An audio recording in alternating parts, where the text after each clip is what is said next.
live, such it. What it do, fool? Hey, man, Splash Town, Texas, or wherever the fuck you at. What's happening? But hey, man, get dripping, man. Get to the Houston Premier Party bus, man, because that's how we doing it. Sometimes.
Yo, wait a minute. Yo, what's good? What's good? What's good? Everybody, what's good? What's good? What's good? What's good? What's good? What's good, man? What's good? I said, Oh, the saturation is on me, boy. Welcome to happy hour. Niggas on DripNation, DripNation.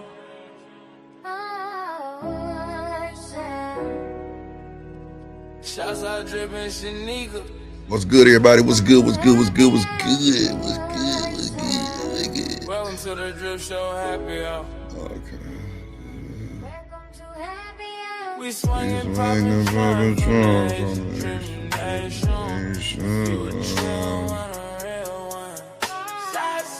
Get the show, so we happy hour. Yes, Lord. Let's do it. Let's go. Shout out to D-Rock in the building. Shout out to Kojak in the building. Man, you know, we cranking it up, man. It's always a slow for the bang, man. It's always good, man. Shout out to the boy D-Rock for starting this thing out right with the $5 ball. I appreciate you, my boy. Appreciate you. Today we got a hell of a show, bro. Hell of a show, but you know what time it is. Hey, drip, say let go DripNation. Money, money, money, let get it, don't be surprised if she asks where the cash at. Drip under be cash out, hit the super chat, I say let go DripNation. Hey, money, money, drip. Money, money, money, money, money. Money, money, drip. Money, money, money, money, money. Money, money, drip. Money, money, drip. Money, money, money, money, money. Money, money. Yeah, appreciate that boy D-Rock. Got your Kojak. Appreciate you. Shout out to Cynical One in the building. Queen Moderator, Cynical One in the building.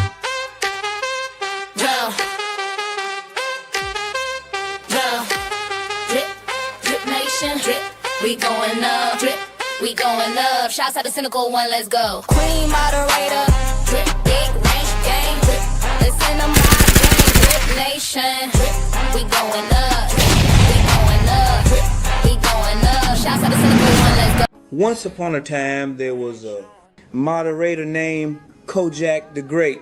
He told mofos to get down or get put down. DripNation salute. Welcome to motherfucking Detroit, goddammit. Wonderful shit.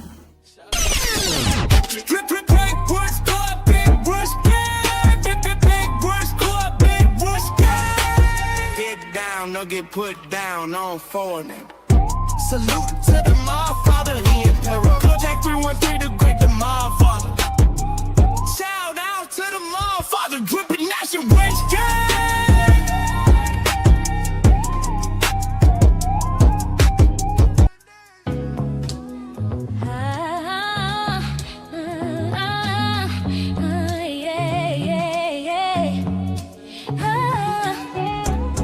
Come feel with me, joy is real.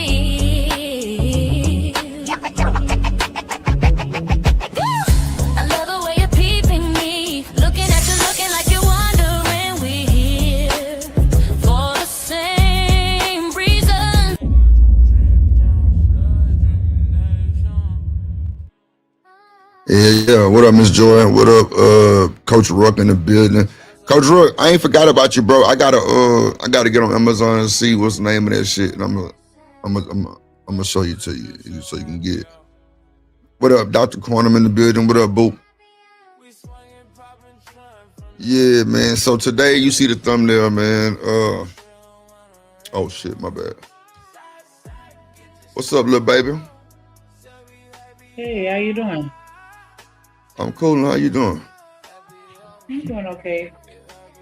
You know what I like about you, Shanika? When you come up here and you sound like you be concerned about my black ass, go ahead and give me a smile. That's a big ass head. I ain't gonna hold you. God damn. Damn, let me. Your forehead big as shit. Yeah, that motherfucker big. It's all good. I like big foreheads. Wow. What? What's wrong with that? I mean, you smart. You don't think that? Okay. Yeah. I mean, are you slow? Are you slow? I don't know. It might be for you. I don't know, man. I've been tripping lately. Lord Jesus. I need to get my mind together. Shut the fuck up. I didn't even say nothing. Oh my God, you retarded. Just a little bit. Just a little bit. Dr. Carter said I got a big forehead too. Yeah, y'all smart. I like y'all. Y'all smart. Slander, please. Yeah, it's That's cool. because I don't got a hat to cover it up like, other people. That's all good. I ain't got a big forehead though. Like my head might be big, but I ain't got no big forehead. I ain't got no big forehead. Look at my forehead. My shit's not big. How we know that's where your forehead stop? Get the fuck out of here, nigga. You just lifted it up as high as you wanted it to go. Your nigga, that's I promise. Bro, we want to strangle your black ass, boy. You got me fucked up, boy. My shit. Look.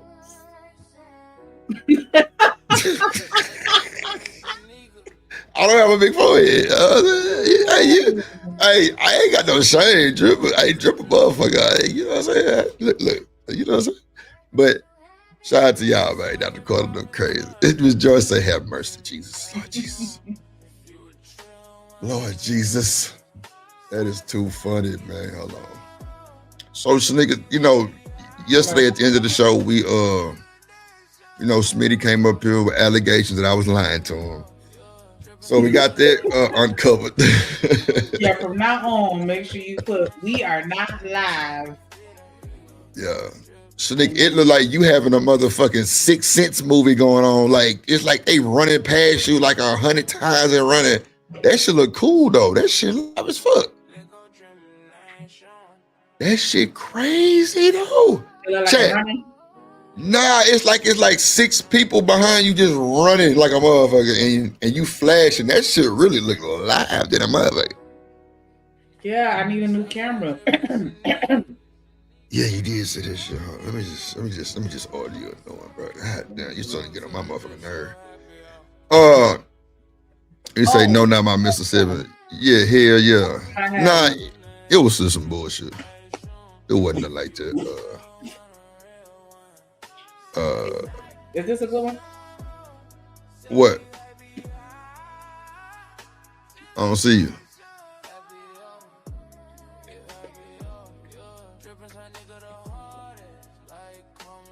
Coach X say you struggle streaming. So look, we need it. So look, let's go ahead and crowdfund a camera for Shanika. Just send me the cash app. Anything can help, and we'll get a bad motherfucker. Yeah. Miss Dr. Quan said she disappeared. Nah, so. Hold on, let me see. We gonna get Shanika a camera, man. I can't. I don't know what I did with my camera. I was supposed to send her like that. I can't find that bitch for shit. But every time my maid be coming, bro, they always misplace shit. That should be running me hot. I'm like, bro, where the fuck is my remote control? Like, it be pissing me off like a motherfucker. Little Mexicans. What up, girl dad in the building? What up, my guy? Good to see you, sir. Good to see you, man. Good to see. Oh, shit. Son, get the sun on. Okay, let me quit the stream. Stream Deck be wild. There must be an update on that motherfucker. Oh, it is. Yeah, it's something What? with StreamYard. Nah, my StreamYard cool. Check your what you call it, your camo. Yeah, cause that shit look like it's going crazy. It look live though, but it's just like some live effects on that motherfucker. But yeah, man. All right, hold on. Kojak say check on swallow. Nah, for real. I gotta tell him, Kojak, no bullshit. What's up, Miss Tierney? How you doing, sweetie? D-Rock and his bitch. What's up, D-Rock? Come on. Yeah, change the screen intensity too. Yeah, you can change that. I wasn't thinking about that shit. I'm over here finna be looking for another camera for a black ass. So yeah, if y'all want to help me buy another camera, send it to the Cash App, man. Drip on the beat, $ drip on DRIPONDABEAT. Make sure y'all hit the like button, man. Hit the like button, LIKE. Free. StreamYard, Munyon. Streaming, Munyon. Support, Munyon. We got a goal of 20 transactions today. Let's get to it. I know we can get it. I'm starting to put a little bit more pressure on the chat just to kind of see how we rock it. You know what I'm saying? I appreciate everybody's support. You know what I'm saying? I'm going to definitely start, getting this merch shit going. Start, you know what I'm saying? Just random giveaways just for, for the sponsors of the shows and shit like this and the sweatshirts and shit like this. So I'm definitely building. Please don't ever think we not working. I ain't gonna lie to you. I honestly think these intros I didn't think they was gonna take off like that, but they took off, and now I got like 19 people in line who want intros, and it's crazy. So I'm working. If I ain't get to you, please don't charge me. I'm definitely gonna get to you, trust me. But it's like niggas want more and more cinematic movie style work. And I'm definitely working, man. I'm definitely working, bro. I'm putting it out.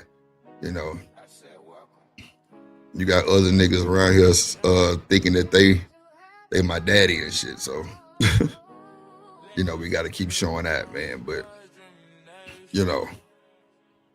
just stay in your lane with it and continue to focus for sure. And that's what I got to do. So, with that being said, man, I appreciate y'all patience. You know what I'm saying? Let me see. Did I play? No, I didn't. So yeah, intros are $50 for like a 10-second intro, maybe 15 seconds. If you want something a little bit more than that, price goes up. That's a fact. 50 is just a quick little introduction. You want something like, a minute or more, it's 150 plus. So yeah, everything is in tip-top condition. Some real deal shit going on. Y'all didn't seen it, so ain't no need to just kind of, drag over that shit. My prices are my prices. I can't go down for nobody. It's too much work put into it, but I know if y'all need it, y'all gonna holler at me, man. Y'all gonna holler at me. Oh no, that's a bad D-Rock. I already know. I'm just talking shit. I'm talking shit. I already know what time it is. But yeah, man, y'all see it on the stream. Parenting is what we talking about. The struggles and challenges and disconnects of parenting. Shout out to Smitty for the alley hoop on a topic yesterday towards the end of the show. So we definitely got a bunch of content today for that. So let's get to it.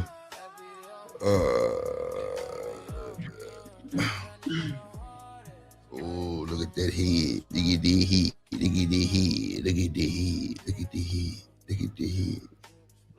Look at the head. Yeah, it's better than us, nigga.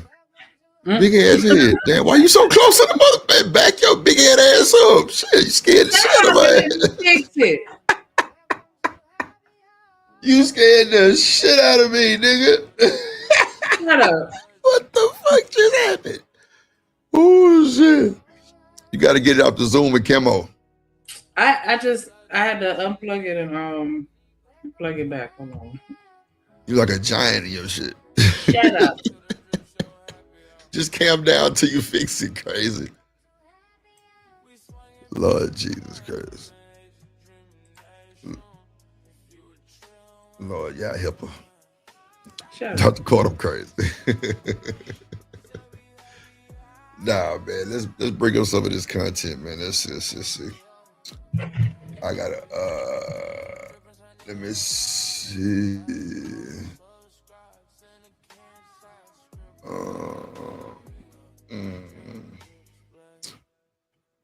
Okay, we'll start with this one. Let me see. Lego DripNation. Okay, cool. Let me add this one on the thing, y'all. We'll get to the rah, man. Let's go. Appreciate y'all. Make sure y'all hit the like button for because of D-Rock. We're gonna need 19 transitions, man. Transitions? Yeah, man. We're gonna need 19 transitions, man. Transactions. I'm sorry. Damn, I said transitions. Thank you, Shanika. Transactions. We just need 19 transactions, man. What up, Amir in the building? What up, boy? What's going on, my guy? What's going on, my guy? Yeah, Coach Jackson, so you can see what you was thinking about in your eye. You was so close. Yeah, now see, that look better though. That look better. You're not so far back from it. Like you kind of up on it. That look cool. Okay. Nigga, stop posing, turning your big ass head sideways. That kind of fuck me. Shut up. Hey, Shanika boo. What up, everybody? Lord of Jesus. Something else. All right, let's see. DripNation Fair Use. This content is used under the Fair Use Doctrine as defined in Section 107 of the Copyright Act. It is used for educational and commentary purposes. All rights to the original content belong to their respective owners. We do not claim ownership of any copyrighted material. And you're through. So let's get to this video that Shanika provided. Appreciate you, Shanika, for the content. Is it cold out there yet, Shanika, or it's still hot? Or it's cool? It's cool. Put on a windbreaker maybe. Like after it get dark, then yeah, you're gonna need to throw a windbreaker on. Right. I got but you. Not like freezing, nah. Yeah, it's like 40, 46. But it got kind of rainy, so it's kind of making it more cold. But the actual rain bringing in the cold. But yeah, that's the only reason why it's cool now, because it's been raining like a mud. But thankfully, it wasn't raining today. I don't want to speak it up. Right. I guess. Yeah, it's like hurricane rain. Like and my driveway is still elevated, but yeah, that thing was still filling up. No shit. Yeah, they redid the drains and everything because it rains real heavy. Yeah, it do rain in Florida, Miami. Like it do. Let's see. Let's get to this video. Say hey, what's going on? What's up? What up, motherfucker? What's up, And y'all thought I was the problem. What's up, y'all? It's Ashley. I'm Fee. It's Melody. And Cody here. And you've tapped into The Mama's Den. Could you imagine? The Mama's Den. Okay. All right, Mama Den. I like them little motherfuckers. They're some pretty little motherfuckers. I love you that did the other one first. Which one? The thumbnail looked like animation, but it's actually somebody talking. The one that say 3 generations? No. Oh yeah. Growing up with Straight to. Yeah, that one's just a little shorter. I think that's the short. Because this one, I want to say is like an hour. Well, almost. Okay. All right, that's cool. I'm glad you said that. Like, oh no, like, because do you? I don't want to turn into a race thing because now I was going to start talking about black parenting versus white parenting, or if you want to just talk about parenting. I mean, out of the above, nigga, let's make it controversial as possible. It's a little different for us. Slightly, Right. I got you. So, wrong and cry. Stop crying before I give you something to cry about. Let you do something wrong and laugh. Oh, something funny? Let you do something wrong and... Oh, so you got nothing to say?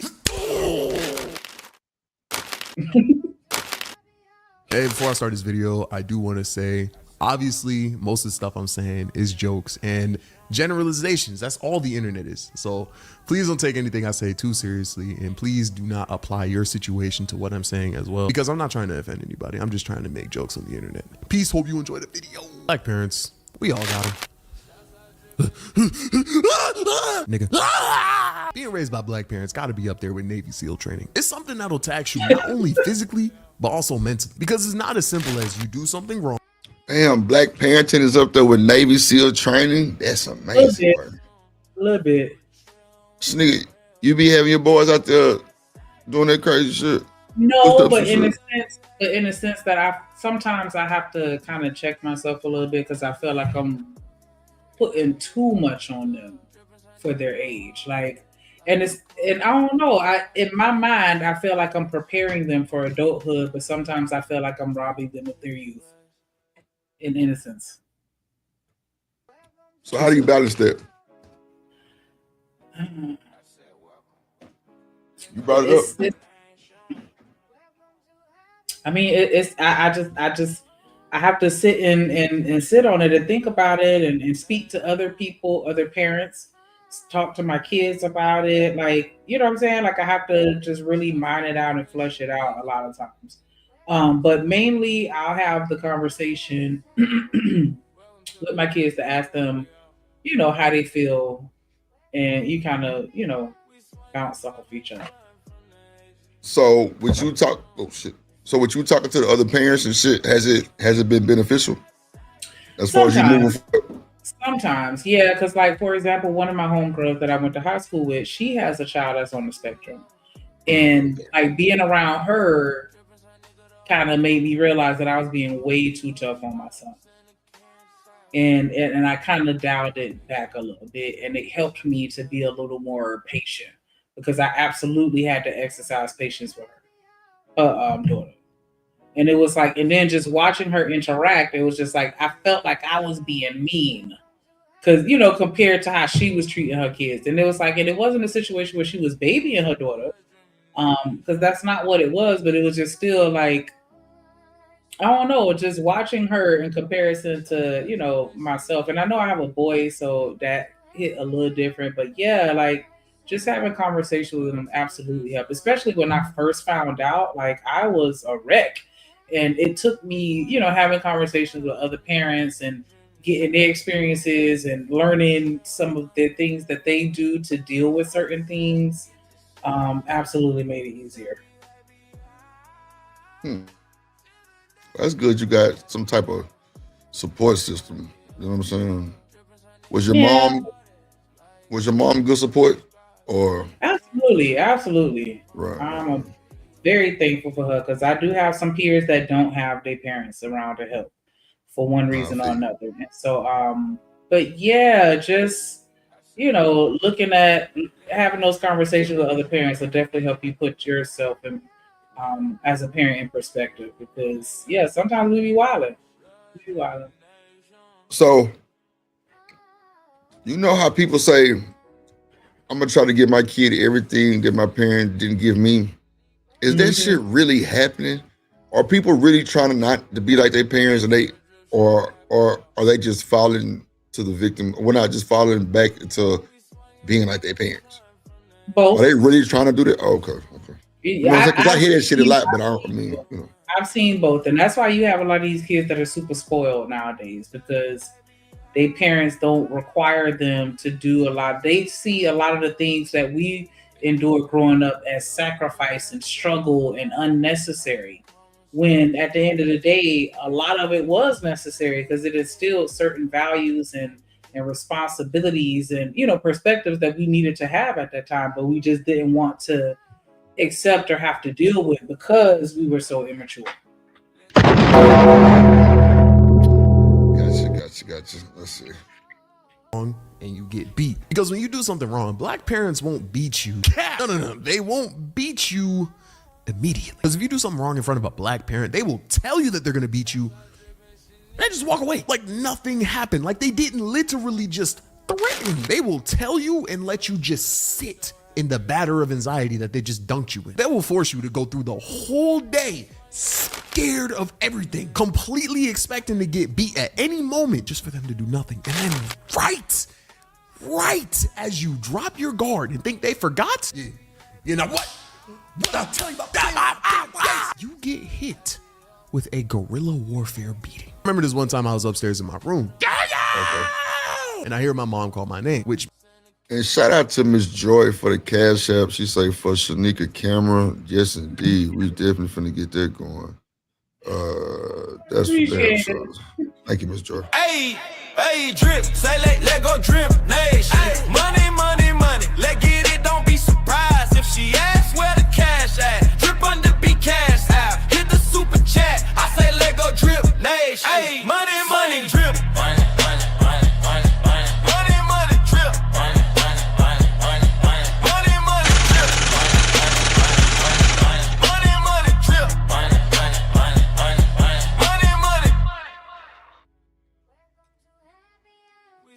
So, Shanika, did you ever figure out what the hell Tennessee was talking about? No. Oh, okay. I've never had to do that before ever in my life, so I'm totally confused. I don't even know where I would go, what number or information I would give them. Like, I would need an order number, tracking number. Like, I don't have any of that, so I was just like, fuck it.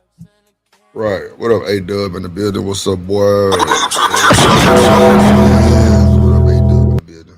He didn't volunteer any of that information to me, so I figured. Yeah, that was wild. Yeah, that was wild. Okay. Means everything that I was doing has to come to a complete stop. I could have been doing open heart surgery and my mom would have told me to pause. Oh, my mom called me. But not only do I have to stop everything that I was doing, but I need to go downstairs. Because when a black parent calls your name, you can't respond. Yes, mom. Yes. Because they will not acknowledge your existence until you are right in front of them. So I get up.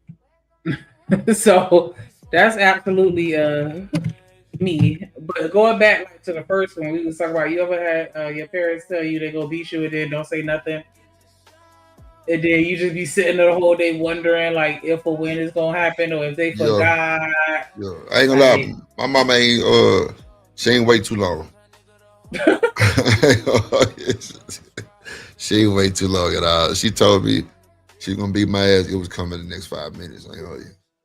My mama used to do that to me, and I used to be like and I used to get so mad because I'm like, you doing this whole purpose to screw with my head because like I'm on guard the whole day, like I can't even enjoy myself anymore. Like, I used to hate that. And then he was talking about with this one, like when your parents call you. And you can't even, like, you gotta go to where they at. You can't just yell, huh? Oh, yes, ma'am, from across the house. You gotta get your time up and come and see what I want. Like, this is what he was saying, like, the whole Navy SEAL training. Like, why are we like this? If I can hear you, why can't I just respond? Why am I forcing you to come and talk to me face to face? No, I feel you. I feel you on that. Yeah, my mom ain't. She told me she gonna whoop my ass. It was coming right there now. The task that she. My bad. Go ahead. I was gonna say. I remember one time we went out of town on a family vacation, and she found out I had got an F on my report card because we got report cards and I ain't tell her. Right. And so everybody in the van, because we so lame. We used to get the 17 passenger van and we all ride together. You know what I'm saying? We going out or whatever. The white one. Yeah. Crazy, yes, bro. We'll get like one or two of them. And so my cousins on the van, they stank asses.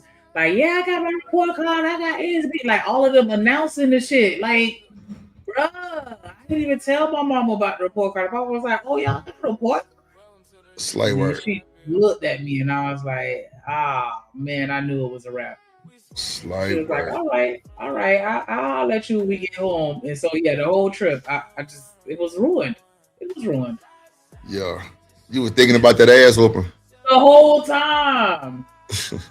I couldn't Was enjoy she it. acting different or was she still acting the same? That would get you right there. When she No, acting she different. was just acting regular, like nothing was wrong the whole time. And it wasn't until we got back home that she was like, "Oh, you thought I forgot?" I was like, "Yeah." That's like life changing type shit. When you thought I forgot. Yeah, bring your ass Yeah. here. Bring your ass here. Yeah, you do. And it was funny because my mama had this white leather belt, and then like Right. that was the only one that she would go for because it was the sturdiest. And I would hide it. And every time it's like she had GPS on that shit. She would always go to exactly where it was every time because I had to do it, inconspicuously. Like, so I would hide it without really hiding it, but like so that I, you know what I'm saying? Because she can't get mad and be like, "Oh, you trying to hide it?" And I could, I can't really deny it, but I could at least be like, "No, you must have set it there, and forgot, or misplaced it, or something." Or like, you know what I'm saying? So I had to hide it in plain sight, if that make any sense. But yeah, Nah, I I used to got try you to hide that shit, and she'll go and find it every time. Like, damn, every time. every time. Damn. But yeah, my mom was one of those, and I ain't even gonna hold you. Like, I do it every now and again, just to be real petty. I will call them out their room to where I'm at to pick up something for me. Like, give me the remote, and the remote will be right there, like within an Yeah, that arm's shit reach. used to drive me crazy in school. I'm like, bro, the remote right. I didn't ask you all that. Give me the fucking remote. Okay. Yeah, So, it's a rite of passage at this all right. point. All right. You know? Like, goddamn. And fix All you right. something to drink while you at it too. Yes, Yo, yes, motherfucker. Butler. With some good Yes, ice. that. Yeah, put some ice in there too. You know, back in the day, we had the ice there. You had to turn on and pop them out and shit. Yeah, maybe some ice too, nigga. Ain't wrong with you. Nigga, we still have those. They still exist. They're called ice trays. Yeah, I don't use those. I got a, Luigi has. nah, nigga, my refrigerator got a motherfucking I'm a ice tray. regular. I'm a regular person, so I just have ice trays. Nigga, my refrigerator make ice, nigga. You just ain't changed your filter in your refrigerator, dirty motherfucker. That's the problem with your goddamn ice No, I don't. machine. I don't have a refrigerator that makes ice. I'm poor. Oh, okay. Well, I don't believe that. Matter of fact, send me $150, cause I gotta pay some shit. So I know you're not poor, but I'm just saying, did your shit? If it came with a refrigerator, then I understand, right? Because yeah, them hoes be on that bullshit. But you know what though? Like I had did this shit one time, sneak. Well, my ice maker had broke on my old refrigerator, right? I think them hoes is made to go out. I ain't gonna hold you, but uh, I end up going to Amazon because I really wanted a refrigerator that make like the little space ball ice, like the Chick-fil-A ice, like the Sonic ice. And so Amazon had this little thing, this little contraction where you could pour the water in the thing and put a top on it and freeze them and make these little balls. Yeah, I have one of Man, those. yeah, I made the fuck out them hoes. So man, Yeah. I was like, let me just get another refrigerator. So I was using them. I was putting all kind of juice in them hoes and shit, Kool-Aid and shit. It was crazy. I ain't gonna hold you. Yeah. I was definitely on some other shit. Crystal Light, I was putting that shit in there and just eating the ice. I had like an ice addiction, I think. I don't know. I used to eat ice like a motherfucker. You like ice, nigga? I do, but my mama used to always force me to stop because she'd be Why? like, "It's gonna make you anemic." Ice make you anemic? I mean, that's the adage that black folks tell you. Oh, I didn't know that. I just ate it because I had put Crystal Light in that motherfucker. But or it's like Sonic or Chick-fil-A ice where it's easy to chew. It's just, I mean, it kind of like just melt type shit.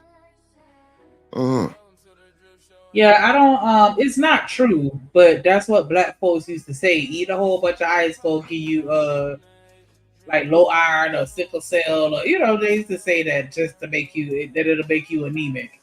Oh shit, I ain't never heard of that. I just be eating ice, period. I think it depends on how much or how often you eat it. Like you know what I'm saying? Like you gotta be like eating a lot of it. But like if you just crunching on it, like when you fix you a drink, like that's not an issue. But yeah, I will make a cup of ice and they'll be like, no. Oh, it will make you when you chew on ice, it can mean that you're anemic after time. Oh, okay, well. Okay, It so thins it's a your blood. sign. Want it then? Okay, because I'm like, I know it Ice. won't create it. Hold on, Like, yeah, I ice know it thins doesn't out your cause. blood? Wait a minute, it's water. So how can ice thin out your blood? Ice chips every now and then can thin, and can thin. It's okay. I thought they were saying that it doesn't cause anemia, but it's a symptom of anemia. So if you just, you know what I'm saying, if you craving it a lot, then go get tested to see if you have it. But I thought that it didn't cause it. Let me look it up. Hold on. Nah, I don't Because I be. remember they used to say that to me, and I'm like, child.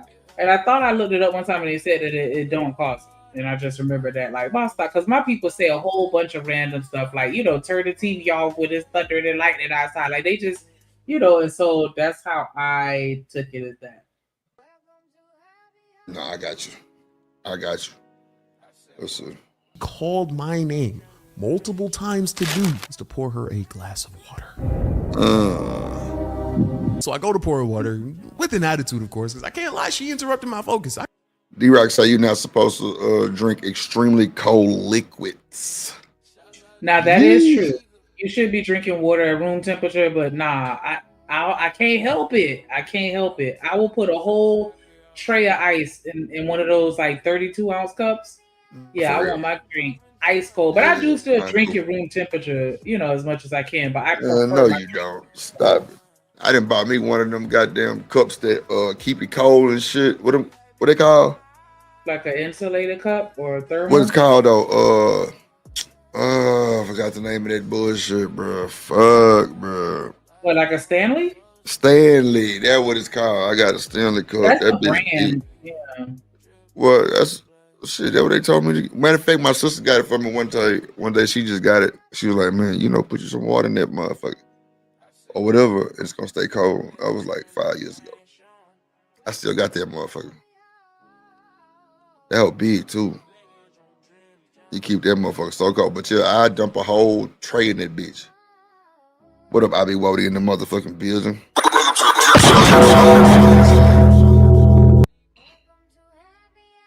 He said throw ice on a hot skillet is the same as eating ice chips. D-Rock lost me on that one. I don't know. Throw ice on a skillet is the same as eating ice chips. I don't understand. What up, Warren? You see D-Rock comment? I saw it.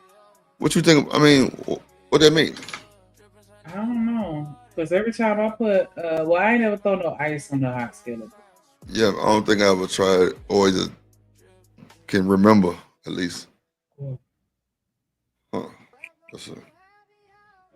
I could have been doing something extremely important. Yo, what if I gave you open heart surgery? So when I give her water, I walk upstairs and I suck my tongue. But it was a completely involuntary thing. I was just really annoyed, but nothing happened. So the next day hits, I wake up, my mom makes me breakfast, I head to school, finish up there, and then me and my brothers, we have a karate lesson. So our mom picks us up and she's driving us there. So we're chilling in the car, I'm looking out the window and my vision is blurred, my ears are ringing, my face is hot. I'm like, what was the airbag? Did we get into a wreck? My eyes readjust to the light and I realize we are parked. I look at my mom and she goes, that hurt, huh?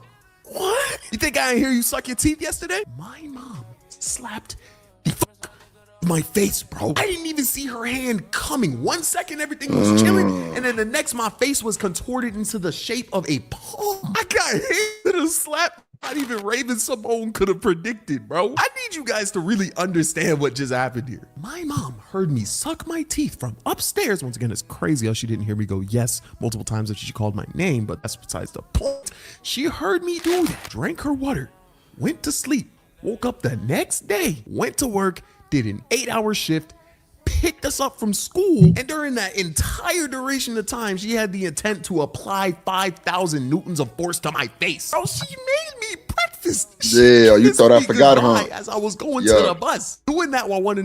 That was one of them fuck around and find out moments. Yeah, you thought I forgot for real, huh? Come here. That is crazy. Shit. I think if you do it the next day, it's child abuse. I don't care. It's petty at minimal. petty at the bare minimum, because it's like, come on, man, why would you wait? Why? Yeah, man. I think that's abuse. You go the next day, just slap the shit out the nigga or the For girl. real, just super off guard. Like, I want to make sure you forgot about it. Nah, for sure. Man, y'all make sure y'all hit the like button, man. Shout out to D-Rock the Block. We just need 19 super chats, man. 20 piece for the goal today. Let's try to get close or reach it for sure, or go over that motherfucker. Nah, they wouldn't survive it all. I'll be worried. I ain't gonna hold you, but nah, make sure you share the stream. You know what I mean? Like my boy Bayan says, dope conversations, man. Shout out to the dope conversation guy. You say, yeah, I had plenty of those. Nah, for real. To slap my face like a tetherball is crazy. She's probably seasoning the eggs like, you gonna suck your teeth at me? Kissing me at the bus stop like, oh, mommy loves you, okay? Have a good day. Mwah, I'm about to kill this nigga. Guerrilla warfare parenting, bro. Damn. Another thing that black parents do is they do not allow you to express any type of emotion, bro. Let you do something wrong and cry. Stop crying before I give you something to cry about. Let you do something wrong and laugh. Oh, something funny? Let you do something wrong and... Oh, so you got nothing to say? I wasn't a bad kid, but I was a clumsy kid. I was always breaking something, drawing on something. I flooded the entire apartment one time, so I got beat a lot, so much to the point where the beating stopped. I ain't never flooded nothing like that before. I read my mama car one time. Man, I did some wild shit. Got into it. And then one time when I was real young, I had got in the car while it was running. And I don't know, she must have went in the house or something. And I got in that driver's seat and then threw that thing in reverse. And they had to run out to stop me. Because, like when I was young, we were in Georgia. And so, they'll let you drive when you a jit. They'll sit you in their lap and they'll let you do the steering wheel while they control the gas pedals or whatever. So yeah, if I look dumbass thinking that it ain't no different, jump right up in there, boy. Got the whooping of my lifetime. And the other time I was at high school and I went to back out because it was in the parking lot. But instead of backing out halfway and then turning the car, I started turning before I even backed out, and I ended up hitting the car next to me. That's cold. Yeah, I just stole my mama's truck. I just stole the truck a few times, got caught, stole it again. Yeah, I done did some wild shit, bro. I done got caught cussing. I done got caught, stealing the truck. Like, bro, there's a lot of shit I was doing. I was fighting. Like, it was a whole bunch of little bullshit that I was doing. How many times you got suspended? Nigga, I had to go to alternative school. And it's crazy because my coaches were so mad at me, but I don't know why. I was just a badass kid my senior year. But, it didn't fuck with my scholarship and nothing like that, so I wasn't worried about it. But, I had 172 write-ups. They sent me to BLC. You know what I'm saying? Which is a behavior learning center. No bullshit. I was cutting up my senior year. My bad, bro. I don't know why. It wasn't even nothing crazy. I was just getting caught up with stupid shit. Like, I had skipped so many lunch detentions, man, nigga, them hoes, let me tell you, 10th grade, them hoes try to give me ISS, which is in-school suspension, for a whole semester. It's funny now. It's funny now because, like, I remember the teacher, Miss Rice, was like, you know what, you might well just not come back. I'm like, what you mean? She said, you done all your work. You gonna just sit here and just sit in this motherfucker? I'm like, yeah, nah. She say, that's what I mean. Just stay at home and just, pop up maybe once, twice a week. Nigga, I got too comfortable doing that bullshit. What? I was too comfortable. She told me that shit. I was like, bitch. Like, wow, I was missing a week at a time. I ain't bullshitting, bro. But I was still getting counted of being there. Plus, all my work was done. So I wasn't tripping. What up, Kelvin Cook in the building? What up, King Rooster? In the building. What up, Living Humble? I got suspended one time, and it was internal suspension. And it was for the dumbest reason ever. I had sent an email. Somebody sent me an email, and I opened it and checked it.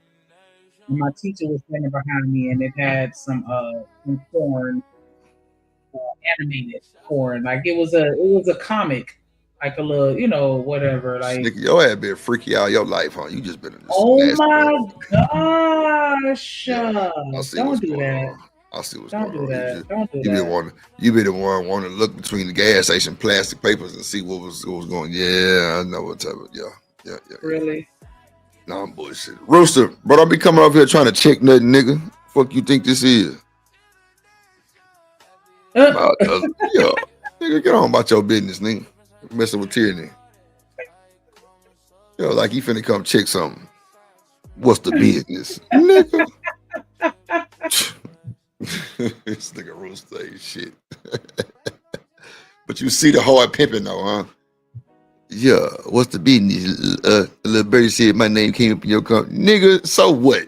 You ain't no motherfucking gorilla pimping, nigga. Shit.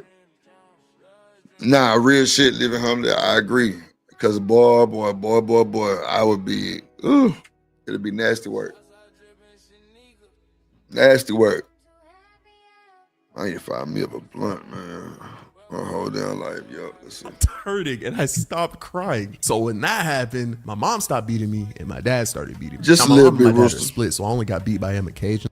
Nah, it ain't simping, nigga. You ain't finna come over here doing no fuck shit like that, trying to check somebody. Nigga, ain't nobody got to answer to you. So when I'm simping.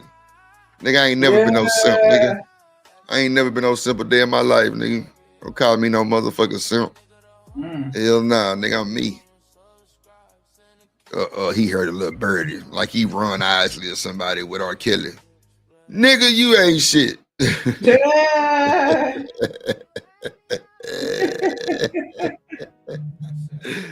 Rooster get on my motherfucking nerve, dog.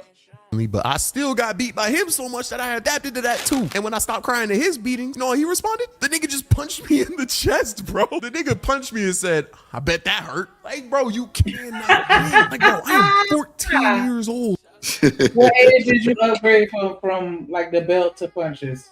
Shit, 11, 12. I was a big kid, nigga. Like, man, I told you she broke the cutting board on me. She was mad she broke the cutting board. I'm like, nigga, you hit me with that motherfucker. And was mad at me, no bullshit. So it's like, she started swinging at me like 11, 12 years old. I ain't gonna lie. Because I was way taller than her in like, shit, 4th grade. Yeah, it was crazy. It was crazy. You ever got punched by your mama? We definitely do have those. Well, no, I didn't get punched, but I did have a moment where she kind of like went crazy on me because she was beating me and I was just standing there staring at her. And she was like, "Oh, it don't hurt?" And I was like, "All right, fine." Wah, wah. I literally said it like that in that tone. Boy, when I tell you, I rolled to the back of her head and then her shit like spent around like 3 times. Yeah, that was.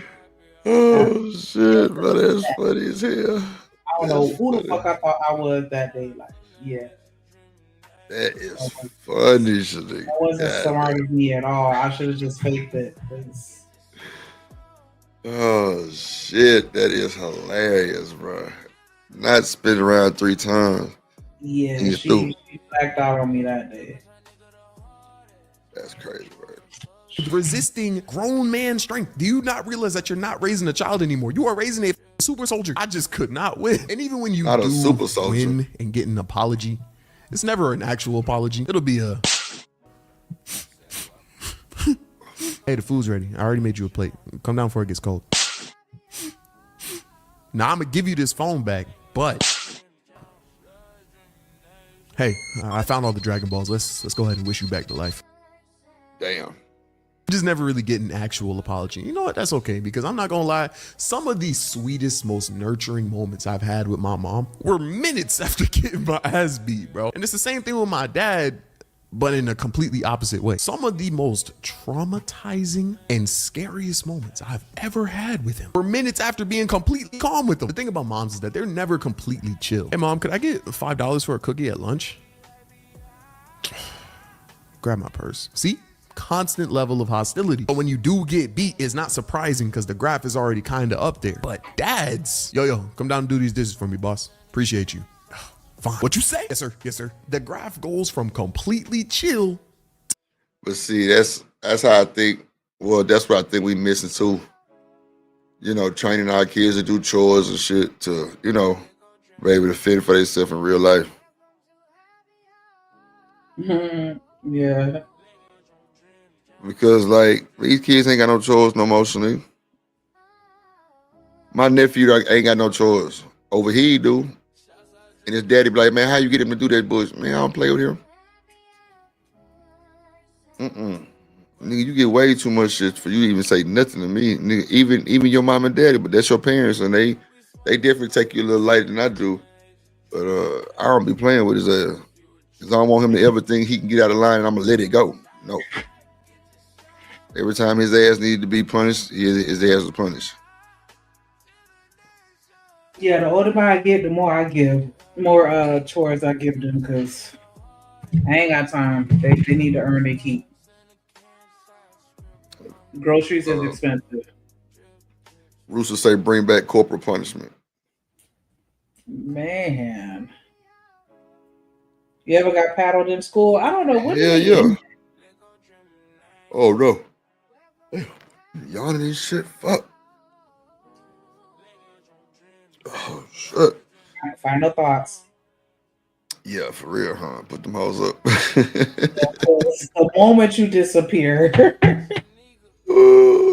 randomly in stream. We did Josh the other day when he was talking. Who? Josh, because we was doing the final thoughts. I don't know what was going on with my brain, but I hit the wrong button and I left the studio altogether. And when I came back, you had to already hit the button in the stream. But we was giving our final thoughts, and I went back and watched it. He was left on the by himself on the stage. Oh wow! And then you hit the button because he.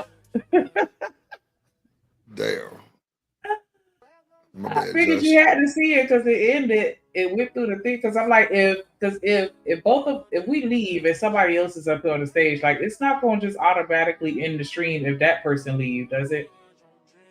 Man, It'll look. stay on. Somebody sent me a DoorDash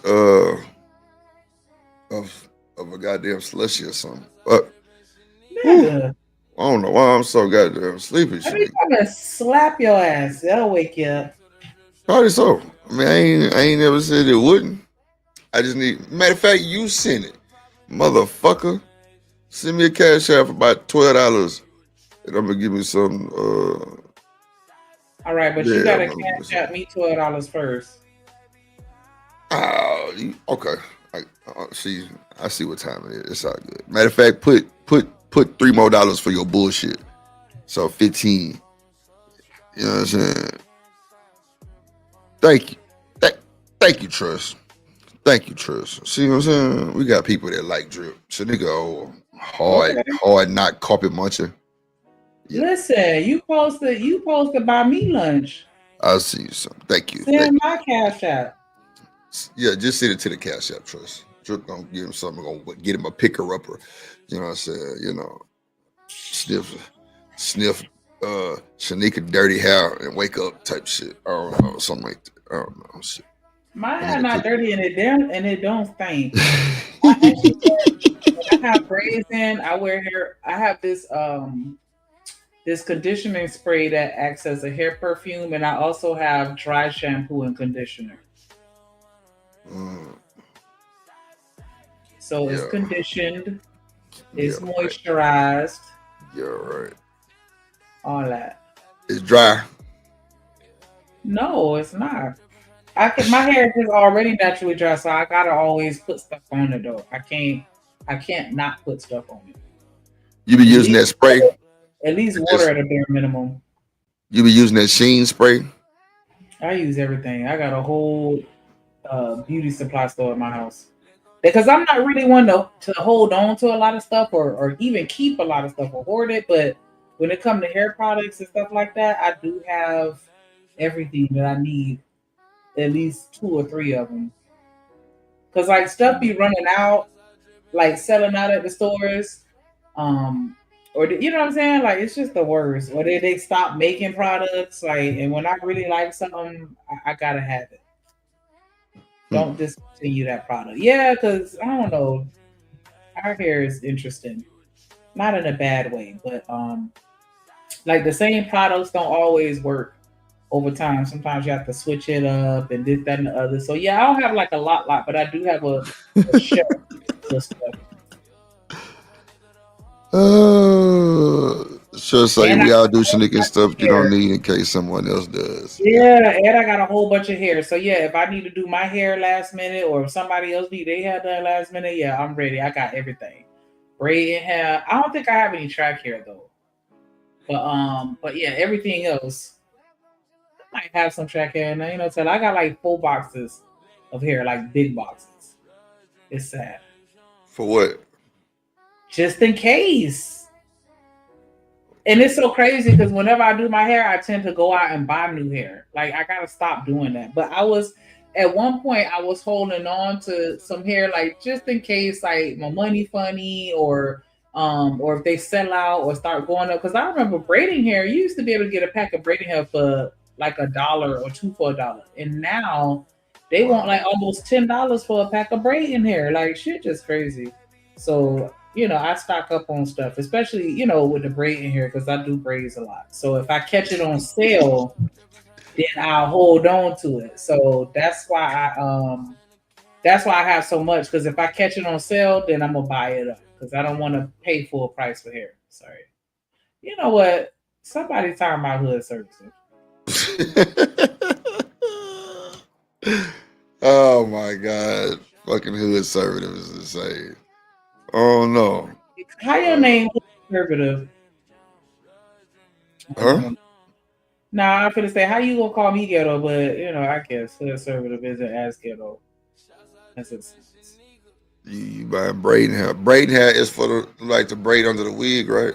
No, the braids that I have in my hair right now.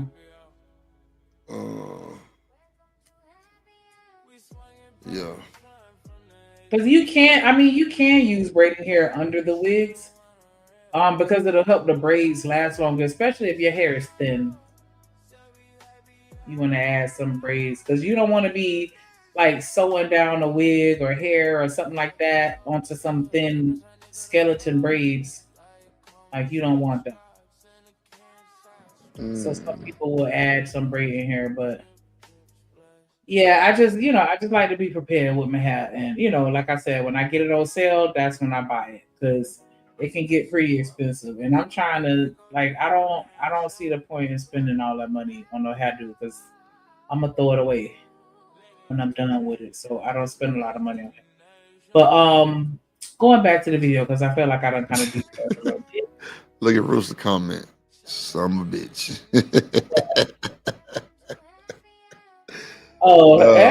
Shit.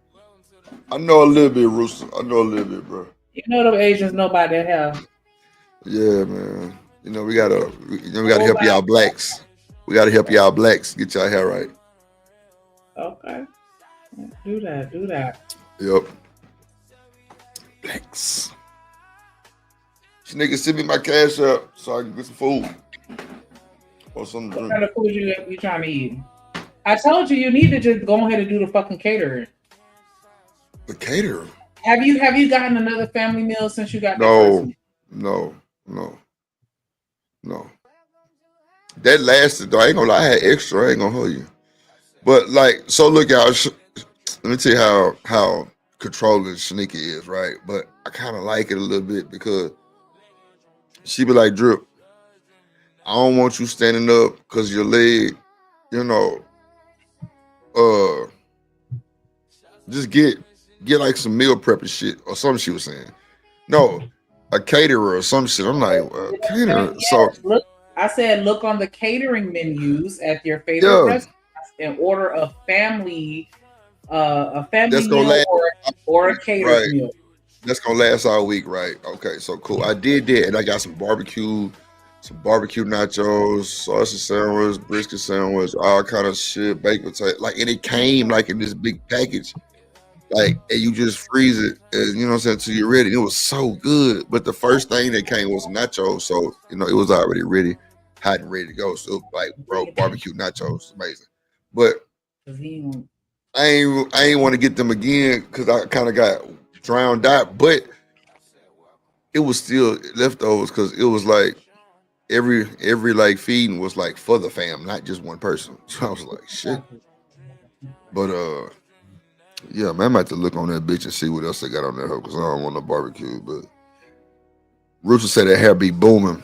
I got a cousin that stay in Georgia and she used to sell hair like dope. Yeah, nah, for real. I know a few motherfuckers. I told you, man, my partner's in them own She's Happy Hair in Houston, and that shit is the biggest hair place in the city. No bullshit. Let's see. But 17 more years. International war crime levels of rage. Have you ever made your dad so mad that he starts laughing, bro? It's like, okay, bro. That shit is scary, bro. Like, my dad's belt wouldn't even completely come off and I would start bawling. The way I like to think of black parents, at least from the divorced parent American point of view, since that's how I grew up, I see black mothers as lionesses, nurturing but hardened due to their environment. I know hella men, myself included, who grew up watching their moms work ridiculously hard and ridiculously long just to provide for them. And I see black dads as the male lions. Not in the picture at all.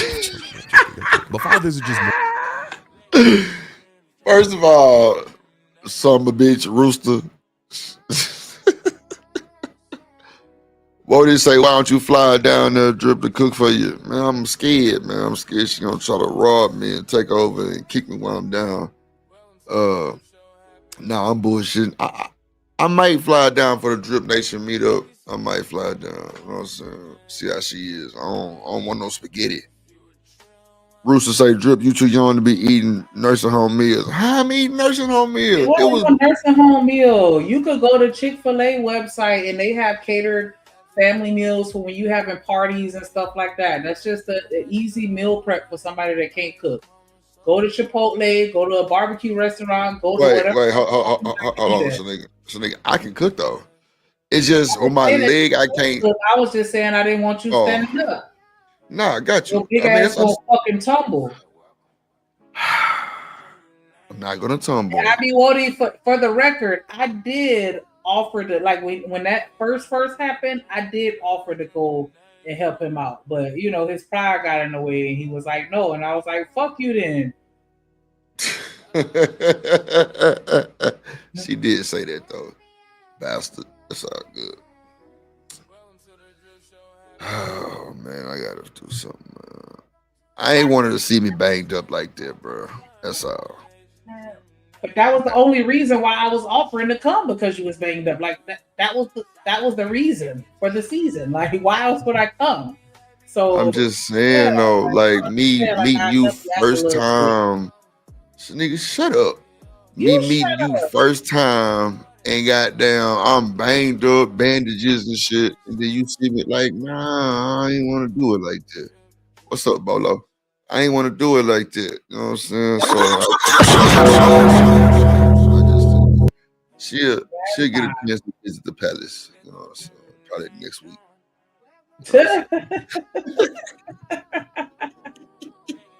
But yeah, you need to just find you another restaurant and order a party platter so you'll have some food to eat on for the whole week, and then you through. Then you through. Man, through. I'm gonna look in a minute. I might do Papa Do's. I'm gonna see what they got, but hell no. Nah.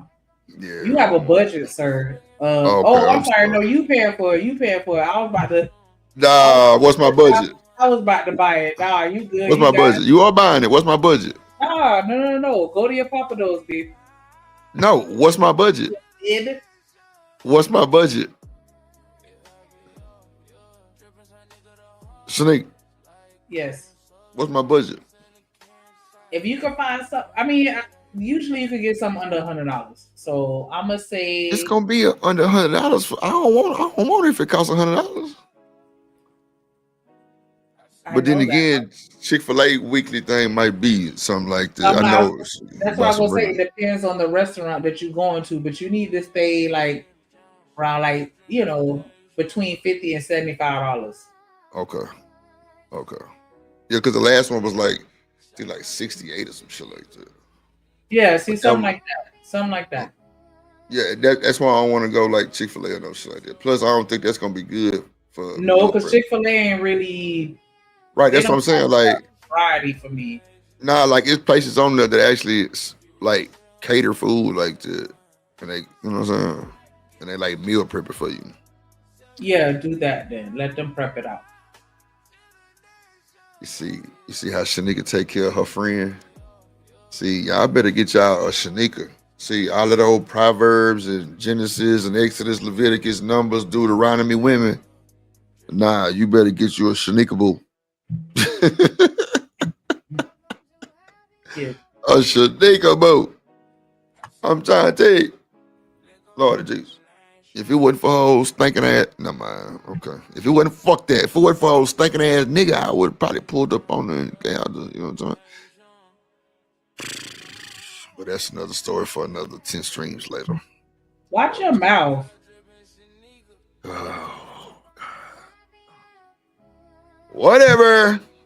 Or chill, but they clearly give off this sense of masculinity and authority. So you never really messed up in front of them. And when you did, sheesh. I'm realizing, unfortunately, this video did go from a harmless rant to me talking about discipline and them because they did their best with what they had. Once again, some of my fondest moments were apology meals or like trips to the park after getting my ass beat. Once got beat in the hotel at a Disney World, bro.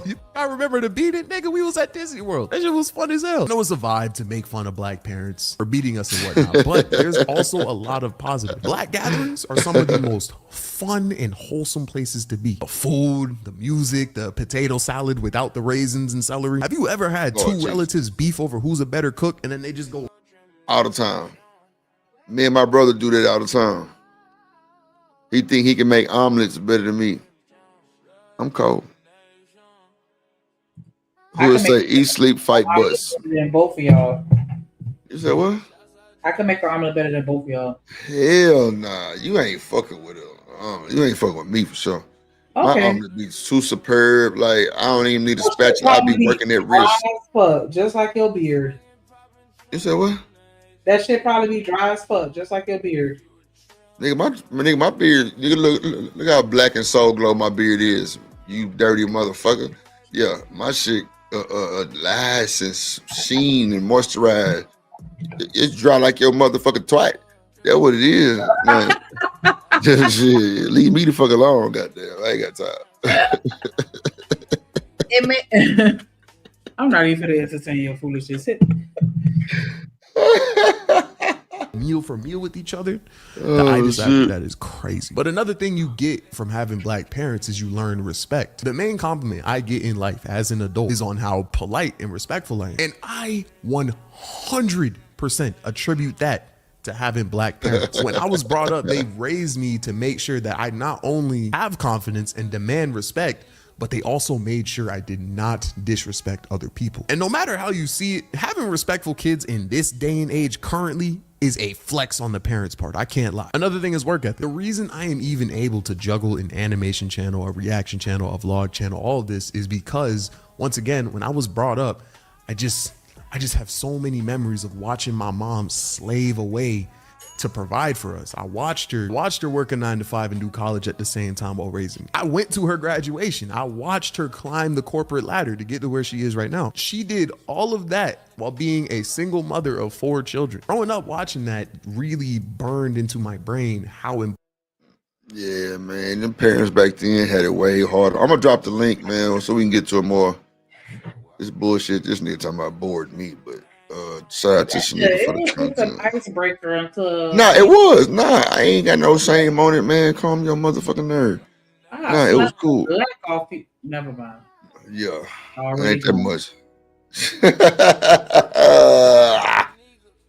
Not already gone. That's fucked up. Motherfucker. Okay. I'm not a motherfucker, I'm a fatherfucker. A fatherfucker. Well, I ain't no father. Well, go get you. Well, okay, you fucking daddies out here. You fucking them old niggas. Let me find out you fucking them old. I had fucked with this one girl at my job because I had got this promotion over her, And she was like, I guess it makes sense for you to get it since you're older. Trying to throw shade. And I was like, wow. Oh, Okay. wow. And I was like, yeah, I'm at that interesting age where I could fuck your daddy, your brother, your boyfriend, or your that was it. Your daddy, your boyfriend, or your little brother. It just depends on how old your little brother is. As long as he's 18, I can have all three of them. You a little nasty motherfucker. You No, hit the 18-year-old nigga I said it right. at 40. But it was really just a jab. Like, yeah, Right. I could fuck your man or your daddy. Don't play with me because I'll take both of them. Tell them let me hold $42.32. Yeah. $42 and 32 cents. What is that? That's a very specific amount. I just made that shit up on the cool. I don't even know what this is on the cool. Oh, okay. Trying to be funny. But one thing about what Smitty was saying yesterday that like really stood out, because he was talking about the differences between modern day parenting and traditional parenting, and how, back in the days everybody got kicked outside until the street lights came on. Like, you could not come back in the house. And he was like, how is that any different from the modern parents throwing a cell phone or a tablet in the kid's face and telling them to, stay out my face till I wind down from work, or, you know what I'm saying? Like, and I was like, that was a real good question, because it's like, yeah, you are outside versus just sitting on your behind and not doing nothing. So there's the difference as far as you being more active versus sedentary. But other than that, like, what makes going outside so much better when it serve the same purpose? Well, no, Sneak, I think he was, shout out to TMKC, shout out to Stan in the building. What's up? Oh, shit. Damn, I fucked up. Oh, here we go. I think what Smitty was saying yesterday was, by us having to go outside, Shanika, we were more like trying to figure shit out, like context clues, like having to fend for ourselves, like just like a bunch of stuff with our hands, like just, you know what I'm saying? Like, I don't know, like it was just more shit for us to get into instead of just getting that tablet. It was something like that he was saying, but he was just saying going outside was way different than, and remember I was like, but that tablet is like a hands-on teacher right there. Just how do you do this? We were talking about it because he was asking, is technology the modern day babysitter? Yo, that's what he said. And then it shifted over to, okay, so then what is, like, what was the purpose behind it? And I was like, you put the tablet in their hand, it's a distraction. Because that's really what parents are doing. It's not so much necessarily, because you was like, it's not, because he said stepfather. And you was like, nah, not a step parent. But I was like, and that's when I came in and I was like, I see it more as a distraction than a babysitter per se. But and that's when he was like, okay, so when they told you to go outside and stay outside, well, what was the difference in that? What was the purpose behind that? And I was like, a distraction, anything to get you their face so that they could do whatever they wanted to do, because that's why they put the tablet in their face, because I just need you to get out my face so I could do what I want to do for this particular period of time. And that's why they was kicking us outside too, because that's what he was saying. Like, he used to get kicked out because his people want to smoke in the house and they ain't want them to be around, or whatever the case may be. But it was still to get out my face. Go ahead. But okay, do you think it's just for distractions though? I'm saying they told you to go outside to get out their face. No, I'm talking about, no, I'm saying, like, when you put the tablet in front of them, is it really for a distraction, or is it just an aid, like a time consumer, like, because I'm saying that still applies to going outside. It's just an aid, a time consumer, just something to get you the fuck out my face for the next 3 hours. Really? I don't know. Maybe I'm tripping. Hold on real quick. Yeah.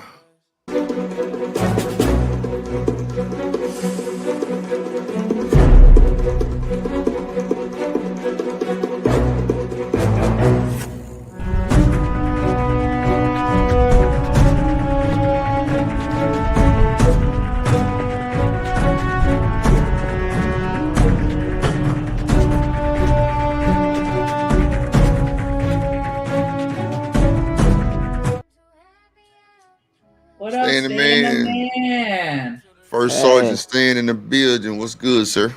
Hey, what's up, brother? Hey, sis, how you doing? I'm doing well. How are you during the day? Oh man, outstanding. They don't call me Stan the Man just because it rhymed. They call me Stan the Man because I am. Talk your shit. Yes. Yeah. Talk your shit. Yeah, no, but you know, man, it's always good to have the conversation because we got to go through each point of it, right? Because Drip, I grew up, you grew up, some things you paid attention to, some things Shanika paid attention to, and some Right. things I paid attention to, right? Right. So Right. if you allow me, I want to broach on that what's the difference, right? Yeah, go ahead. Um between hey salute cynical one and chat this is the thing. So when I was growing up and they told us to go outside, it wasn't no damn distraction. It was a group of us, right? It was Right. family and it was kinship, and that was somebody else's child, daughter, grandchild, or Right. cousins. So this is what happens when we overcorrect. You put a tablet in people's hand, Drip. That you know, and I'll share it in I'll share it on on my other device. How many children got that device in their hand and they end up getting that booger bear planning, just like you say on this dang on platforms. You think you're talking to a woman and you're talking to a man, and that's the Lord destruction Jesus. of it. That's the destruction. So you put a tablet in their hand. There was no distraction when they told you to go outside. They didn't tell you to go outside by yourself. They told you to go out there with your cousins, the neighborhood kids, and all Right. of them Right. went to Go out school there and play. together. Yeah, It go out was there a and play. whole different ball game compared to what we're doing now. Right. My mama Right. just told me to get outside. She didn't specify. Like, I didn't realize that it was that they were intentionally telling us to go outside so that we could network. My mom was telling me just to get the hell out the house. Yeah, But but were you outside but by yourself though? I mean, I found my own entertainment and my tribe, but she didn't. She didn't facilitate that. She was just telling me get the hell out my house. yeah, but that's because the kids was outside. She probably seen the kids next door outside or some shit like that. Absolutely, Drip. That's Yeah, fine. nigga, Absolutely. I'm you just just saying. you I'm you a just fucking saying that degenerate. I didn't understand that parents were intentionally telling kids to go outside with the specific purpose of them. You know what I'm saying? With it being something beneficial to them. I thought it was just get That's out what kids because do though, I want Shanika. to Like, unwind after I get home from work. no, hell no. Why would you say Because you get kids run outside? That's because crazy. kids in the house is loud, noisy. They running around, tearing up stuff, doing this and Shanika. that. Like, Nigga, that's the get that's the out. that's the that's the parent though. You got to deal with it. Like when you opened your legs and had that baby, all that was coming. You can't Hey, just categorize that shit and just nah, it's gonna be too loud and all this. Nah, they was go outside and play. hey, They just say go Shanika. outside and be a fucking degenerate. Hey, Shanika, since you said you don't know, and I'm gonna tell you this, my best times when I was outside, Drip, Come on, Stan. Come on, man. hanging out with my I partners. agree. That's how we learn how to play football. We Everything. figure out how to race, how to run barefooted, how Yep. to be competitive, and understand what friendship was. Change the tire Yeah, on your bike if you had a flat yeah, type all shit. that, man. Yeah. We had all the wrenches and all, man, all those things that developed us, right? Mm. You know, so if you don't know, we're just trying to tell you that's how you grew and you developed. I But understand that sitting in that the was the house on the, result. I yeah, I understand. I know. didn't mean to I didn't mean to overspeak. I understand that's the result. I was just saying that I didn't realize that parents were intentionally thinking about that when they were telling the kids to get out. I always thought they just were aggravated by the kids being in the house and just wanted a peace of mind for 2 hours. Hell Hey, no. hey, Shanika, that's just like saying everybody knew that the intentions were this. What is the result? And I'm telling you, growing up in my neighborhood, Drip grew up in this neighborhood when D Rock get to come up. He'd tell you, man, we learned a lot of stuff by being outside. My parents didn't have to tell me to network because one, what I'm gonna do, sit on the porch all day playing tiddlywinks. Man, I seen my partners walking across. I said, And hey then we man, did the that joker's hopscotch fast. thing, 2 square, Yeah, 4 square. We man, did hey that. Come man, on, man. hey Drip, what one didn't have, somebody else already had, Nah, for sure. right? For And sure. we started learning how to barter together and all that, and get them juju bees, the Boston baked beans, the nine laters. Say, man, I only got a nickel. Say, man, well, I stayed up my allowance. I got 50 cents. It showed us how to be a network. But sitting in that house, the only thing it taught us how to get high blood pressure, juvenile diabetes, and don't know how to deal with the world. And everything is a crisis. Self-deletion is alarming rates in the youth when it was never like that. That's what we got now. And that's why I keep telling y'all this overcorrection is wrong. Because we got enough history to see that it's not helping a society. I'll land the plane there, Drip. Go ahead, Snake. Important a good work ethic is. I will use that to work as hard as I can to provide her the life that I know she deserves. That's a fall off. And if that's the case, Ma, you better let me stay on my couch, bro. You're cooked. I'm trying to come up on some fucking money. They say they laughing to the bank, you broke, so what? Hell nah. Okay. Shout out to that. Let me bring some other videos up. Yeah, this is, let me see, third generation black. Go ahead, Sam. Hey, Drip, we used to love, man. Hey, man, this joker get a quarter. That one got a nickel. We didn't care how much anybody put in the pot. Drip, we know we was going to eat. We know we're going to be out here chilling. We ain't going back in the house because you know when you go in the house, Drip, you got to stay in the house because you ain't going to be running in and out. Come on, man. I'm chilling with my partners, man. Yeah, man, that's for sure. You ain't bullshitting on that. Hey, salute Coach Berg. He's the perfect person for this conversation. You know, now we see the denigration, how we so out of whack. We can't deal with anything in society. Everything is a crisis. Everything is all over. And if y'all think this is the better society, I'm telling you, you're wrong. Or you maybe say better society? Oh, three generations. Yeah, man, but this overcorrection, man, is bad, Drip. Yeah, it's horrible because there's a bunch of nuances with this crazy work. What up, Ferg? The struggle of raising dumbass kid who raised you. Who raised you? Who raised you? Yeah, just like I was saying last night, Drip. We got to understand is that how do we complain about the way we was raised and turn around and have children and do things worse than the people we complain about?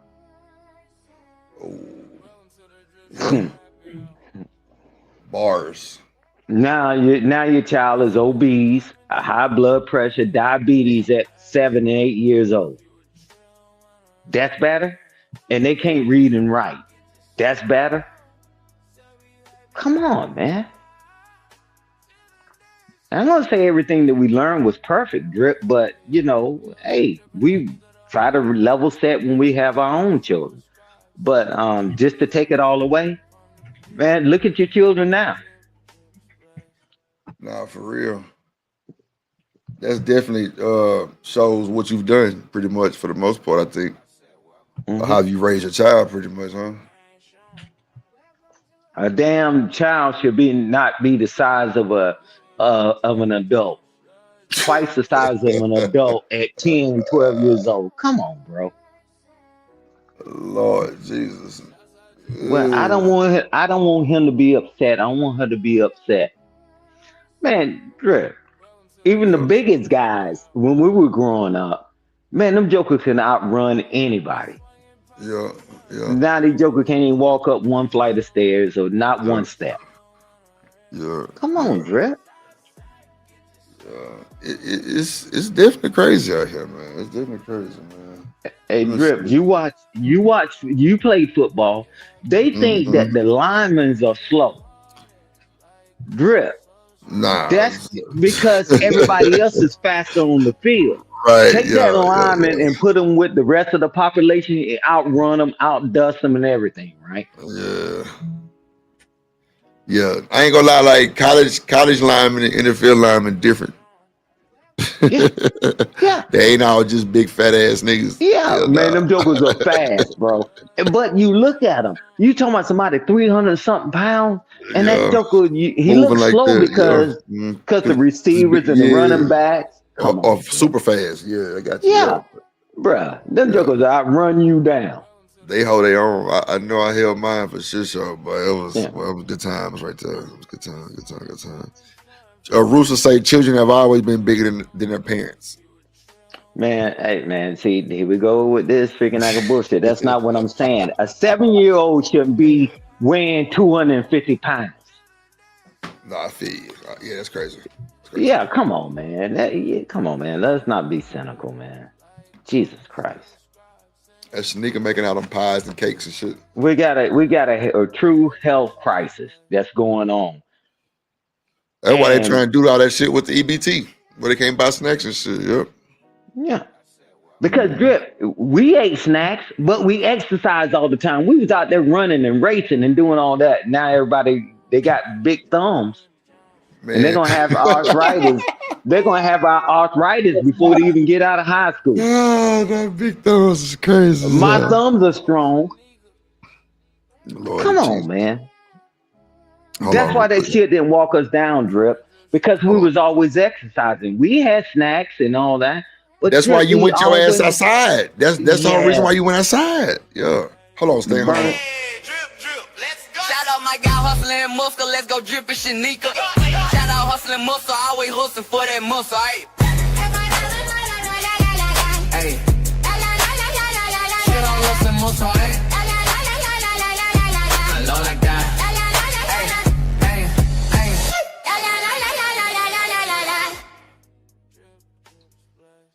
What's up, nigga? You late? What up? I had to work, so sue me. Hey, he came earlier this time, Drip. He came I'm earlier messing this with you. time from I'm last messing night. with you. Hey, Stan what's said up? big Salute, thumbs is hustle, muscle. wild. Hey, Nah, hey. What's thumbs is good? crazy. What's up with you? Yeah, man. But what I'm saying, man, I'm trying to make it laughable, whatever. No generation is any better than any other, man. But can we see what we're heading towards? Stan, hold If that you- thought real quick. Hold on. Go ahead. Take it, we gon' dance room. Let's go down to the Mississippi. Hit Old Town Road and get my boy Roos. Drip King Roos. DripNation Mississippi rules. Let's get it, Drip, let's get it, Rooster. King Rooster. King Rooster!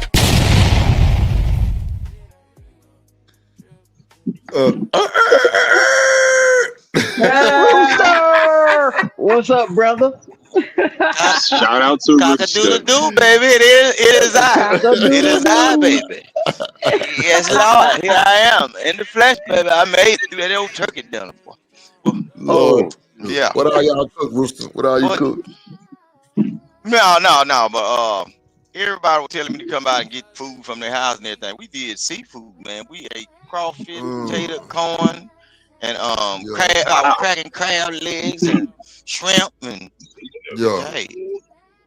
Big cool. I wanted to Little eat from the corn, water potato, this year. Yeah, and all the water. Yeah, sausages and everything, boy. I ate so much sausage, boy. I'm talking about. Woof. Yeah. Hey, Drip. But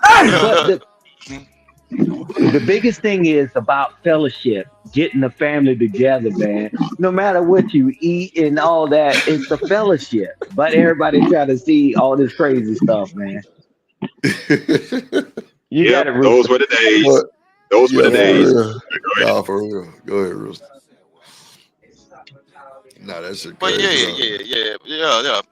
I know what you laughing at, but hey, look, it's all good. You know what I'm saying?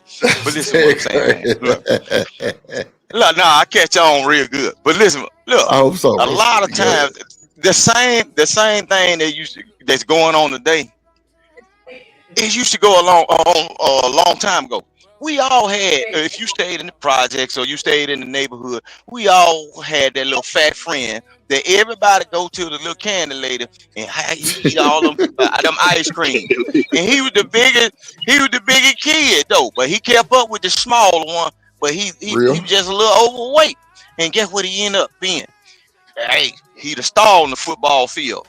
big old Thank you, strong Rooster. because his body can. Thank you, Rooster. But we were just more a little athletic with ours because we was always outside drinking out of the water hole. You know what I'm saying? Even though he was a little chubby and he loved them ice cream sandwich, the little Debbie cake, and he was, you know what I'm saying? He used to snore when he used to talk a little bit. We know him. We all had him. But he was a little athletic. Little fat boy can run. Little fat boy Yeah. can play baseball, football, Yeah. everything. The little, you know what I'm saying? He was a little too big for the little BMX bikes, but they'll still get him and put him on it. And he'll trim Yeah. himself down over a period of years. Now he's 6'3". Now he's 6'3" in a gym rat. So them kids were always big and well down here where I'm at, man, and in the real South. Nah, Oh, Texas don't too. get with Yeah. hey, boy, you got a lot of them out there. Bro, Look, run I up was on that you. kid, Rooster. I was that kid, Yeah. bro. I always competed with the little niggas because they had me fucked up. Nigga, I played basketball. I did shot put disc. I played for the Stamo Dodgers. Baseball. Nigga, I played second base and catcher. No bullshit. Everything, bro, that was me. Like, even in basketball, bro, I used to mimic and one people, bro. No bullshit to where Rooster. I really was cold with my handles. I wasn't as fast as everybody. But being not so fast would get you. Because nigga, you would think it's coming quick and it wasn't coming so quick. And then I had a cooler shot too. Ain't bullshit. But the thing is, it worked to your advantage. Them ice cream sandwich, them little Debbie cake. Ain't nobody want to stand up under that rim with you. You too big. Ain't nobody finna stand under that rim. They'll play you up the court, but they ain't finna go up under that rim. Cause if you come down wrong, ain't going to the hospital. Well, little man going to the hospital now. If you fall on him wrong, little man going. No, for So all you real, point man. guard, they ain't going up under there with you now. That's how it was in the pool, Rooster. That's how Everybody Shaq wanted me made to it. slam them, bro. Tell you, it's crazy. Yeah, Nah, I they feel want you. you to look like that rough check. They don't even want you to rough check them up in the paint. No. Hey, That's Drip, why them but little guys can shoot them threes so good. Know how to get in that danger zone. Shit, no. Yeah. He ain't going up under there. That boy Hey, 15 years old, damn near 200 pounds, and he 15 and 6 foot something. Man, no, he gonna hurt you up under there. Yeah, he gonna hurt you.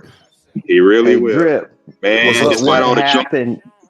What's happening now is that the exercise is going out of the situation. And you know, the big guy, man, I would put it, I can go back in time and I'd take the biggest guy and put him up against some of the best people that we have now because you still had to be mobile, right? But now they're telling you to sit there. They don't even get up out their chair. Drip, I'm telling you, they did a whole documentary on this stuff for years. That these jokers sit there and sit My in their 600 pound nice life. little arcade chair and play video games, and they pissing in bottles. They don't even get up. They don't exercise. Man, are And you they talking about found a that lot show? of them passed away. You got it. What up, Miss Bella? Don't forget that show, my 600 pound life. That stuff is sad to watch, honestly. Yeah. I don't even show no sympathy to them motherfucking folks. Them folks knew what the fuck they was doing. Straight up. I don't And let show me no say sympathy to this. that bullshit. Let me say this. And as much junk food I ate as a child, I was never overweight. I was skinny as a child, but I didn't get muscles until at least 15, maybe 14 or 15. That's why I started going to the gym, getting buff, lifting weights and shit. Right. But when I was a child, I used to eat junk food. My mom had to literally force feed me vegetables. I'm gonna say by elementary school, I started liking beans and rice. I started liking broccoli. So we didn't play that in my household. Eat junk food, but you're gonna eat whatever the fuck mom and dad cook for dinner. You eat if you don't like the shit.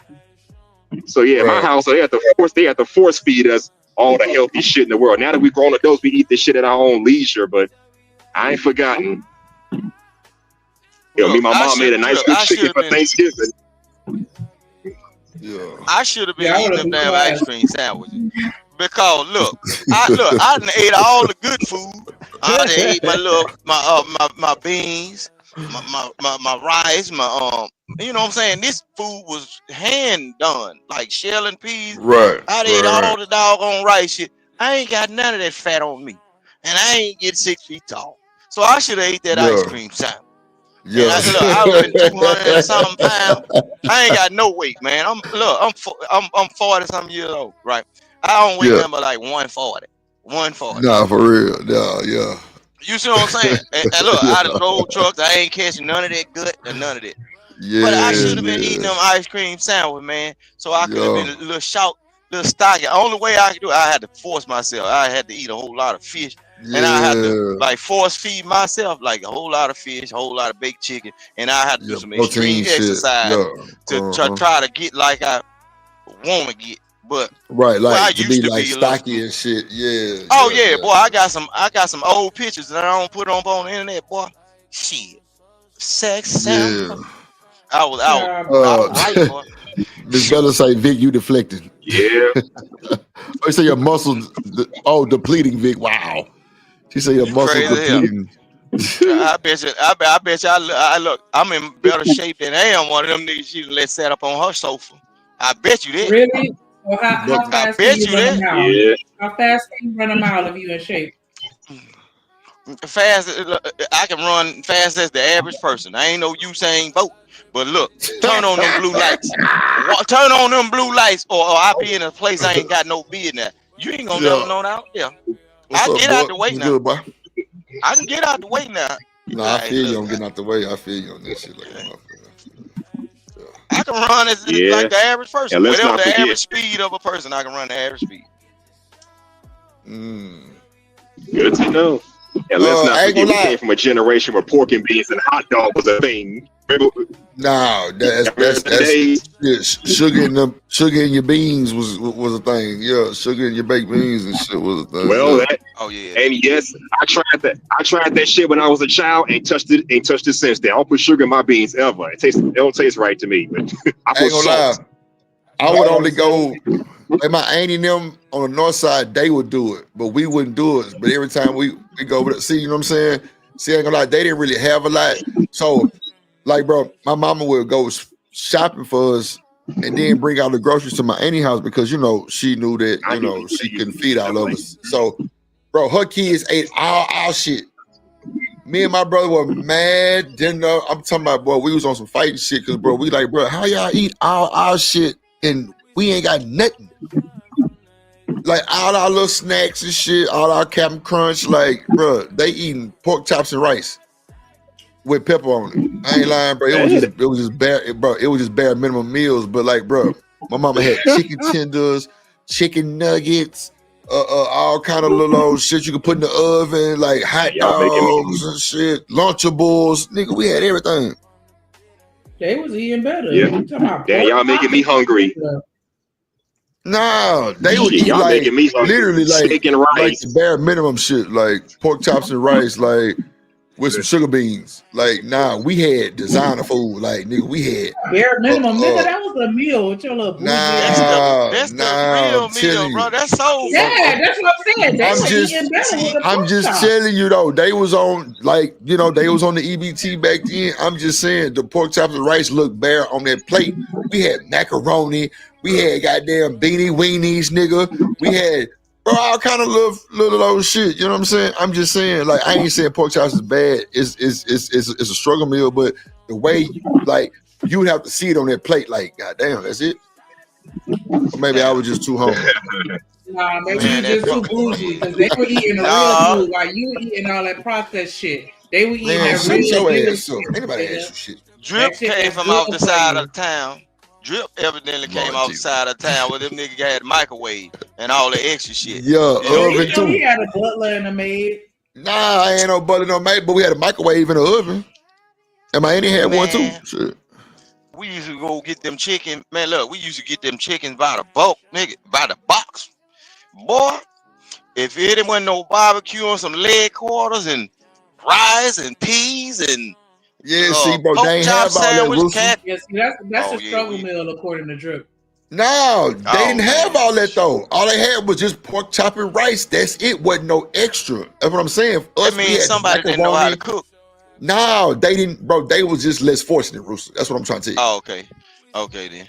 Yeah, that's all that was. You know what I'm saying? Like, but you know, them was my favorite cousins though. So nigga, we out there. You know what I'm saying? No matter what it was. So that's what I'm saying. Like, that's when my mama would go shopping before she took us over there for like almost 3 weeks or like 2 weeks because she knows we ain't want none of the stuff that they had. what I'm saying? But So nigga, she they end up dropped the eating our fuck off shit. over there. Yeah, hell yeah.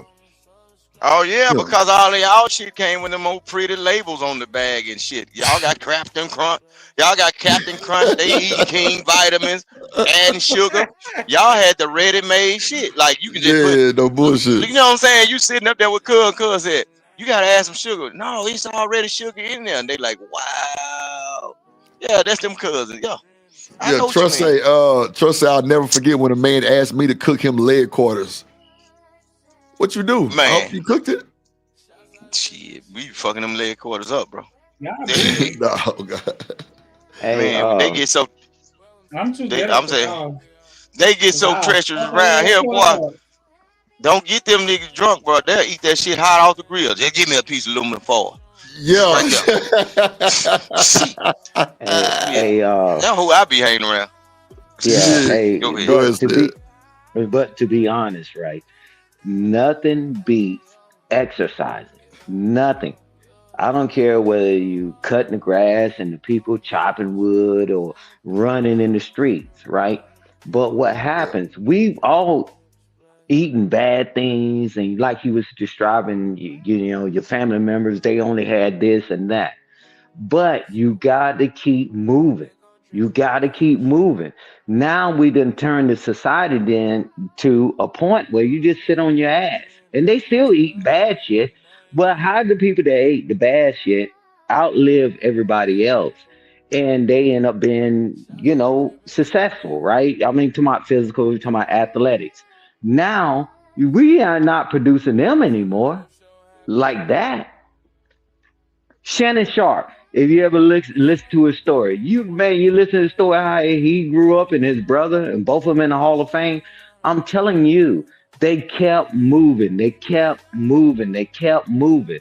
And now we took our children and we tell them just sit down and we give them all the bad shit, but they sitting down and you seeing, man, you very seldom ever heard anybody had high blood pressure as a child or diabetes and all this other stuff, right? And then they woke up dead. You know, come on, bro. You got to exercise. You can eat whatever you eat, whatever, that's fine, right? Everybody's not that fortunate. But if you don't exercise, man, you're done. You got to keep moving. And I land the If plane you there. if you want to put a child in shape, watch this. The main thing is two things you can do. But I say the first one over the last one. Do swimming. What do no, buy them a trampoline. The trampoline is for the cardio. A trampoline will tire you out within 15 seconds or a minute if you ain't used to jumping and breathing and that action. And swimming.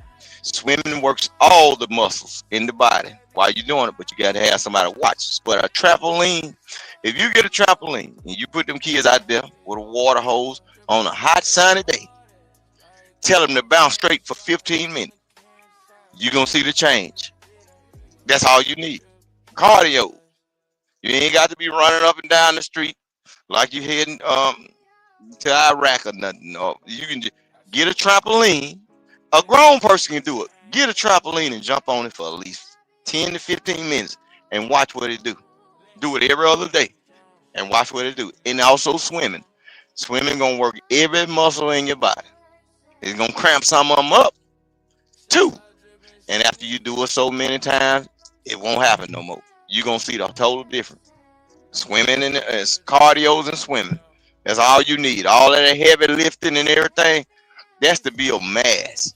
To look like you big. You don't have to have it. Most some of the fastest and the best people in sports, they small frame people. They ain't got all that water weight on them and taking all this creatine or nothing. No, they just doing regular motions with your body. Drip, you should know. You remember them kung fu movies when they sandy paper washed the wall. That wasn't doing nothing but showing you can exercise using your own body weight. The tai chi and all that. They tell you Oh shit. look at Conor McGregor. Look at Nah, that he walk ain't he was bullshit no. doing. People thought that Conor McGregor was doing that, puffing his chest out. No, he was flexing his body. that move that the Chinese always did on the kung fu movie, that was to build balance and flowing the flow of your body. You working your muscle when you do that. You know what I'm saying? Blow with the wind, move like the water. You know what I'm saying? All that shit. That's all it is. You can use your own body weight, man. You ain't got to have all this shit. Yeah. You know what I'm saying? And you can do some up downs, like jump up and down off a stool. Stabilize it first, cause we don't want no hospital. Yeah, no hospital. Yeah, yeah. And once you first get into it, don't let nobody trick you on the internet. Oh, you got to do more. No, if you can do only 5, keep doing only 5 until you can build up to 6, and then maybe you can build up to 10. Do not tear yourself up and need to press that button on your life alert band, and you ain't got nothing. Hold on. You can say life alert. Go ahead, Steve. Hey, Rooster, to go on what you're saying, right? It's very few places that you don't have stairs, right? You know, walk up and down the stairs. You don't need a gym membership, and that's what Rooster's saying. Just natural things. Just do those things. Don't over exalt yourself and all that, because most of you joke ain't did one push up when you was a kid. Don't try to do it when you're older. Man, just walk up and down the stairs, right? Sitting in the chair, get up out the chair. Sit in the chair and get up out the chair. Because if you don't keep your body moving, right? And I'm gonna tell you this, right? And they salute Coach Rupp. But I'm gonna tell you this. Yeah, both of them got hip replacement. You know what? They NFL career wouldn't even last as long as it did if them guys didn't exercise. You watch now, Drip. You the big sports guy. You see more people got season-ending injuries than you ever seen before in history, and it's getting bigger and bigger because they didn't go through these other things, right? Right. They Hall of Famers, and he said, "Well, both of them got hip replacement." Yeah, you damn right. They wouldn't even got a chance to even be in the NFL if they didn't already train their bodies and do all these exercises. So I tell you this. We don't have enough history yet. Let's see what the world's gonna be as far as physical. Keep giving them damn tablets and let them sit on their ass. Keep giving them game systems and they don't exercise. We had game systems and guess what? We walked our ass outside and we did all these things. Now they're just doing one without the other, and we'll get the history on that. Right. It's over. So Rooster, you're right. You don't take a bunch of money to exercise. Like Rooster said, man, just get up, get down. Don't ever exalt yourself. You only can do 5. Just keep doing 5 until you can get to the next. Walk up and down the stairs. That's all you have to do. Walk around your house. That's all you have to do. That was one of the main reasons why, like, when over my career, truck driving and everything, I started off doing drive-in, right? But drive-in was only just getting in and out of the truck. That's a climb too. And you swinging doors. But I transitioned over the flatbed, because flatbed keep you working. I'm cranking down on the winches. I'm picking up iron. I'm throwing chains. I was exercising. Boy, I'm talking about beautiful too. I'm talking about nigga. This guy. Listen what I'm saying. Look, folks talking about you work out. No, it's just I'm absorbing this iron that's around me. You know what I'm saying? But you know what though, Rooster? But you know what though, bro? Like, I know exactly what you're talking about, because them bars that you on the motherfucking crank bar, that bitch heavy as fuck, and you really working that. Yeah, like you gotta lift it up, put it in. Put it all the way down. You know what I'm saying? That's like shoulder, chest, shit, back. That all by itself about 30, 40 pounds. That's what I'm saying. That motherfucking heavy. That's what I'm saying. And then you got to crank it down and make sure that thing clicks in. Make sure you don't lose your load. Come on, man. Then you got to throw this shit over the damn load. You got to throw it over the load. Come on, man. So, arm strength and everything, bro. Look, Drip, and don't have no box truck, Rooster. Don't have no box truck. Yeah. Shit. You in and out that boy, up and down that motherfucker with that damn paddy jack. That motherfucker heavy in the motherfucker too. Shit. hand-and-eye coordination going down the ramp, back up Yeah, the ramp, and all that all shit. that. Hell yeah, shit. That was definitely. Yeah, you got to have some awareness because if one slip, boy, yeah, you be in the hospital. You got to pay attention because you outside, and then even with your eyesight, if you don't go outside, you know you get nearsighted, right?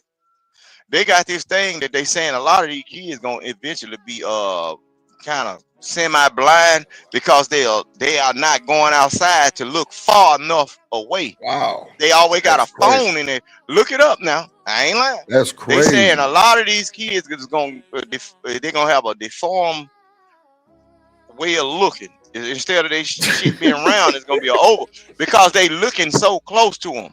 They got a phone and a tablet in their face. They don't have to never go outside to look over 200 yards. Hey, So Rooster. look it up. They did a That study. oval is real though. No. Cause Rooster, that's why, bro. My motherfucking shit was kind of oval, and I had to wear glasses for it to be corrected for like 3 years, type shit. No bullshit. Well, Man, Hey, Rooster, 7th, 8th grade. you I are wore glasses. correct. You remember your parents used to tell you, don't sit that close to the screen? Don't sit that close to the screen. Yeah, And now we got the phone and the tablet right that close to our face. Yup. Okay, I guess the ones that didn't graduate from high school, that the parents are so slow that managed to give you property and do all these things. I guess they were still stupid. Now you sitting up with that screen to your face all the time, and you sitting up there close and all that. Now, come on, man. Yeah. Keep And that's what it dismissing the does. people before us. They had some nuggets. Was it all perfect? No. They was telling us the truth.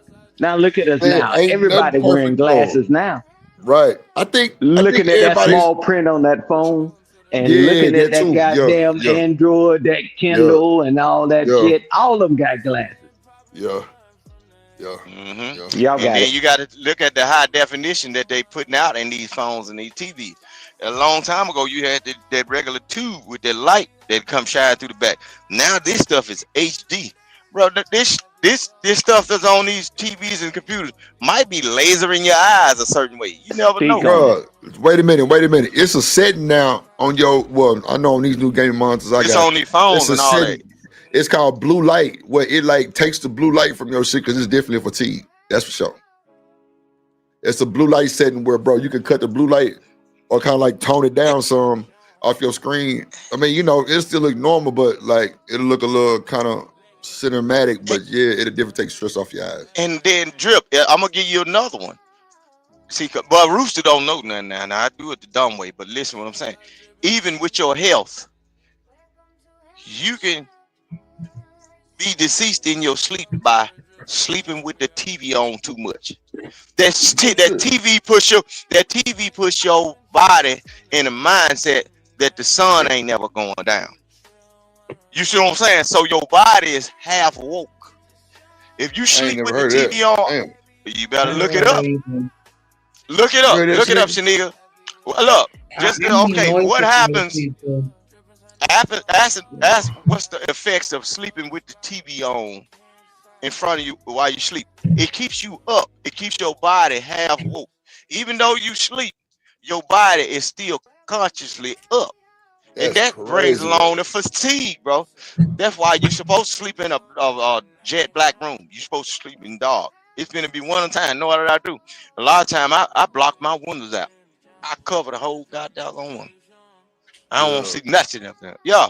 And guess what? You'll get up feeling totally rejuvenated, recharged, and everything. But leave that TV on. Every time somebody come up with a exciting something, you ain't conscious of it, but something gonna tell you to look back and watch that TV. Turn over. You ain't never sleep. Because your body never shuts down. Yep. But I mean, you go never through relax. cycles when you sleep anyway, though. Like you're not in the REM stage the entire time. Right. Because But yeah, your I tax fell asleep dollars, with my I TV went on through every that day. training. I fall asleep. I wake up well rested. Cause yeah, I need noise. I need music. Like if listen, put me to sleep. I need music or some type of TV or. No, but you can do the music through the a speaker. Like the music through a speaker is like listening to ocean sounds Yeah, rain and or shit. nature Yeah, sound and everything. yeah, That's yeah. soothing to the body. But the rays that coming off the TV is what keeps you up because our body actually works off of sunlight or light. The more light you have your skin absorbing while you sleep, you'll never sleep. Really, totally. Try it tonight. Go to sleep with every light off in the house and watch what happens. You're like, oh, that rooster knows something. Don't you tell nobody I know a damn thing though. Don't you tell them that. Don't worry, Hold I on, real won't. quick. You say what? I said, don't worry, I won't. Hold on, Yeah, let me bring up this but video. Well, go ahead, Stan. Go ahead. yeah, but people say and people teach you that you got to have a lot of noise and a lot of light and a lot of this for you to sleep. I'm like, okay. And then you wake up irritable and all this stuff. I'm like, no, your body got to be able to rest. If during the day you're working and you busting your ass, and you're dealing with that, you go to sleep and you listen to all that nonsense while you're going to sleep. Yeah, when do your body rest? It Well, doesn't. you know what though? I ain't mean to interject, but I turn the sleep timer on so it cuts off like after 30 minutes. So it don't be on the whole time. Yeah, I don't know that's if that cool. makes a difference. Yeah, but it used to be a thing on the television that's still on there, contrast, lighting, and all Yep, that from yep, way yep, back in the Yeah, day. yep, And yep. get if everybody be honest, how often did you ever adjust that? never. I did it all the time. But you know, I was a N- n- technical type of person though. So I Drip, went through all the settings. you stay your ass out of this goddamn Work. conversation. Now, Just but like you were Stan, talking about blue light and changing things and all the contrast, right? The Nah, for contrast. real. Yeah, man. But people have never even touched it. They got TVs that they bought and they purchased, right? Black Fridays, no Friday, the hookup. They Yeah. never adjust any of that. Never. Yep. Yep. Yep. Yep. Yep. Is a well, I reason do it. behind that. It's a I reason do it Now, too, behind it, Roof. right? Because like Rooster's saying, which he always say he don't he say, hey guys, and I'm gonna keep you there, Rooster, he don't know shit. But I'm telling you, they study all these issues that happen with noise, Yeah. Eye the fatigue, all kind of shit. volumes and the Yeah. contrast and all that, how people bodies adapt. Yeah. But we just plug it in and we just think we good. And that's why we cuss each other out. Part of the reason why we cuss each other out all the time and mad with yeah, everybody for no reason. and Stan, look, I'm gonna tell you another thing about light and sound, but this is about sound. They have a thing called a musical brown note. Y'all look that up. I ain't gonna tell you what it is. Look it up. They tell you that certain frequencies actually make your body do a certain thing. If Speak y'all, on it. the musical brown, well, I want to tell you. Do y'all want to know what it is? Go ahead. The musical brown note is a certain tune that they can play that'll make you defecate. Oh yeah. Yeah. Yeah. That Yeah. Yeah. that tells you that your Yeah. body, even though you are unconscious or asleep, is still functioning. It's the So frequency, if Rooster. It's the frequency and shit. but Yeah. I okay, know you but talking just about. think Yeah. I know about you a talking about. long time. Just think about a long time ago what that TV used to do.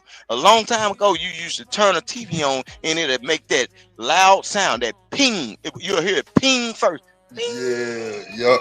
Yep. That's an Yep. old TV, right? Yep. You don't get Yep. that no more. Well, see, Right. just think about your parents telling you, "Hey, stay away from that TV." You don't even know what that ping was doing. That ping might have Yeah. been hitting you with gamma radiation and got you Radiation, no crazy. bullshit. That You see what I'm radiation saying? is, bro. No bullshit. He ain't lying. Hey, And them old why do microwaves y'all too. think Them old why do you microwaves think too. they said music tames and calm the savage beast?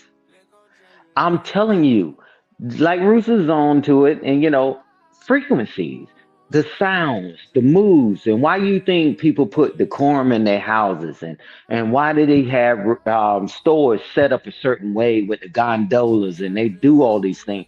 It's people that get paid a lot of money that set things up a certain way because you don't know. but subconsciously you are attracted to these things. Why do you think they put all the bad stuff before you even get out of the dang on grocery store? They put the stuff that's gonna rot your teeth and make your body and give you all these things. They put it right there for a reason. All these things are set up a certain way, but a lot of people don't give a damn. Hey, yeah, man, it's just conspiracy until your ass is sitting there, got one leg cut off, the next leg cut off. Everybody does it, and that's what marketing is even about. You know, a Exactly. vehicle is a vehicle, a house is a house, and all that. But we won't take the time because guess what? This is first world issues because we got the luxury to talk trash about each other and gender war and do all this stuff. First world issues. But over in the other country where they're going through this battle, you think they talking about this? No, it's marketing. And I land the plane there. You ain't bullshitting. What do you say? 976. Shout out to D-Rock. Let me see. All right. Let me bring up this video. I have 40 plus years under my belt dealing with women who have already had children.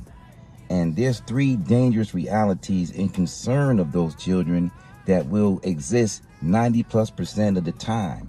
Unless you're in that child's life before the age of 7, which is a totally different subject.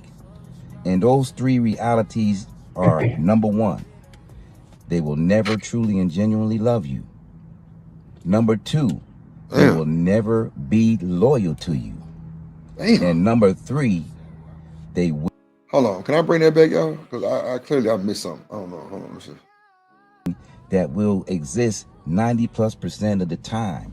Unless you're in that child's life before the age of 7, which is a totally different subject. And those 3 realities are number 1, they will never truly and genuinely love you. Number 2, they will never be loyal to you. And number 3, they will and can at any given moment betray you, and it won't even bother their conscience because back to principles 1 and 2, they don't really love you and they're not loyal to you. So is that true? And see, that's why I was trying to figure out what age Yes, it a is. kid for the fucking woman to have if I dated with a kid. And y'all was saying like 5 and 6 and 7 shit. So I see why y'all said that now, because you know you kind of get a hold of them, I guess. But man, that shit sound bad though. It make a nigga not want to do no type of shit with people with kids. It's not bad. It's just the truth. Back to what Stan said. Look. This is what I'm saying. He was talking about how people set up certain things and things is designed to do a certain thing. Look, the reason, like, just okay. If you ever had a kid, or if you ever been in the hospital when you have your child, that's why the doctor tell the parents to do skin to skin. You got to take off your shirt because you creating that bond. Once you get past that point of creating that bond, it's that child damn near is kind of distant from you. Just pay attention. Pay attention to the women that done skin to skin, right? If they done had their babies, what some kind of way they babies is always bonded to them. But the Negro that's outside of the equation that maybe came to the hospital, didn't really want to pick up the baby and everything, them kids grow up fighting and scratching and cussing that man out. But they don't matter what they mama do. Oh man, they're my mama. They locked in, yeah. That's how my little Look, brother them did with his new niece. Boy, she had, of course, you know what I'm saying, she had a C-section, so it wasn't immediate. But when they brought the baby in, you know what I'm saying, she, you know, it was skin to skin. Then, you know, bro took off his shit, it was skin to skin too. So I think it's like that smell. I don't know what it is for sure, but you say what's your nigga? All the above. Oh, The smell, the hormones, like all that shit.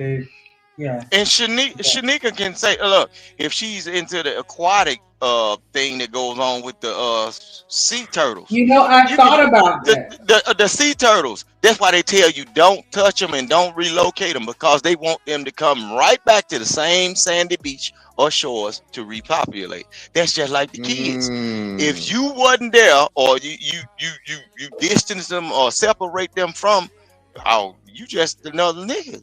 If you wasn't there, from the ages of that window, it kind of over with. Your kids will tell you they love you or whatever, but hey, daddy, you weren't there. Mama, not. But see, it's gonna be hard to do the separation between the mama because you got to think while this woman is carrying this baby, that baby is also hearing all the sounds that's around her. He's taking in her fluids or whatever she eats.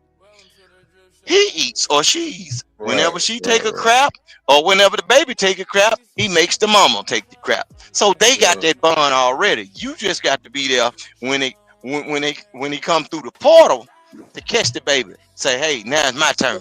If you don't catch that baby, it's over. That's why you talk to the baby while the baby's still in her belly. Like, I know guys that shit like that. So the baby can hear his voice. And you fill him up with all your music. You bump that little JBL and all the type of music that you want. Put it around that baby. And get what? And they gonna come out dancing and singing the same song. You be wondering why he up in there singing that Marvin Gaye like he already knew it. You was there. You see what I'm saying? Yeah.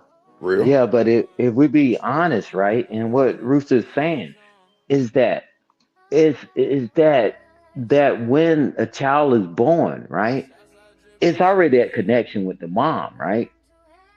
And I'm telling you this, a woman can mistreat him, treat him like the worst thing on the planet. That's my mama. But let the dad say one thing that wasn't there. Hey, no, you need to get your grades together. Turns on him automatically, right? In a lot of cases. He's telling what's right. Your mom been teaching you everything that's wrong, and we can flip it. If the guy has the child at birth and grabs the child, I'm telling you, bonding is very important at your developmental stages, because if you don't have that, a person will be the most disloyal person on the planet, because they're cool with you at the beginning, right? Yeah, you know, this and that. That's why he said that they would never truly, genuinely love you. He didn't say they don't love you, they don't care about you, but they will always revert back to the old because you didn't create that bond before they realize what the world is really about. Because more nonsense go in a person's head, it becomes their true belief, the way they see the world. And it's hard to change somebody when they see the world a certain way. Bond with your children. I think that's what Rooster's saying. Bond with your children, whether you with the lady or not. You bond with your child, men and women. Right. To avoid a lot of this nonsense. So it's a lot of hugging and holding the kid and all that shit, bonding. You know, y'all have private time talking to him and shit. See, man, we lack that too, probably. Okay. D-Rock say skin on skin also calms the baby and calibrates the heartbeat. Yeah, I was just gonna say that. That's wild. Because I was gonna say it's something about the heartbeat too, but then he just touched on it. See, great minds. Yeah, big head ass nigga. So beware. So do you see? But this the content they putting out for our folks, but this shit don't be no good shit. Parenting is crazy, man. It ain't no easy thing. Just like marriage, it's not easy. But folks on here ain't never been in a marriage, ain't never been no serious shit. Tell a motherfucker what to do. That's why I be sitting in. I'm just giving my anecdotal experience of just me. I can't tell you about nobody else. I can't tell you what they said, what they did. No, this is what I did, and this is what happened. Period. But other than that, I give a fuck. You still? Go ahead. No, I was just gonna ask. So you still have faith and still want to get married? Yeah. Why wouldn't I? No, I don't be listening to these ragged ass niggas on this internet. Trust me, I don't. I put that on my mom. That's why when you was up there on the panel with Izzy, like, you know, you was talking your theory, but clearly nobody was agreeing. Because that's just how it go. Everybody's not you. So that's why I don't take none of this shit serious. because they lump everybody into one big goddamn nigga hog pen and just judge everybody as one. No, They just be talking everybody's foolish. different. Yeah. They talking foolish. Know what I hit everybody with in the house? Because I work, you know what I'm saying? I go to work, like CeeLo Green said. But I hit them with this. Look, if you feel like I ain't doing my job, hey, it's whatever. But as long as I put light over your light in this house, a roof over your head, and clothes on your back, I ain't got to like you. You ain't got to like me. I do this because it's my job. Nigga, that's what my mama told me one time. Rooster, I ain't bullshit. My mama told me that shit one time. It's my Nigga, job. you ain't got to like It's me, my but as long as duty. you in my house and I'm buying clothes to put on your motherfucking back and all this old extra shit, nigga sending your ass to the school trips and field trips and all those shit. Shit. Nigga, I hit him with it. I hit him with the Denzel every time. Until you can do better. Guess what? You gonna have to listen to, until you can do better, you ain't got to show me better because I'm be so focused on what I got to be doing. I ain't even looking over there. Until you can do better, you got to, hey, handle it being up in here. And it's gonna be what it is. You know what I'm saying? Goodness. When you striving for greatness. That's all it is, man. Look, y'all, a lot of these folk, they lump everybody up in this because they can form a narrative, bro. Like, I even when they had these conversations, the black people ain't doing this and all that. I be looking at these folk like, man, let me get on their Call of Duty. I'm gonna play this shit and listen to this shit. Look, man, get your mind right. Yeah, man. I be like, oh, these folk, oh, they doing it for the money. You can easily persuade these folks to say anything because whatever topic that's popping, they gon' conform to it. You know what I'm saying? That's why when you hear these people saying all kind of outlandish stuff, I be like, oh Lord Jesus. I know these folk, they ain't walking around in the world really believing this, right? Bro, but they do be believing it, Vic. Bro, that's what I be saying, bro. Like, that mean they ain't got no home training then. Who raised you? Yeah, who raised you? If you sitting around here listening to people, I can look at the comments and all these in all these places I go. Sometimes I shadow watch. I just cause I don't want my name pop up in nothing. But I look at some of the comments from page to page. People be switching their ways just to be up under I seen that too. I seen that they too. be switching it up just to be, you know what I'm saying, to suck up to the person that actually running the show. Man, bro. In real life, man, if you can't think for yourself, I damn sure don't want you ride with me because if I say, hey, abandon ship, if we ride down the road and you can't think for yourself, and I say abandon ship, and you don't know the lingo, shit, you fucked. I done already jumped out. Yeah, I didn't dip. Yep. And what I'm referring it to is, I done already jumped out. Hey, I'm hearing something that ain't aligning with what I know. Hey, abandon ship because I know better. If you don't know how to get yourself up out that situation, shit, you bound to drizzle. Nah, listen to all these crazy ass people. You got people that ain't married, people that live in a single life. You know what I'm saying? Everybody can tell everybody something. Each one can teach one. Yep. Some bullshit because stuff. everybody got an avenue that they went down, the road not taken. And then, you know what I'm saying, you can come back and help somebody. And they be like, dang, I ain't never looked at it like that. But just to be on the internet and tell folks, no, it ain't like that. No, it ain't like that. Look, I got a whole goddamn way. It's certain stuff that I done heard people do or say when it come down to a relationship. I would never do it. Boy, it'd be ambulance, fire department, police, and everything. Shit, no. But they agree and they deal with certain stuff. I'd be like, these folk got to be lying somewhere, and in certain conversation I wouldn't come up in or get in because it'd be too much lying to where I don't want a YouTube lie be the thing that stopped me from getting into heaven. Please, you know what I'm saying? YouTube lies, crazy work. Yeah. Just think about it, Drip. You go through all your life, all the dirty stuff that you done did that don't nobody know nothing about. You get all the way up to the pearly gates of heaven and say, Jesus, I signed my name on the list. Can I get up in here? He said, you did good. But you remember one time when you was on that show with that person? That didn't hit me. Oh, boy, YouTube done sent you to hell.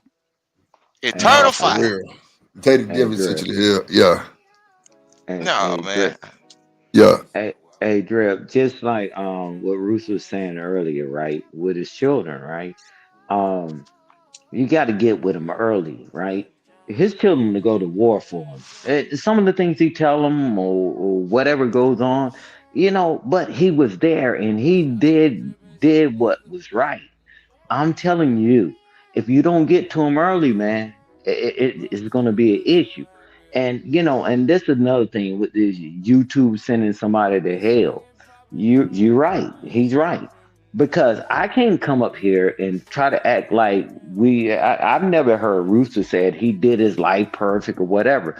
He tell his tales. He said this what I did to correct it. But I don't understand how people think they can come out here and have children out of wedlock with all these different women and not in their children's life and then say that they the standard, right? Come on, man. Mm-hmm. Instead of saying I screwed up, I've learned from my mistakes and this is what I'm doing moving forward. But they always leave out the first part. Like Rooster Right. said, they come to us and they tell us like everything in their life been perfect. I never came up here, and Rooster never came up here and said his marriage, when he started off, it was perfect and all that. No, guys, this is what we learned from this. So you don't go down that route. But the other ones come up here and they want to alleviate all the negative shit that they've done.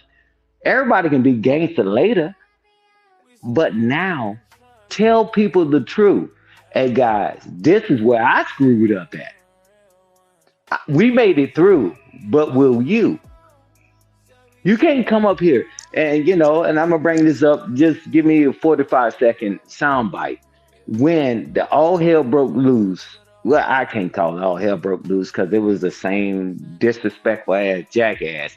But you're gonna talk about another guy that married somebody outside their race and whatever, and then you got children all over the fucking planet, and you ain't even in your child's life.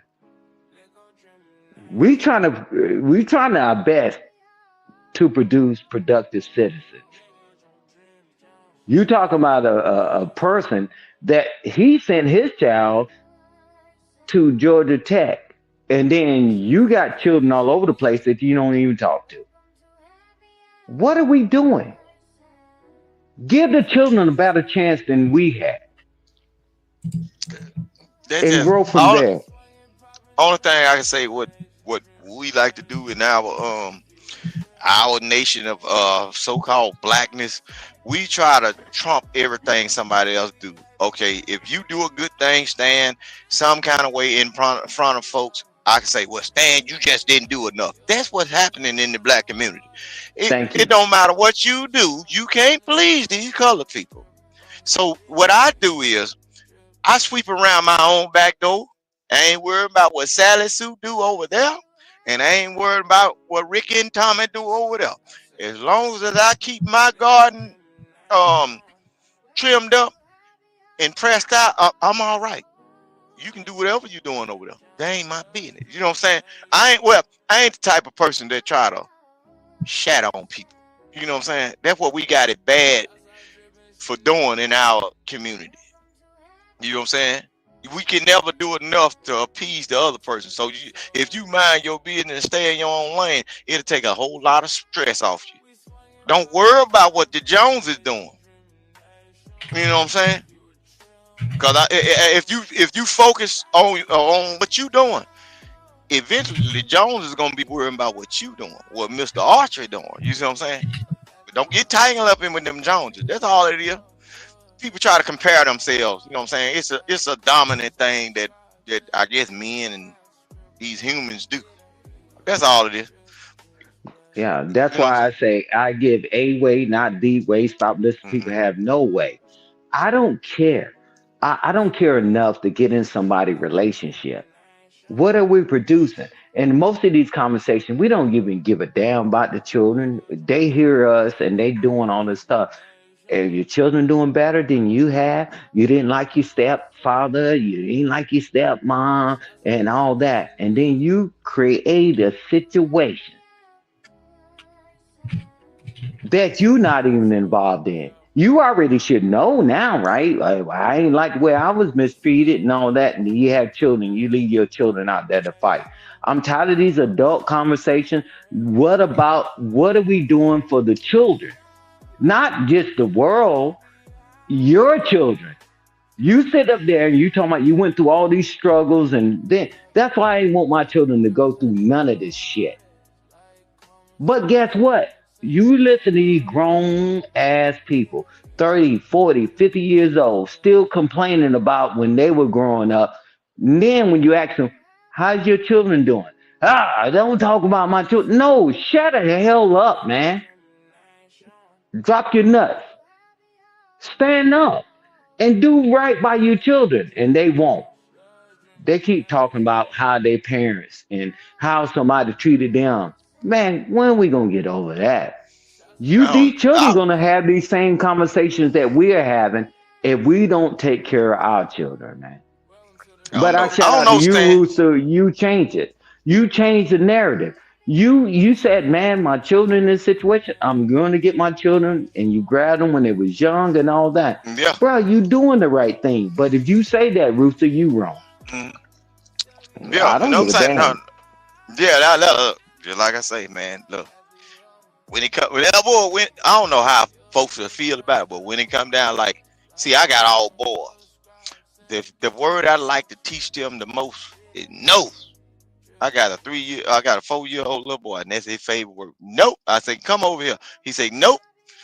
Yeah, because when you really need something, and you think Daddy gonna just give it to you, remember that first word I taught you. No. You finna have to go through a certain thing. See, I got boys. A woman gonna get taken care of by a fool or educated fool. My boys got to know that you can't have everything you want. So I'm gonna tell you no every time, unless I see fit and you done did something the way you done earned it, and I say, well, shit. Well, you did good. I got to get you. No, I'm gonna teach you no. I'm not gonna give you the yes, yes, yes, yes. I'm not finna put you in a position where you finna fail in life, or you wanna build some kind of mental illness where you wanna hurt yourself because you can't get what you wanna get. Nope. I'm telling everybody now. Nope, no. Get gone. It ain't happening today. Everything they're dealing with, nope. If I want you to have it, you gonna get it. You ain't got to ask for it. I know what you need. That's what I'm saying. Now, don't build these folks up to think. Don't build the worst thing you can ever do is build your children up to think that they can have everything, or they above everything, or they better than everything. No, because they're going to get out in the world, and what's going to happen is, that's part of teaching children too. What's going to happen in this world, they're going to get out in the world and think they had life so good, and they're going to get out there, and they're going to bring that bullshit back to your house. Damn, I thought I had it good. Them kids over there, they got it way better. We were poor. Shit, didn't I do such a goddamn good job to where you ain't know you were poor, nigga? Get back to work. And don't ask for nothing while you on your way back to work. That's how I'm going to teach kids forever in a day. Now, I ain't going to set you up for failure. But work hard for what you want. That's why I got boys. I ain't finna raise them on no soft shit. Hey, Rooster, but you know, one thing you said, right? You been this is Drip still up here or whatever. It's just that when everybody's singing your name, right? You the star athlete and all this, and what happens when all that shit quiets down? A lot of them self-delete. We've seen it throughout history. The biggest people on the planet, when they're what do you do when nobody else is singing your name and clapping your praises, right? And a lot of people set people up for failure. Man, you ain't always gonna get yes. Bruce, we ain't always get yes, whether it be a job or opportunity. Man, we just persevered, right? Resiliency, right? And he's like, let's go. But now people teaching their children that yes, yes, yes, yes, yes, yes, yes. And when they hear that goddamn no, all hell breaks loose. Yeah. Man, that's not the way the world works. Stan, we raised tough, not to cut you off, but we were raised kind of tough and hard. You know, I keep telling you, all of my uncles, I ain't never seen them hardly work for nobody. They always ran business and everything. But they always tell you no, but you ain't gonna starve. They raising boys now for the fathers and the absent fathers, you know what I'm saying? Whatever, whoever's here or whatever. Our uncles basically raised all of the nephews and whatever, just like we were their son in my family. It don't matter what or who needed what, they always whatever you need, you can go up there and you can work for it. What's the name? I need this. You better work for it. You finna work for it or you finna do something. Ain't nothing for free.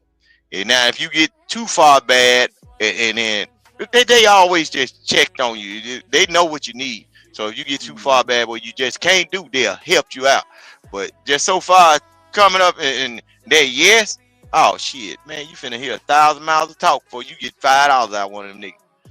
That's how my uncles then was. They gonna teach a man ain't nothing in this world finna give you nothing. It's all about what you gonna do for it, or is you gonna be foolish enough to take something. The consequences go along with that too. So in my family, we raising men. You know what I'm saying? We ain't doing that soft shit. That ain't gonna work.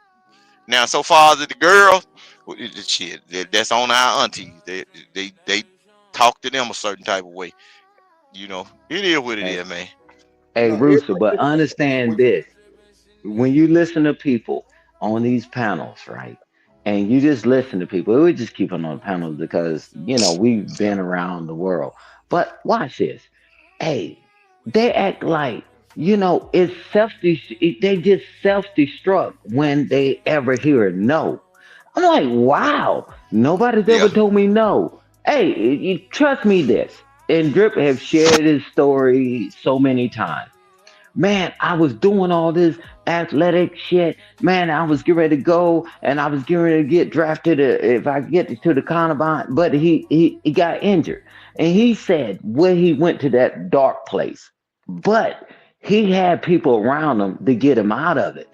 But how many people have that now? I'm telling you this.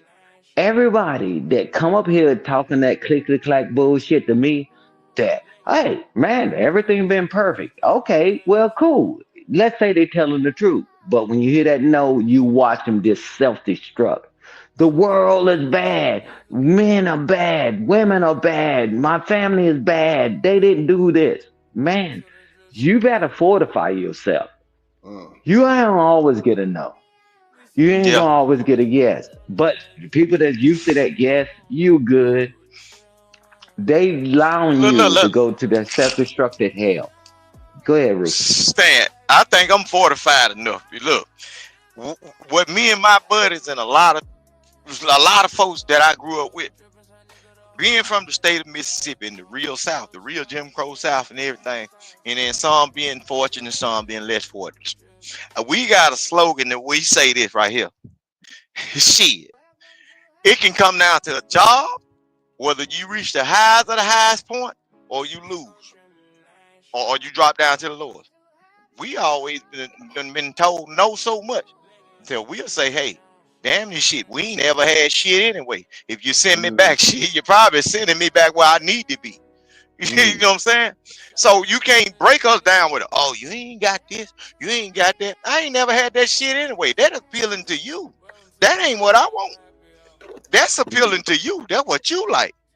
If I ain't ever had what you desire, hey, what is gonna do for me for not to have it?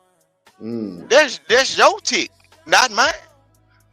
My tick might be shit, something simple as just being able to step across the state line or something, or just to see something different. It would be simple shit. You can't lump everybody all up in one group. Like a lot of people don't want riches or money because they know their habits. They know there's some people around me, they'll tell you, man, I don't never want to be rich. I just want to be good enough to where if somebody asks for something, I can help them because they know their habits. It's people I kind of want them too. You can't give me $1 million because I got to find a way to get rid of it because I know it ain't nothing but some trouble finna come behind it. I got too much foolish shit. I got too much foolish shit I can do with $1 million, and I ain't never had this. All right. So guess what I'm finna do? Hey, sister, you need a car? You need a house? By the time you reach back to me, boy, you done got broke that fast. Hell yeah. But guess what? I got 35 couches I can lay on now because I bought all them motherfuckers. I ain't, yeah. And So by you know what 4 I'm houses I can go in. saying? Yeah. And I got the key. Yeah. You see But what I'm what saying? So happens? What go happens ahead. when setbacks happen in people's life that never experienced that? It's like they self-destruct, Yep. right?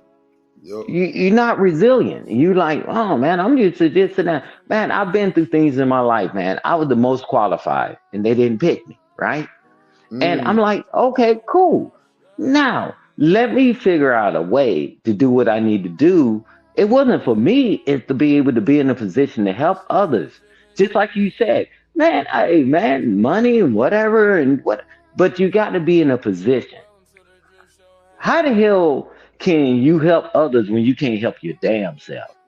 Man, life is getting ready to happen to us, and it's been proven over time. Drake could be in the NFL and doing all this crazy ass shit, right? Would it been his demise, or would it been that he would be able to help others? Well, guess what? He reset, he set up his own business, and he set up a stream where we can have these conversations. He's still giving back. Man, how giving back looks to others may not be your thing, but to them, that's their thing. All this dang on blanket ass shit, just like when that numbnut sorry sack of shit try to come up here with that goofy shit. I'm like, bruh, you can have your own ideology, man. Fine. But don't put that on other people. I think a certain way. Ruther think a certain way. Drip think a certain way. I'm talking about just putting it on and keeping it on the men. However, are we moving the needle forward? Are we doing better? You know, or do we just destroy each other? Man, fuck it, man. Man, no, shit, man. No. Hey, Ruth, when we hear no, man, we just smile. We just laugh. Okay. And then it's amazing how the person call you say, well, tell you what, we need you. Man, it is what it is. But you cannot self-destruct. I don't have a dang on self-delete button on myself. And that's what people get in these dark places and stay there too long, man. That's true, For Stan. what? That's For true. what? Trying to Drip climb said out. I went in a dark place. Drip, you Yeah. don't know how many times I've been in dark places, man. For real, It's for real. because my faith in God and the people that was around me, man, I came out, man, I was able to help thousands of people. Yep. There's nothing wrong with that. But Drip, you could have self-destructed, man. There wasn't nobody really around you. Like, you're like, man, shit. When they leave, he said, nah, man, let me repurpose myself. And that's what men should do. Right. It's like, okay. He say, hey, ain't making it in the NFL. You still like out there hanging out with them athletes. I heard you last night talking about, yeah, when I went to this place and and I'm at this game and Drip, come on. Oh yeah. But you didn't give up.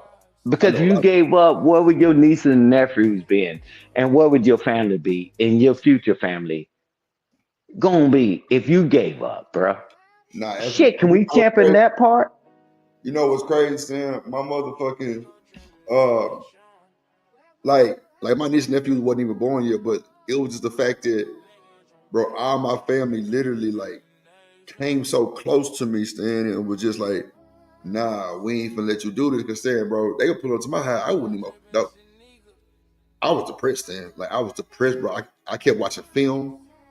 I screwed up my whole IG. I took all the pictures off from playing ball and everything. Like, I took everything that was sports off my IG. Like I was just I don't know if I'm transforming or adjusting. I don't know, but I was trying to move forward. And that shit was holding me back because Stan, you know how many times I went back to the school and watched practice and was on the field coaching them? Over 200-300 times, Stan. That's a fact. Over 200-300 times, Stan. To the point where, like, I damn near probably could have went and got a job for goddamn coaching. but it was so triggering, Stan. I couldn't even like just like nowadays, like I don't really like talking about it, but like that shit triggering.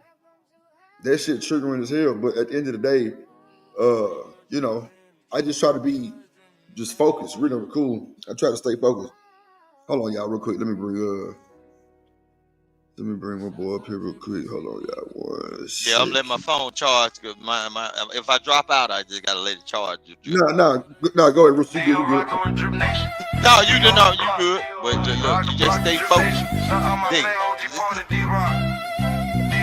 DripNation, shouts out my homie D-Rock, DripNation, D-Rock, we rockin' your block, D-Rock, running the block, DripNation, D-Rock. We rocking your block, running the block, D-Rock. What up, boy? Salute. What up with you? What up? Cooler. What up, H&M? You back? Yep. Okay, cool. Salute, D-Rock. What up? Shit, busy, man. But, made it through it. Getting to it. Get to it. Getting to it. I feel glad to chop it up with the fellas. You know what I'm saying? And Miss Shanika. Yeah. So how you feel about the shit we've been saying? And I know you in one of these situations, and not situation, but you know what I'm saying, like I don't want to disrespect it by calling it a situation, but you know what I'm saying, in this position. But so I played this video right here. Hold on, damn, I took it down already. Yeah, I took it down. I think it was just right. Damn, let me see. Damn, I took that bit. You talking about the one with the stepchild? Barbara Walters. Yeah. Oh, I like your. No, not them. Damn, which one? One of them hoes I had when he was saying, you ain't gonna be loyal. You know what I'm saying? He say he got 40 years on his belt for dealing with women with kids, and out of them 40 years, he learned that these kids genuinely don't love you, genuinely are not loyal to you, and all kind of shit. How you feel about that statement? I mean, yeah, to a certain extent. I mean, he got a point. But then too, I think that's with all kids. So wait, do you agree about the 7-year-old threshold? About the 7-year-old threshold? Meaning like 7-year-old is like 7 years of age is a good age to kind of get a hold of a kid, or after that it's gone. Yeah, as far as being like a step parent, 7 years old. Yeah, or like kind of get him to kind of like guide him before he just lost. Yeah, pretty much. Because after 7 and going into like the 10 and the early teens, yeah, if you didn't get a hold of them before then, it's a wrap, man. Damn. Well. Yeah, but Drip, cause you got to think about like at 7, you got 8, 9, 10, bro. And the thing is, what's gonna happen is that child is already kind of moving in life and trying to figure stuff out too. You got all kind of relatives that baby is gonna be around, and they gonna show them all different type of people. They gonna even show them who they real dad is. Just look at all the, just like the video y'all played the other week with the mama popping up and the man in the new relationship, and she carried on like that. Bro, just think about it. That what the mama did on that end. Just imagine if the child was to switch up. You done did everything, bought all his football equipment, all his extracurricular activity equipment, put him through school, buying clothes and everything, and then soon that little Negro get up and want to get married or do something significant in his life, graduation, they invite the person that wasn't there. Didn't spend no money. See, that's what I've seen. You see what I'm saying? I've seen that. Well, my partner got he had graduated high school, and that nigga daddy, he never met none of that shit, bro. They invited him and them and his whole family. He never met him, and bro, he was mad. Man, bro, it was like a fucked up. It was fucked up. And then guess who else went through that? Shaquille O'Neal. He wrote a rap song about it. Phil is my father because my biological didn't bother. Bro, just think about it. But he gave but Shaq gave the recognition to the person that raised him. What if there was a flip? Right. Just think about it. The person that raised him did all of this stuff for Shaq, and then Shaq invited Daddy. Oh man, that's oh, bro. Shaq probably wouldn't be around because they put that 45 on. An old nigga would have did it. Nigga, I put all this. Nigga, I done put all this into you doing all this slam dunking on folks' tongue hanging out and everything, and you gonna invite this raggedy nigga that you brought up on Maury Povey's show, and then he used the baby to get to you, boy. Yeah, somebody mama getting slapped behind that. Nigga, don't get into no extreme like some high, like y'all know how high it is for a person to get in baseball, right? Just say, for instance, bro, just the training or even get in baseball, bro. Just imagine, Drip, you get with a woman and you catch that baby in that threshold. Oh, the baby don't want to play football. He want to play baseball. And the mama just all throughout your life is baseball this, and you done develop a whole life. You buying all the not NFL, but the MLB stuff that's on the screen, cause the mama and the baby is into this 10 years out of your life. You paying for this shit like Netflix. But don't you know how money you done lost, bro? Just with $20 a month, bro. Boy, you gonna slap everybody in the house. When that daddy pop up with a brand new baseball bat, here you go, son. And he looking like Eddie Kane. What up, son? Yeah, I knew you were gonna be somebody. Nigga, I'm finna go off right there. Y'all don't get these blue lights out here before I go. Real shit. Yeah. Hold on, let me bring up this video real quick. Shout out to the chat, man. Make sure y'all hit the like button. Like, comment, share, subscribe. We're finna get to the next video. Let's see. Parents in the 1980s raised their children with methods that kept them safe, respectful, and responsible. If those same tactics were used today, they would spark outrage. He already got me pausing it. D-Rock, you heard what that boy said. That boy say people in the 80s, they parents raised them with methods and tactics to keep them safe. That's that go outside shit. Yeah. I did want to speak on that. Go ahead, D-Rock. The difference is when we got sent outside, we got sent outside for a lot of reasons. It was to socialize, it was to learn about the world, and learn about, just how to get along with people, places, and things, and know our surroundings. Whereas it served a dual purpose because the parents got a chance to clean up, you know what I'm saying? Because that little bullshit cleaning that we did when we did our chores, that wasn't shit. They was able to do a deeper clean or whatever the case may be, rearrange and do things like that while we were outside of the house. That's why they said no coming back and forth, because you're tracking up shit on the floor. But it also taught you how to manage your time and find other shit to do than just running around in the house or being up under mama and dad. Damn. Well, there you have it, folks. Yeah, bullshit. Mom and dad knew they weren't gonna be there always. Real shit. Yeah. All right. And y'all got to understand too. Now, it was a method to the madness too, because Rooster got to throw a monkey wrench in the system. Look, sometime mama knew that Mr. Charlie or Charles Gregory finna come by there and drop them Christmas presents off, and they ain't want you to know who Santa Claus was. Come on now, it's the same thing going on there.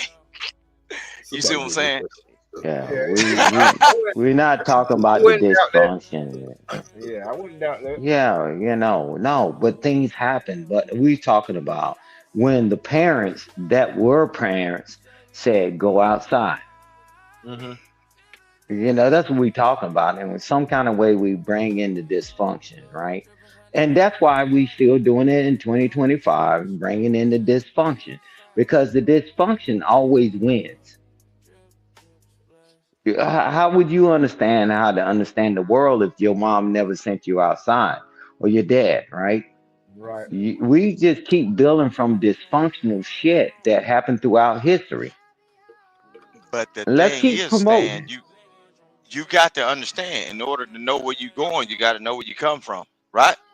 In order to get a solution, you got to know how things went wrong back then. Or you Yeah, got to dig up the dirt. That's why a shovel is an amazing tool. A shovel is an amazing tool, and it's a multi-tool. If you ain't got sense enough to dig up and see what happened back then and the reason why they was doing certain things and sending them kids outside to be out in the world. Everything, every reason they were sending them outside wasn't for the positive. So we got to yeah, also talk about this. You know what I'm saying? Look, listen what I'm saying. Every time you can't get a gourmet meal every time. Some of this shit got to be nasty. You and don't like that's why. you don't like the cooking That's at every relative house you go to. You just know not to eat from over there. right. But what I'm saying, that's why way early on, I just kept it. What about the children? Are we being better? Right? It's an overcorrection, right? And that's why I kept saying it's an overcorrection. Now look at what we have now compared to then, right? Yeah, with some problems then, and now the problems are even getting worse. Now we're teaching the children to be worse. But hold on, I know we was talking earlier about always giving the tablets to the children. Even if we took the tablets from the children, they gonna get them shits right back when they go to school. Cause that's how they Yeah, teaching them now. no, but I, Ooh. I remember. I what? No, remember. I know, but I'm saying what I'm saying is I understand that whole philosophy of don't just sit your children in front of a tablet, but it's what they doing in schools now. hey, but watch this, D Rock. Let's be honest, right? Like Drip was saying, because he's the technical guy. Hey, they got parental controls on all this shit.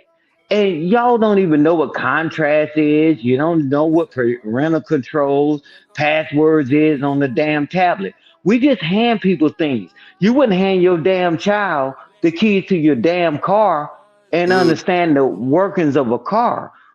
I'm telling you, we're throwing things to people that we don't even understand.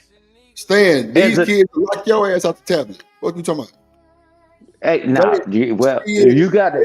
they'll lock you I'm out the telling you, you got to be the slowest person on the planet. Can your nieces and nephew lock you out out the damn tablet, Drip? Stan, my nephew has locked up his mama phone to where he could only I'm talking about you, Drip. I'm talking about you. well, I don't be on their devices. You know what I'm saying? I got him he ain't got no iPad and shit over here. He's Watch got a this, Drip. laptop. Drip. Can they Nah, Drip, lock they you can't do out it. of They it? can't do it. They can't really do it, Drip. Listen to me. No, bro. Y'all crazy as hell. Listen to me. If you get a Drip, brand let new me iPad, answer my question. I hold said, on. Drip, can they lock you out of it? Stan, it's a possibility. Yes, it's a Okay, possibility. Drip. No. I'm telling y'all, it's technical. It get way deeper than y'all think it is, bro. If y'all go buy a brand new iPad and give these Let kids a brand new iPad to where they set it up, you are fucked. Would See, you that's what I'm saying. allow Drip? Why you let them to Listen, set it up? But Yeah, y'all Drip. are That's saying, my point. but You Stan, the y'all are saying technical it. guy. But Stan, Would you hand your nephew or your niece a tablet that you didn't establish? no, but some parents are just give it to them. No, Stan, No, that's wait a minute, Drip. Let's go step by step. okay. Most people are not smart like you. And I'm telling you, we keep talking about what keep happening. Trip, can you teach your sister, your brother-in-laws and say, hey guys, when you get the tablet, bring it to me. I'm telling you, you got all the knowledge and everybody else is losing. And that's one thing that keep happening to our race. We got the knowledge and then we watch the shit burn. They can't get over on But you like that, Drip. Drip, you can't get over on me because the moment I purchased that thing out the store, I'm busting that wrap off of that and That's what I'm logging my saying. Google in as it is one of my.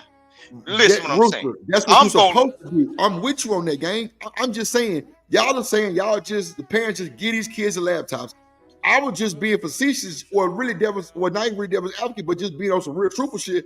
I say fuck around, and them kids will lock you out that motherfucker. That is We true. got to do better, Drip. That's Yes, my point. that's what I'm We saying. got to do And that's better what I'm as saying. adults. Stan, Get that's what I'm what? saying. And I be around that kid calling, holding them up. Look, shit, like he stole the rent money. You better unlock this motherfucker. You crazy hell. And I spent $500 or $1,000 on that shit, and I can't get in it. Yeah. But It's Rooster, finna be a that's shakedown what I'm up in here. saying though. Stan kind of brought it around for me because I didn't give like the positive side of it. But I'm just saying though, they can do it now. You holding them up upside down and shit. Yes, they gonna open that bitch up and do everything that you need to. But what about the ones like y'all say who check the phone before you check on your kid? What about them? That's my point, Drip. They As don't even know how to adults, work we this got to motherfucker. do better. We got to do better, Drip. We got all these answers, and I'm tired of going on panels where we got all the damn answers, and we still don't do shit about it. Damn these adults. We talking about the children. We allowing the children to run the village.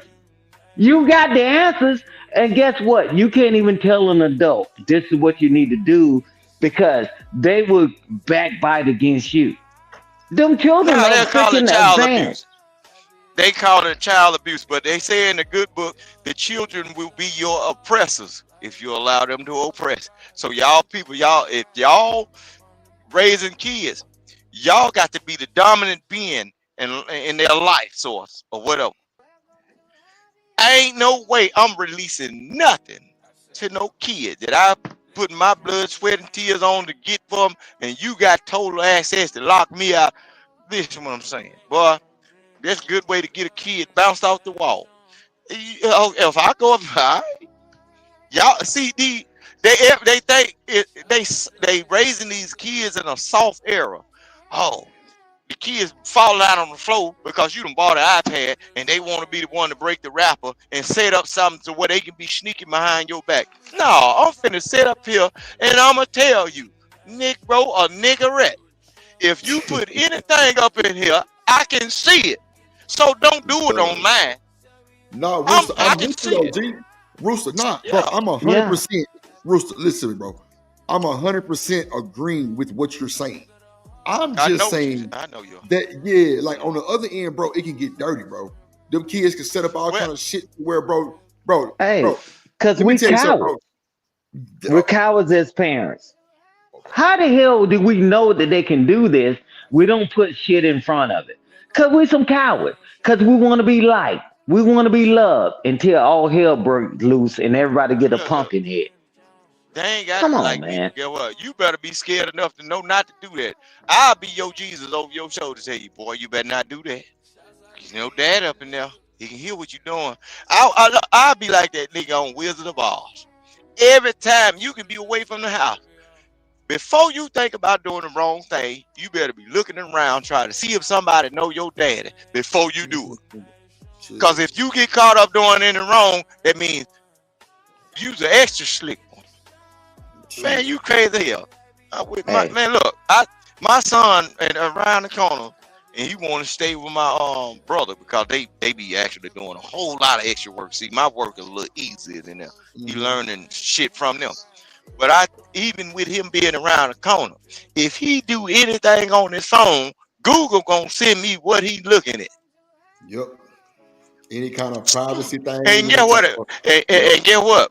And even with school, when he say something or act a fool in school, get what? I got a school app that'll text me. Well, this what was going on with your son. And know what I do? I call him. I say, now what you say up in the class to the woman? I got it right here. I screenshot it and send it to him. That parent portal. Yeah. And it's all across the United States. So there ain't no reason for you to have checkup on the child. My 7-year-old and my 4-year-old got phones. If they lose the phone, the little baby say, "Where's my phone?" My wife can hit a ping on there and the phone will ring up in the house. You can control everything. My PlayStation 5. If I tell my son to get off that PlayStation 5 and he want to stay up with his headphones on and everything, I can go in my PlayStation app on my phone and turn that son bitch off. Yep. So as long as I'm paying my money as a child, you can't run over me. You can run off or get gone. Rooster, you preaching the perfect. I understand. Trust me. But the parents, it's some parents that's not like a great They parent too like you. soft. They ain't had no business opening their legs or mounting or climbing on nobody's back. Let him finish. No. You can't say they too soft, bro. They just not paying attention, bro. No, They but not listen paying what I'm saying. attention. Rooster, hold on, Rooster. Watch this. How many times have you seen a woman or man in public, goddamn, get a phone to their kid and be like, figure this out for me real quick, or how you do this? Come on, bro. Stop. Come on, bro. Come on now. Come on. But see, just think about it. Let me go If after they, Rooster. if they look, listen what I'm saying though, Drip. If you got people around the age of 35 and they ain't over 50 or 60 asking their kids what to do with a phone, bruh, that's a slow some bitch. Nah, you supposed to be understand that. or they been in prison. I would expect that too. I would expect that too. But at the end of the day, bro, it's parents out here. They be trying to figure out some new shit. And they give it to their 13-year-old son and be like, bro, how you do this? Or show me how to do this. And he do it for 10 seconds. But we living in the technological era to where even us, we are saturated in internet access or whatever. There is no reason why a person who has been living in the free world. Now, if you've been to prison for the last 10 years and you just coming out like today, I can understand it. But you as a grown person that went to school, if you from the age of 35 all the way up to like 50 right now, if you asking your kids to do something with your phone, that means you got a problem. You ain't had no But I business. think we do a disservice thinking that everybody know everything, no, bro. No, they don't. Everybody don't know everything. But what the hell is you? Okay, if you got to ask that kid to do something with that phone, why you ain't get you an old school flip phone? Just call and text me. Man, come on, Rooster, bro. You got too much. That means you living above your means. If you got all this shit going on in your phone and you don't know what's going on, why you ain't get you an old school flip phone? Tag me in, Bro, coach. that means to be your fair, kids can literally that means if your kid is outsmarting you with this flat screen phone, right? Your kids can be actually walking up to you and tapping your phone every time, stealing your goddamn money. Now your baby robbing you. Why you don't get you no flip phone? Man, If Rooster, you nowadays you can do the same shit. My bad. that's a bit much. No, because But to I'm be saying, fair, but even with that, just real quick, H&M, my bad. But even with that, all right. that's what we're talking about. We're talking about not knowing certain things, and if you don't know, then you just left in the dark. So we don't supposed to be, we don't supposed to have no grace for the people. Hey, let me go after D-Rock. Because So everybody don't try know to keep about up with the that. Jones. I'm saying everybody don't know about that tap thing like that. You know what Right. It's got to be turned the up. kids do though. Let me get in the Hold on, Well, Rooster, that's hold the on. thing. And go. Hold on. Let Let me me say let this. H&M go real quick, Stan, and then you got the flow. My bad. Go ahead. Hey, Yeah, let me Dre. say that. Now, to be fair, if you own every cell phone known to mankind, whether it be Sprint, T-Mobile, Verizon, Nokia, when it comes to smartphones, you should have some sense on how to operate the phone based on the prior knowledge from using the older technology. Same thing with computers. You had an Apple, Windows 95 like I did in high school and middle school. When it comes to this new age shit, you should have some kind of knowledge of how to operate that shit. To a degree. But I will say this, though. It takes time to adapt. Because remember, these Gen Z kids were born into technology. We had to evolve into the technology. So it's kind of a difference. Your kids probably had a tab in their hand from when they was a baby. But we didn't have tablets when we were babies. We had Nintendo controllers, TV controllers. We didn't have that shit as kids. So we had to kind of evolve into technology rather than grow up with it. Just saying. But go ahead, Drip. My bad. I'm just saying, it be more the settings. They be like, how you turn this off? Or how you do some shit like this. You know what I'm saying? Because Let me they go just after seen you, it somewhere. But now, go ahead, Stan. My bad. I just had to say it real quick. Go ahead, Stan. Go ahead. This is what the amazing thing that always happens, right? When it's a slippery slope, right? So we got grown people saying that, oh, These adults should know how to raise their children. And these children, it's the parents' fault why the children are screwed up. Wow. Isn't it amazing that the parents didn't know how to raise the damn child? Now let's fast forward to this conversation right now. It's saying that now the children that the adults that's on these goddamn screens and they say their parents were terrorists and now they're creating the new terrorists, right? I'm like, y'all are fucking crazy out of your mind that you can say one thing that everybody's not created equal, everybody's not smart and all that. Just the same thing that I've been saying for years and throughout my career to get these children back on track. That everybody's not created equal. Your mom didn't know how to raise you and all that, or your dad or whatever. But then now, fast forward to now. Are y'all serious? We know people are not created equal, and we don't put things in place to educate people. My bad. We don't educate people. We negotiating with terrorists. And them children, just like Rooster said, them children gonna beat and gorilla stomp your ass because you don't advance. And now what? Now they're in charge. When you ain't taught them, they don't even know to brush their teeth and whatever, but they know how to get a device and you put it in their hand. You putting stuff in people's hands that's more powerful than you can ever imagine. And we know this and we still allow it to happen. I be damned on life, on all I love, that if I know these things can happen and I got the capability, why would I hand this shit to them without me knowing what it means? I'm telling you, watch society continue to erode because we give credence to one side and not the other side, and understanding that we all got to get our IQ up because the only thing we know is what we know today, all of us. And then we give it to a child that's bitter about you. And when everything goes dark, that's your ass. Attention. And I land the plane there.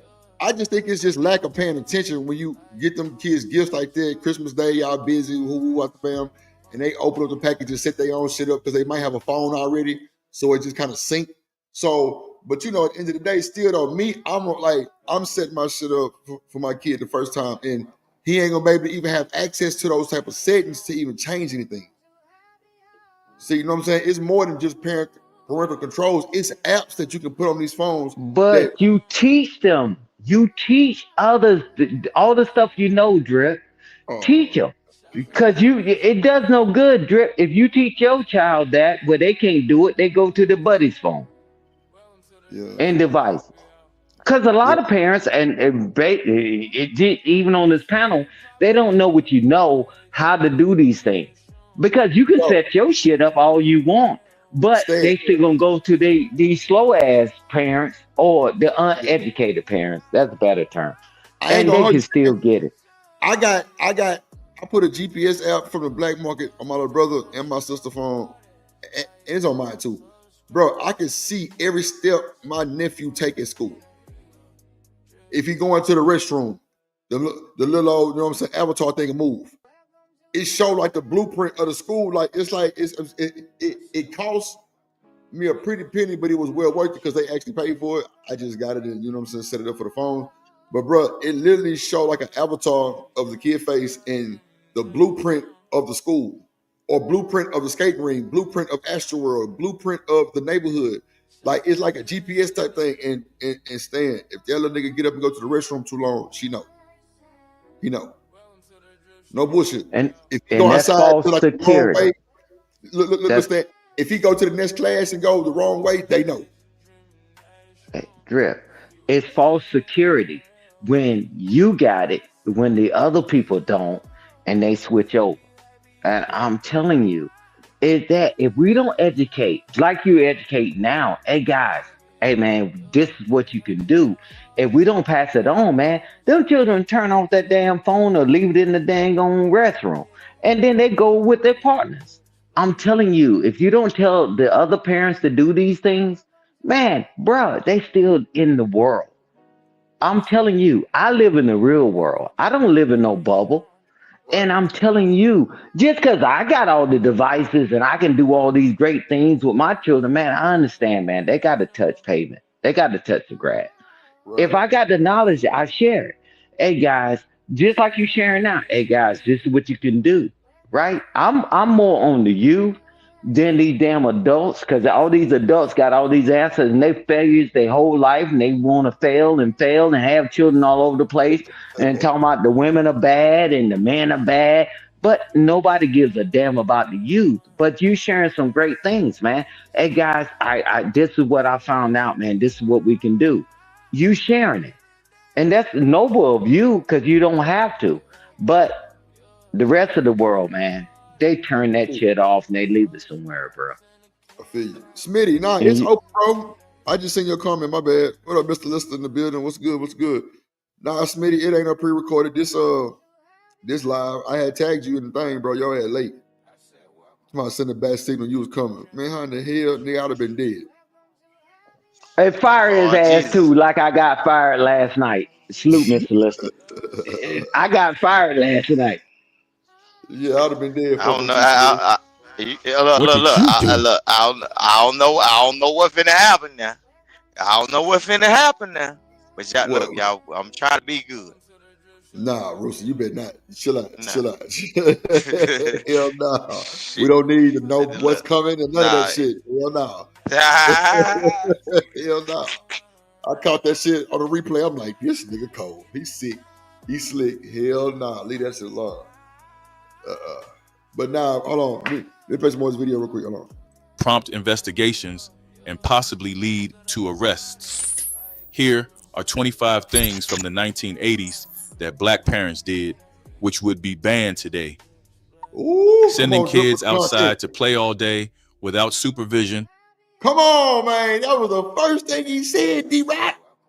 Sending kids outside all day without supervision. Nigga, we was out of supervision. Oh, yeah, We hell wasn't yeah. nowhere but around the corner. Right. Our older siblings was our supervision. You know what I'm Come saying? on, bro. And, Other neighbors that knew our parents was and supervision. Miss Murphy swinging on that porch. That's what I'm talking about. Yeah. Come on. All right. Shit, the whole neighborhood knew each other. Nah, for real, bro. For real. Shut up if your ass want to. Shit, you gonna get whooped Bro. by the whole neighborhood. Bro, I done told y'all, nigga, my old man bought us a motherfucking dirt bike, a Honda 125s. Nigga, me and bro used to sneak that bitch out the garage. Nigga, they was at work. Soon we got home from school and go goddamn me chase the bus on the dirt bike and shit. Just showing out and shit. Boy, my neighbors across the street on the side and on the other side, boy, I would tell my mama, yeah, your kids was out there riding that damn dirt bike, making all that goddamn noise. Cause nigga, we rolling the motor on that bitch. Man, them boy up to my soon as they got home, nigga. Then the dirt bike smell like a gas been burning for shit show. So yeah, they who been riding this motherfucker? And my little brother say some shit like, well, you know what I'm saying? I was just starting it up. Boy, I'm talking about the neighbors get the call. Yeah, man, we seen your son driving down the street, pretty goddamn fast now. And Yeah, that was the that was first the real debunk. neighborhood. That was the first neighborhood watch. Yeah, That's the neighborhood watch That- right there. And that's the first debunk on that statement he just made. That they went out there with no supervision. You crazy as hell. Yeah. Man, Trust back in me. the day, neighbors Folks would was snitch on outside your and ass they if they caught you guarding doing this some shit back then. shit. Yeah, man, folks. Hey, man, them old folks used to be outside and they garden back then, putting their flowers in or just outside. You know what I'm saying? Garage up, chilling, just enjoying the cool breeze. Yeah. Swinging on the front porch. Yup, that too. If they Yup. caught your ass doing some bullshit, you ain't gonna hear the end of it from them or your parents. They gonna tell your mama, your son was down here cussing it like a goddamn sailor the other day. I just want to let you know.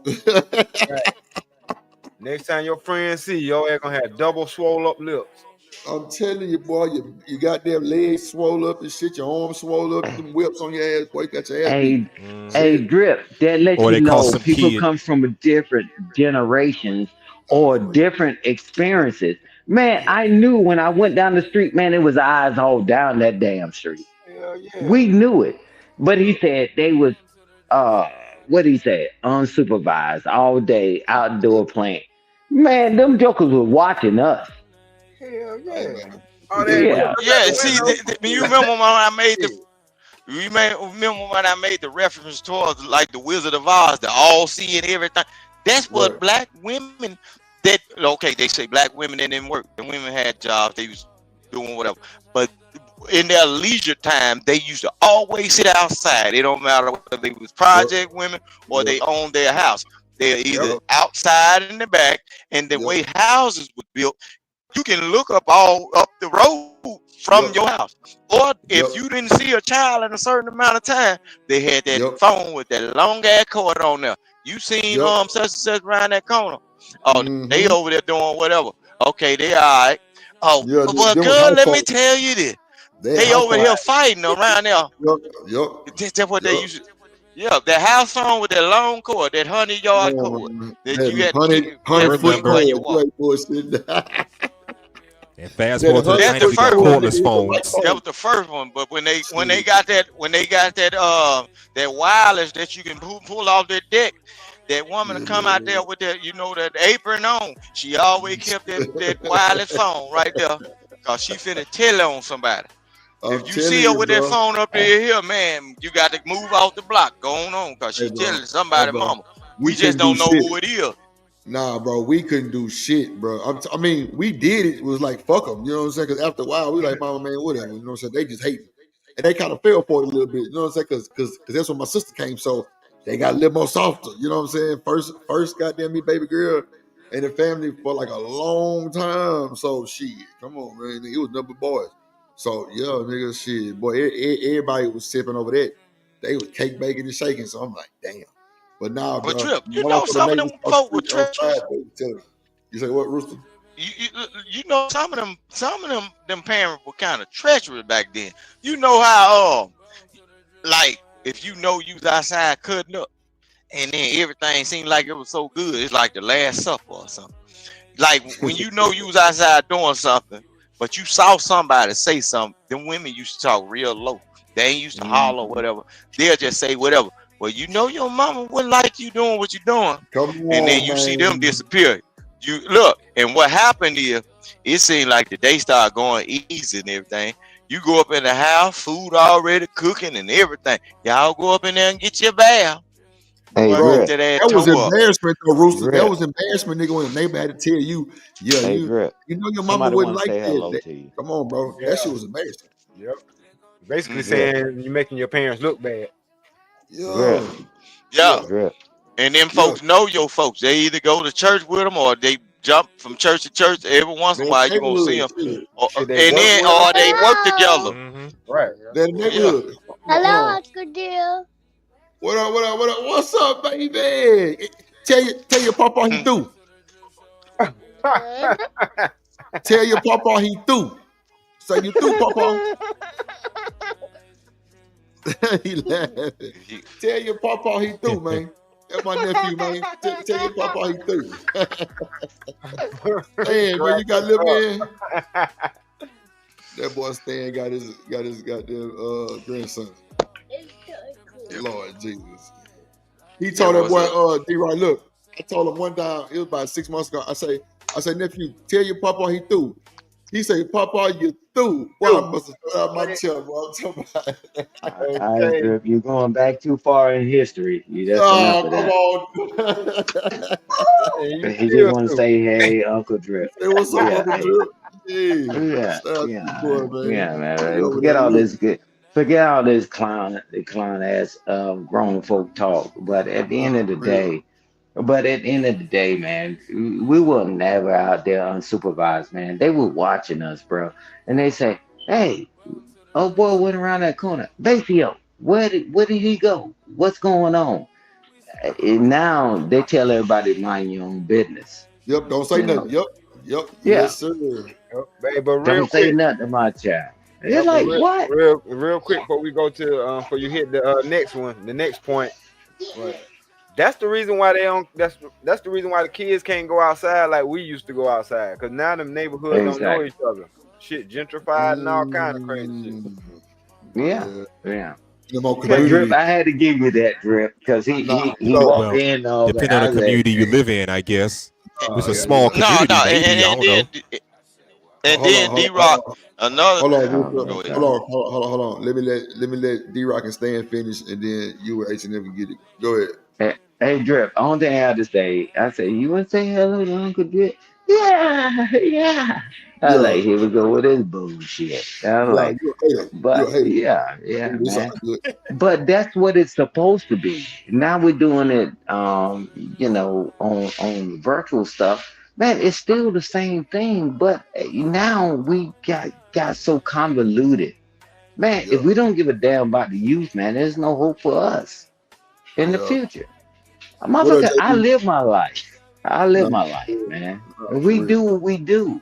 But we Right. gonna keep arguing and fussing about stuff, man. We gonna do this stuff circular. Nah, real shit. What up, JC the Conquer? What up, JD in the building? What up, fellas? What's going down? Let's Yeah, get man. back I to the land the content, plane there. man. Yeah, cause man, we. Oh well, my bad. Go ahead, hustler muscle, and Roos, go ahead, my bad. Y'all there? Okay, let's get to the next point then. Let's see. Was the standard parenting approach for black families in the 1980s. Parents would unlock the front door after breakfast and tell their children not to come back until the streetlights came on. There were no cell phones, no GPS trackers, and no scheduled play dates. Kids roamed the neighborhood freely, playing in yards and parks without adult supervision. For black parents, this was not neglect. It was childhood. They trusted that neighbors would keep an eye out and that kids would stay within the general area. Children learned independence and problem solving without constant adult intervention. They climbed trees, explored creeks, and created games that lasted for hours. Come on. The community. Come on, man. We played so many types of football. Man, come on, man. Yep. Hit the man with the ball. Play wall ball, stick ball, Come on, bro. Like roly poly, all Softball like for me, dead in the middle, softball. street like ball, For me, it curve was ball. softball. man with the ball, dead man sideline. Dead man. You know what I'm saying? All that shit was football, bro. It was about 10 different kinds. I'm telling Yeah. you. Come on, Smitty. I tagged you in the thing, broski. Yeah, come on Go ahead, through, bro. But now I'm just saying, like, but we had all of that shit, and the women and the little girls. I say women, but the girls had their own shit that they did.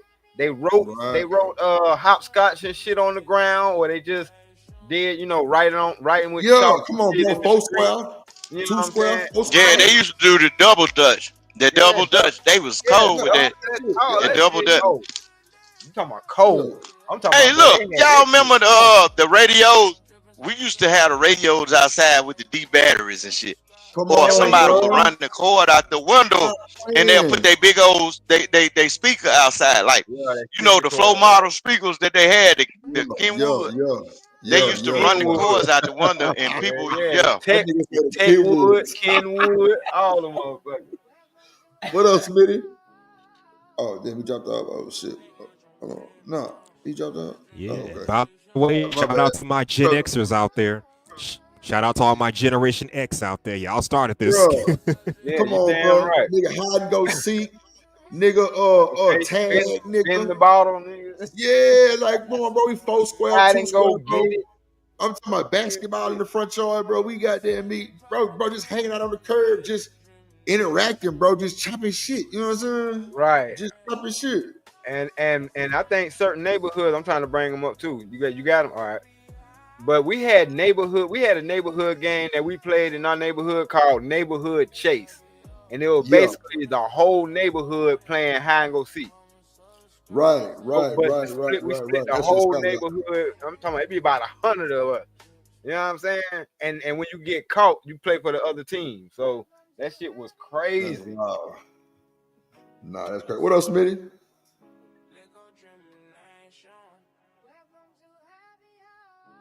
Shit. My bad. I was on mute. No, what's up? I forgot, man. It slipped my mind that y'all was talking about the show. So yeah. Bro, I tagged you.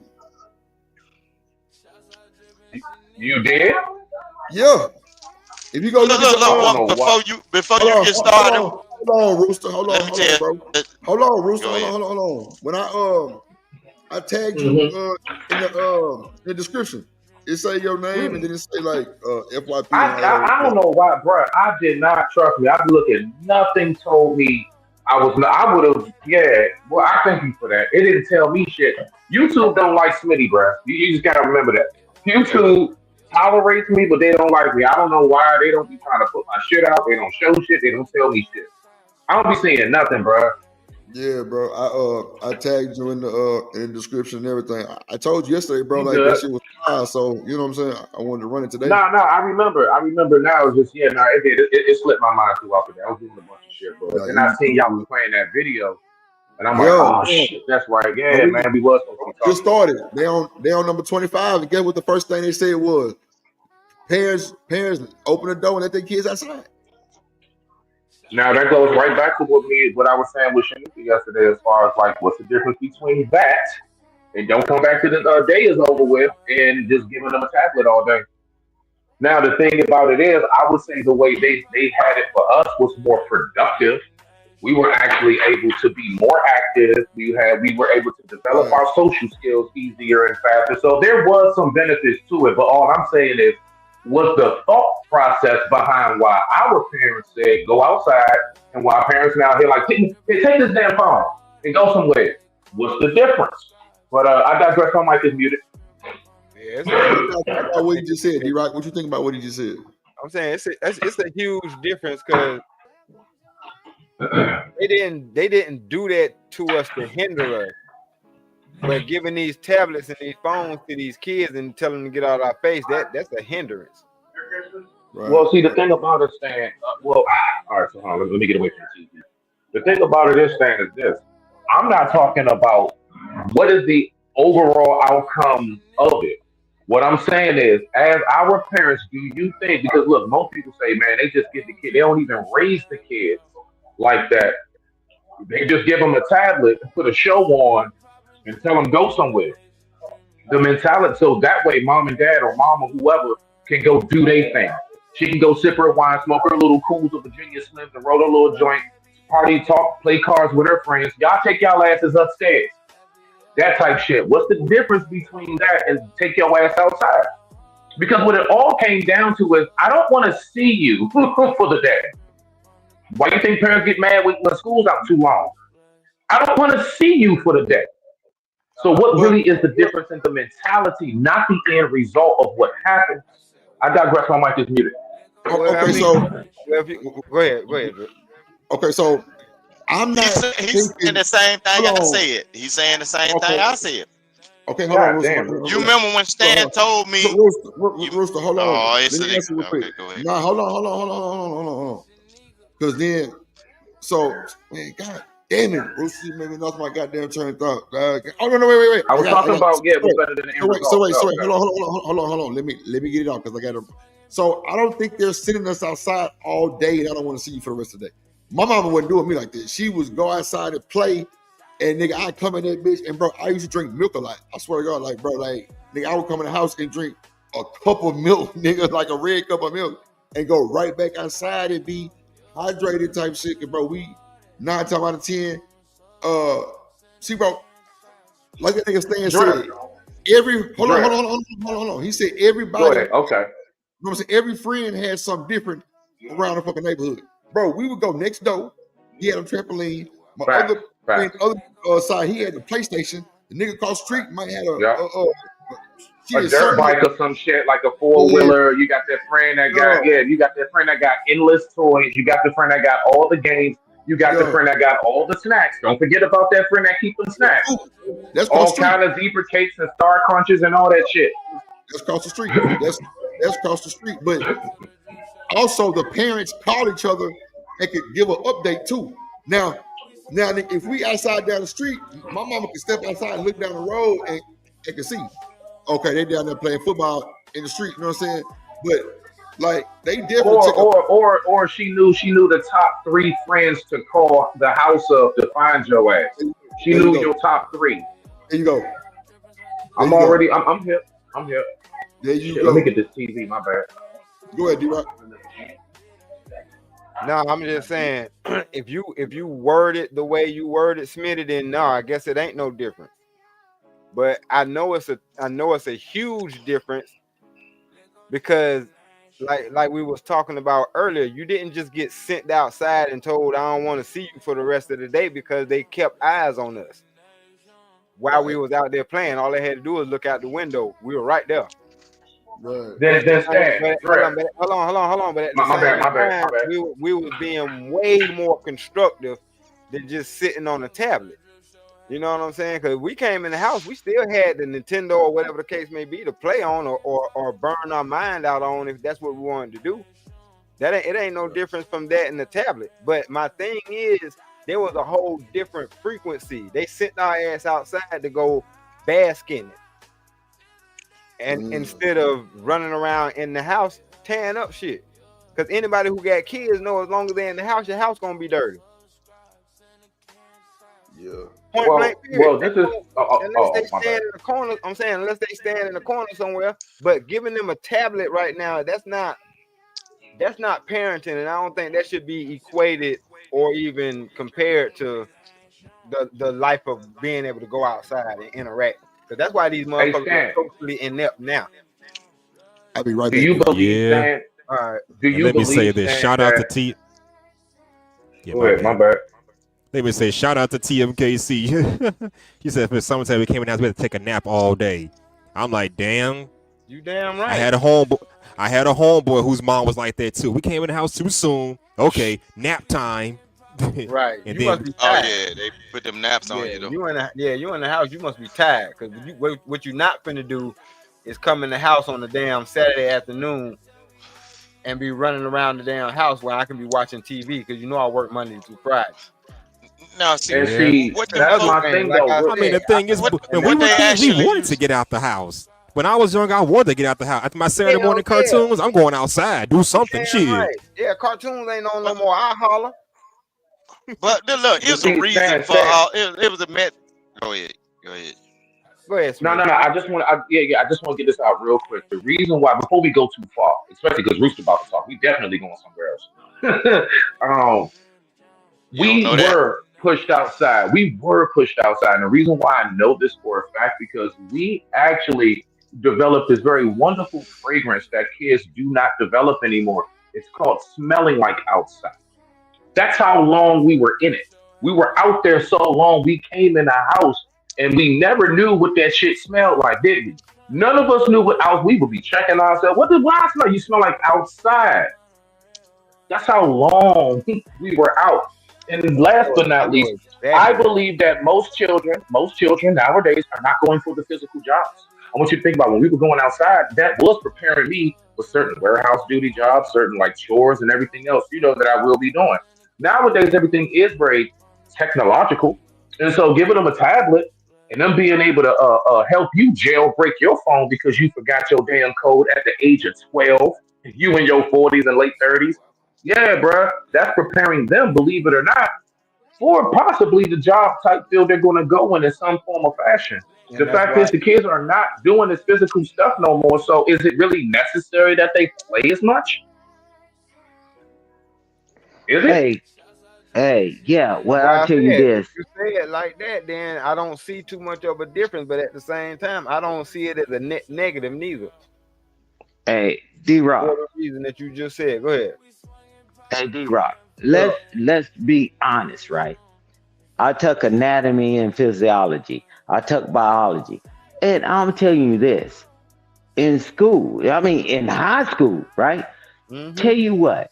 Let's be honest. When did we first see a tadpole?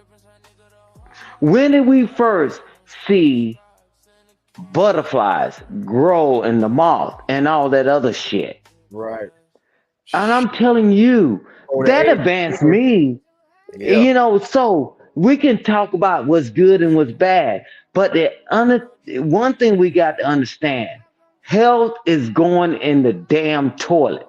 It is. My parents never forced me out of no goddamn house. I They need. never forced me. Man, I couldn't wait to get outside. Just like Hustle Muscle said, man, after our Saturday morning cartoon, we couldn't wait to get outside. We couldn't wait to get all these things. I'm like, so I don't know where all this clickety clack bullshit is coming from. I'm telling you, the strongest things on a lot of children, I ain't gonna say the majority because we ain't got there. The strongest thing is their thumbs. And let's take that shit out of the equation. Mentality. If when shit go wrong, they self-destruct, self-delete. I'm telling you, we never even thought about that. Growing up, man, Nah. my friend wasn't my friend. Okay, let's negotiate. Let's do what we got to do. Now, they think that it's the end all the be all. So if anybody think that this thing gonna process is the better way, just because you can do a coding in a system, they jumping out the window every damn day. Right. I You're right. don't know where Yeah. people grew up at. You are crazy as hell. I took 36 years, 2 months, and 25 days of my life serving the country, and I saw these children that came from this deplorable ass situation. If you think this shit is better, good luck. Because it's not. We overcorrected. We didn't like certain things when we were growing up, and guess what? We gave them the lavish lifestyle. Let me negotiate with the terrorists. When you didn't put nothing in the child, I tell you what, and I'm gonna land the plane here. Don't make a deposit in the bank and go to the ATM. You get nothing out of it. Parents have turned into the worst people on the planet. You're negotiating with terrorists. You ain't put nothing in them because you didn't give a damn about it because your parents, you hate them. And guess what? Fine.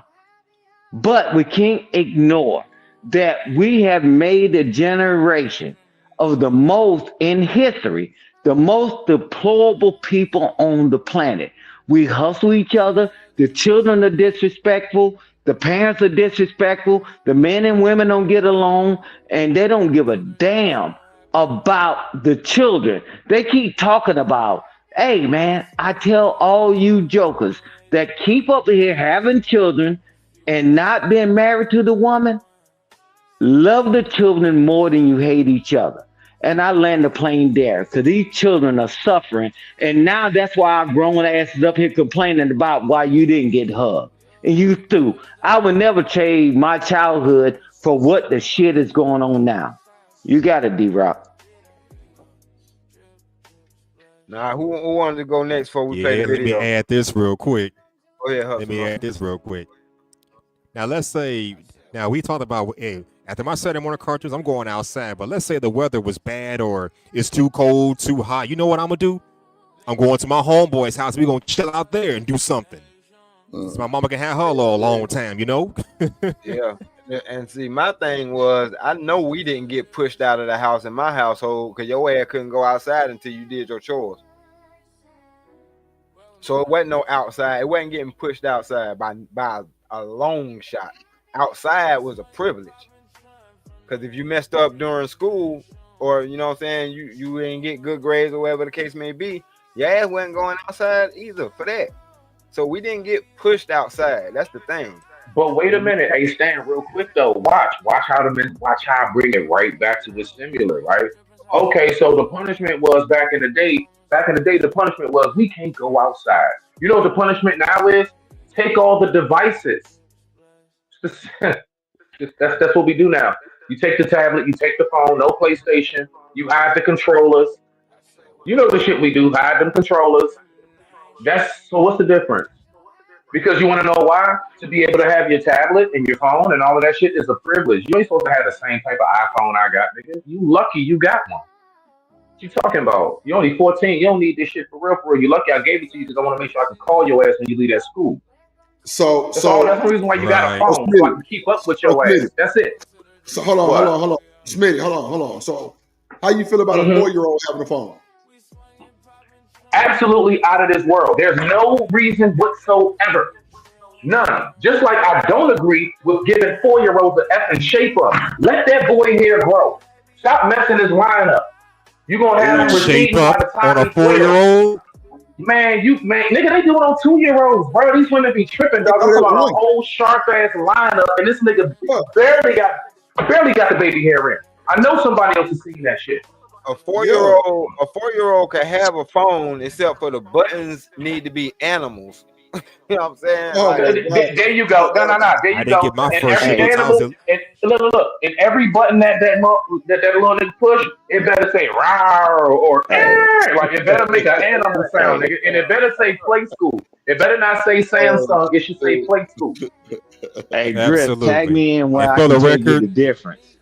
Okay, go ahead, Hustle. Must have and been for the saying that. record, yeah, for the record, I didn't get my first ship until I was at least 10 or 11 years old. Just saying. Nigga, I ain't have phone until I was I got my 18. first cell phone. Yeah, I was about 17, 18, bro. My people ain't get me none of that shit, bro. When I was Oh, like, because cell it was no phone. Yeah, need. because you was slinging It that was no shit. need. Hey, I was Drip. 14 when I got my first cell phone. I was in high school, my first Let cell me know phone. when I Yeah. can tell you the Hey, difference. Hold what? on. Go ahead, Stanley. Go ahead, Stanley. Hey, Drip, I'm gonna tell you the difference is. So the difference is we were trying to go outside so we can play and be innovative.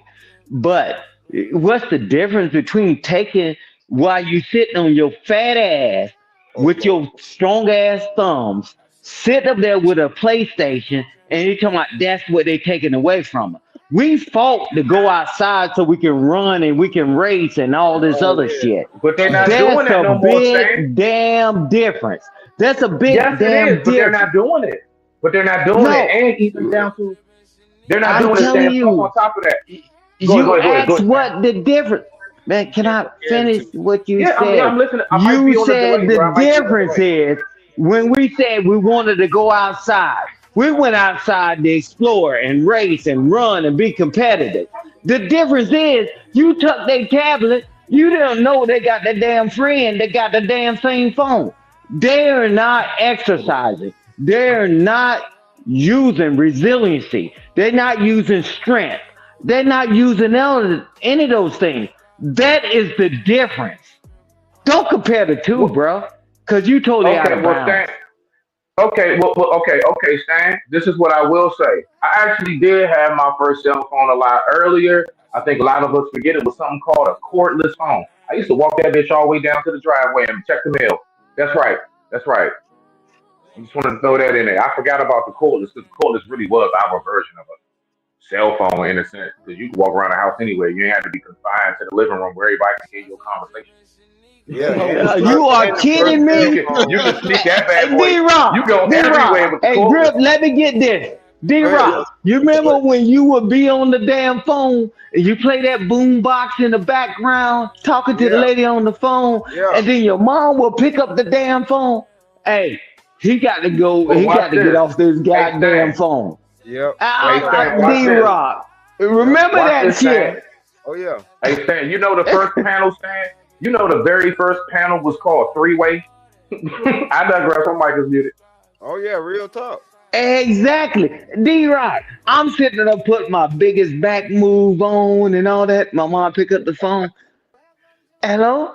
Hey, you got to get off the phone. But more so than that, you remember when we used to play the boombox in the background? We would all fall asleep in our own home. I'm telling you, that's the shit, right? I don't give a damn about nostalgia and all that bullshit. We cannot understand that we regress. We got the children that's all screwed up, and now the mothers and fathers don't even give a damn about the children. What do these guys fight about more than anything? And the women fight about more than anything each other. What they did wrong, and they don't give a damn about the child. That's a fact. And we Hey got Drip, to be honest. We don't give a hey damn Drip. about how the child grew up. We complain about how we grew up, but do you have children?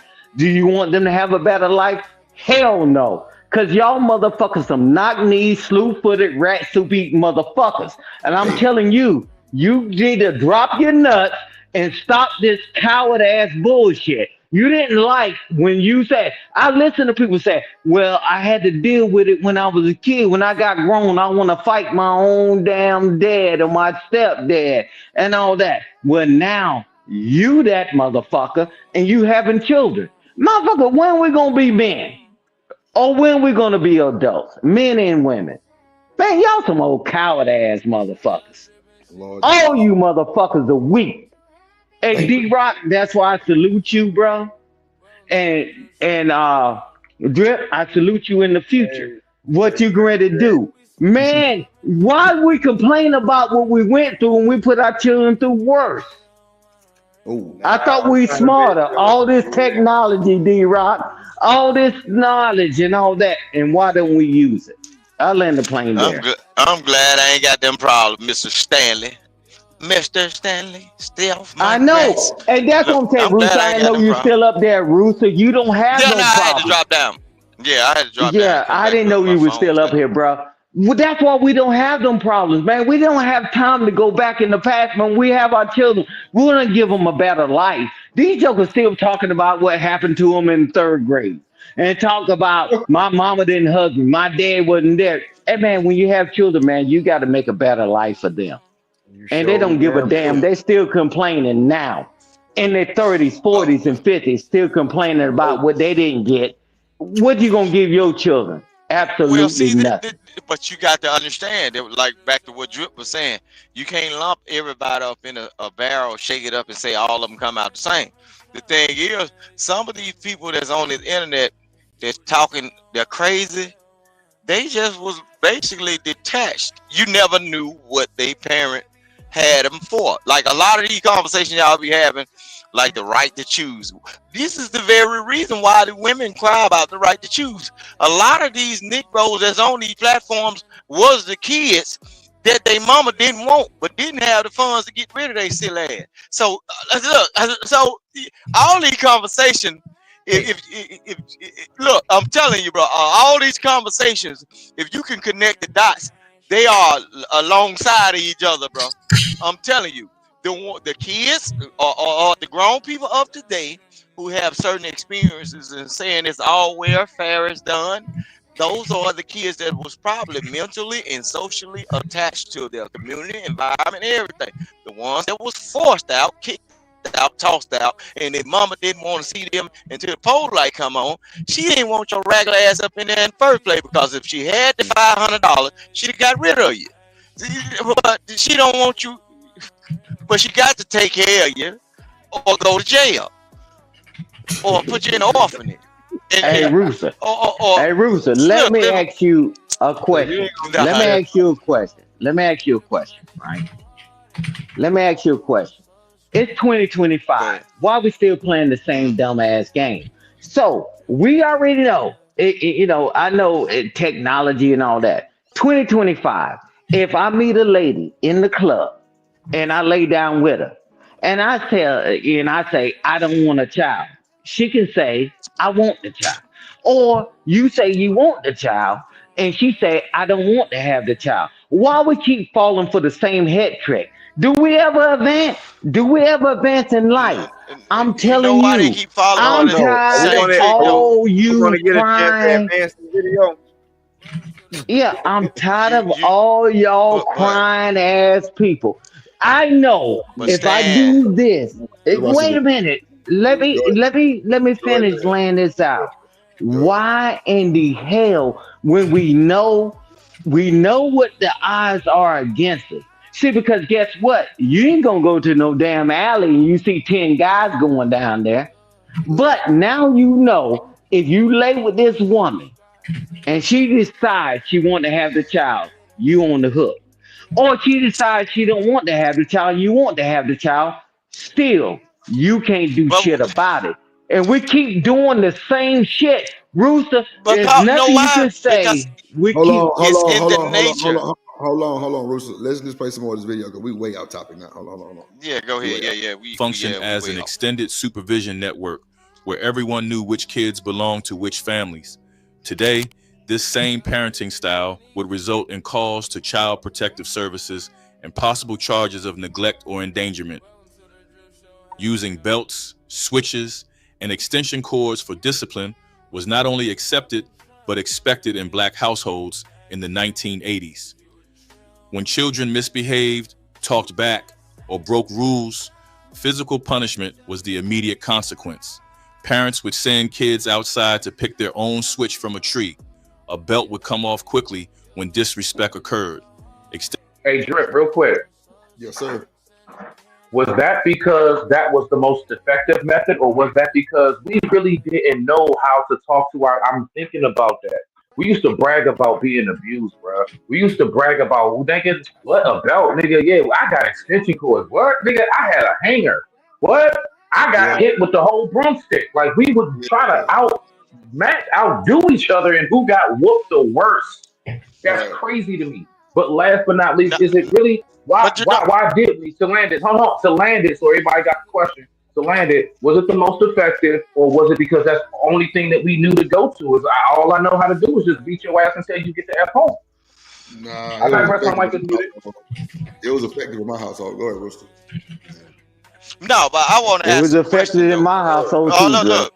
But Yeah. but listen, what I'm saying. It was effective, but based on this video, do we take time to look at who's promoting that right there? Because this sounds like AI. Who's the author of this content? What happened Yeah. is, I believe. Listen, what I'm saying. Over the years, those people from the other side, what they doing is they put us in a perpetual motion. They took what people have been saying over the Rooster, period of this years shit is and got a. before AI. It's before Listen what I'm AI. saying. Rooster, they're talking Listen what I'm about a saying. time before we was on computers. Rooster, so No, that's no, not a no. voice. Listen what I'm saying. No, look, oh, look. I let ain't me, gonna yeah, do let me that get with it you, out. Smitty. I'm finna show you something. The voice. I'm listening to the voice. All of the stuff that's being said by this entity or this person or whatever it is, all it is they done soaked up everything and they putting it out in a black voice. I don't even believe it's a real person. Show me who's the author of this. And because Vic, this is where you we get still gotta stuck. have data though, Vic. It's data that was inputted Okay, into the AI probably. Yeah. but I'm going to show you something. By But this Rooster, is he being lying though? AI, Is he lying, no, Rooster? listen what I'm saying. But so those are the stories that have been told. That's what I'm So saying. what I'm saying is, why? Okay, y'all always speak about the black community being better. Why Right. would we promote this shit if it's AI and then them white folks just soaked up information that they have not lived or been around to one-on-one have talks with Rooster, people, but they just got on the internet and got all of this and put it in a black voice and they served it up to you on a platter. I wouldn't play the shit. Rooster. That's why we There's here a Because a difference lot of the between people, Rooster. don't know nothing about that life. I told A you you're lot of gonna these take people us don't somewhere else, even know bro. We're life trying to without stay air focused, conditioning, bro. bro. No, You taking us no, somewhere else, trip. bro. Rooster, 1 You second. taking us Hold on. off. But Let people rebuttal. no. Let us rebuttal to you. I'm Hold on. Go ahead. Go ahead. listen what I'm Smooth saying D though. Rock. Now Thank you, thank no, you. So no, oh shit. Rooster. One, we trying to stay I on can't topic. talk So to you you, can give Smitty. us I see No, how you talk on platform. Rooster. Rooster. Just let him. I Thank you, can't get bro. you. Okay, It's a Rebuttal. let him difference. talk to Let y'all. him rebuttal to what you just said, and then let D Rock, and then bro, you can finish the point. Go ahead. Go Okay, ahead. so my rebuttal to the panel, excluding Rooster, all right, is there's a difference. Yeah, nigga, like we gonna do it like that. There's a difference between telling a story, yeah, that's the story that was told, and the experience being shared. That's not a story. That's not a tall tale. These are things we know for a fact happened because it was not only our friends. Some of it was us. So it's a difference between that. That's all I wanted to get out. D Rock will get up in there. I digress. My mic is muted. All right, go ahead, D Rock, and then And Rooster. stay on topic, Rooster. Go ahead, D Nah, I Rock. mean, You nah, cause said he exclude me, bro. I was in the corner with my cone hat on. Black Ku Klux Klan, bro. I told you I ain't want to hold talk on, to man, you about hold it. on. Hold on, Now, Rooster. Hold on. Rooster So Rooster did have a good if you point say as far as it being like AI propaganda done in a black voice. That's all true, but we watching this shit so we can debunk it, so we can break it down. You know what I'm saying? Right, that's all we doing, Rooster. You always want to get technical and shit. But no, We just but a lot of times, what the black community don't want to do is, based on this world we live in, within white supremacists and the brown versus yellow and the light skin versus dark, what they'll do is they'll take this right here. But just because they got a black voice, and they'll try to use it as well, black folks leave out the white folks, even though they generated this right using the black voice. It's soothing to the soul. So what a light skinned nigga say? Well, my mama ain't kicked me out the house. And what the dark skinned niggas say, well, your light skinned ass couldn't come out here and play with us. But all at the same time, the white folks in the background laughing at you stupid ass motherfucker, not knowing that he's the Wizard of Oz. He's behind the All curtains. right, watch He's this. Hey, scared of Rooster, all watch you this. niggas. Rooster, watch this. Hold It's on, real hold on. simple. The segment we're talking about is ass whoopings, and now you're going to like white boys and light skin, like, bruh. We're trying to stay focused. See, I'm that's streaming what this I to my. thought you I'm said. streaming to my Exclude me. audience too, bruh. My I'm streaming to my Mr. audience Intelligent too. Man. Hold on. I have an audience that wants to hear the topic. Hold on. I have an audience that wants to hear it. My bad, Drip. My This bad, ain't Drip. about you though, Smitty. Hold on, It bro. ain't Hold on. It's crazy, bro. Hold on, bro. Like, goddamn. Let's just bring it back and get back on to the video topic. And Rooster, we know this is probably AI, but the data was entered into the AI to speak like this. We know that. We just breaking down these points of 1980s and comparing them to the points now. That's all we doing. So But what let me I just play was some other bringing video. to the Go ahead. but Drip, what I was bringing to the forefront, a lot of people didn't know it was AI. I brought it to it because I can hear the sound of the voice and everything. The thing is, people that don't know, that haven't been outside, That's know not the point. they're That's thinking it's a not black the person point. saying this. So they'll be walking around mad at a Hold black on, person for saying Rooster, it. Rooster. Hold on, Rooster. We know, Rooster.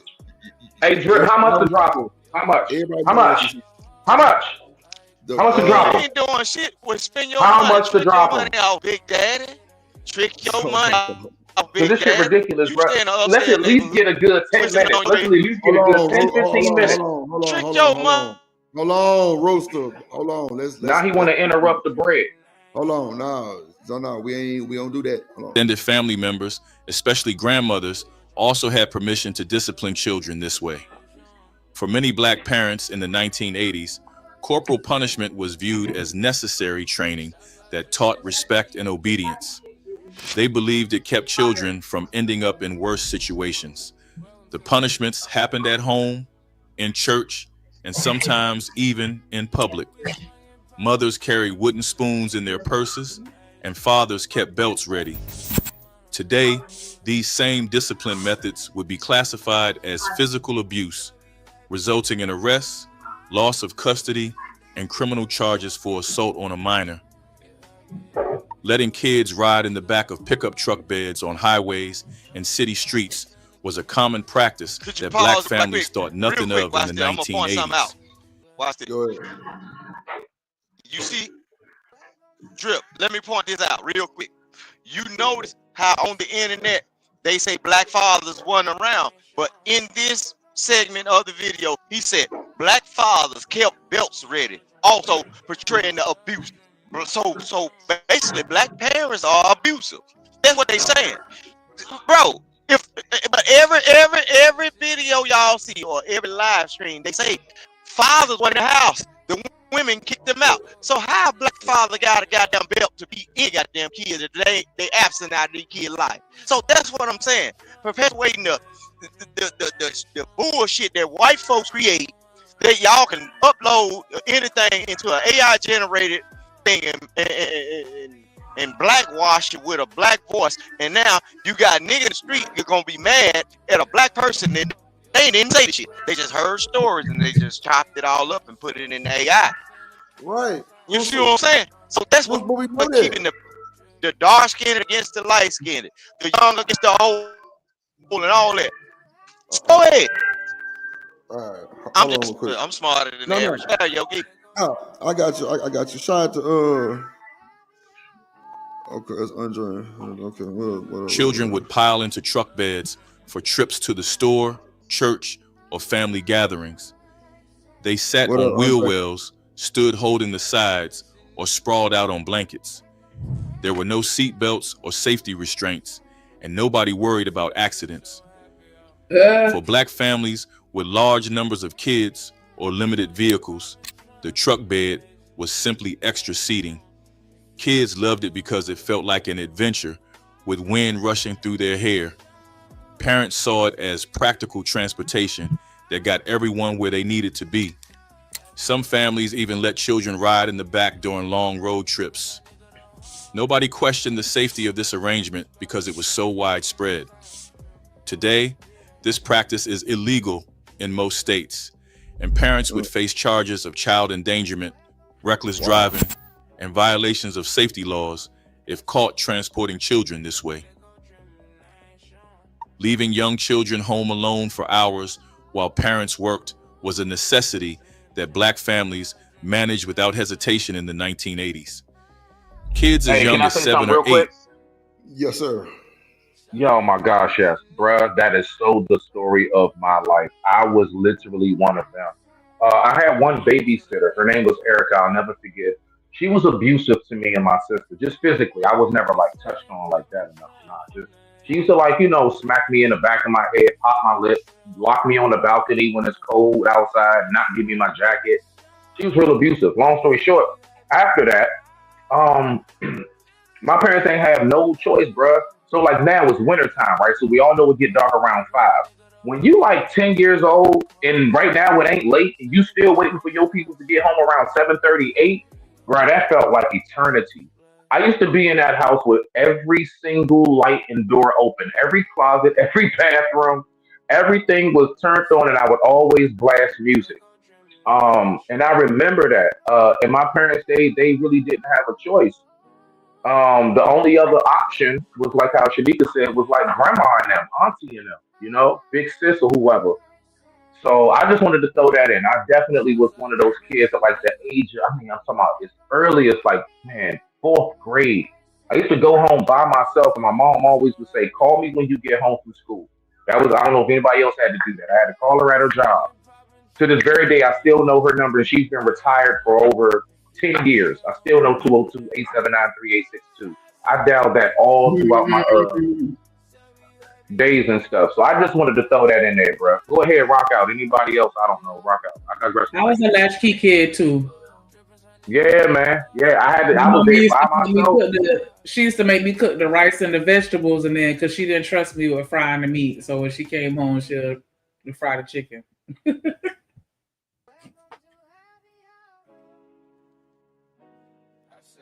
Okay, I was Yep, the only those one. were them days. Oh, okay. I'm like, No, yeah, I you had to weren't. cook. No, you weren't the only one. Ooh, I'm so sorry. Oh, yeah. Go back because I like where they stopped it I at. hate That I point, I hate when wanted to I do read that that when I part. hit that button. Yeah, I tried to hit the play button, and then I know I hate that you hit that arrow. I hate that shit. Go ahead though. You good, man. where you wanted to see D-Rock? I'm sorry. You can play it right there because they still talking about it. I think. Oh, okay.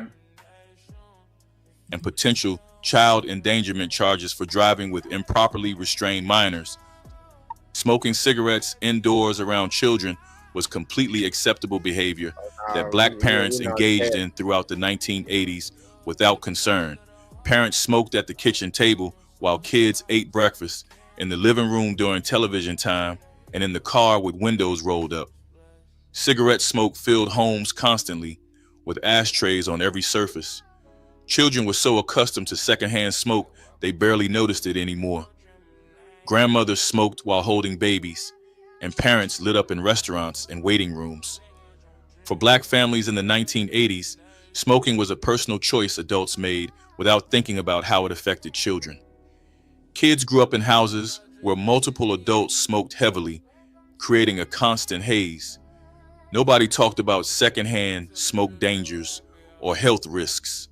Today, smoking around children is recognized as harmful, and in some jurisdictions can be considered a form of child abuse or neglect that may involve social services intervention.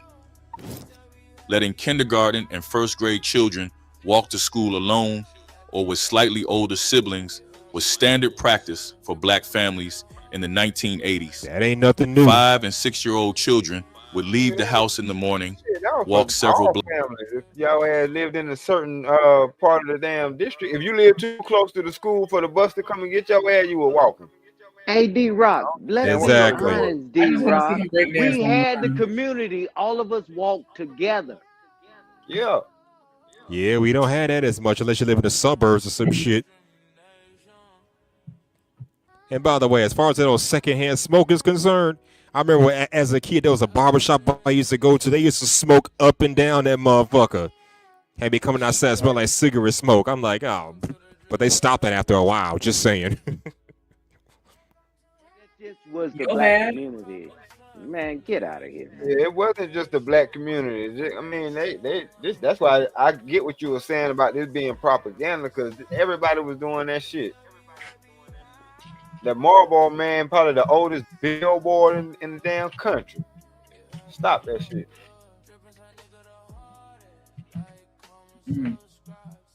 In the 1980s, 5 and 6-year-old children would leave the house in the morning, walk several blocks, cross busy streets, and arrive without adult supervision.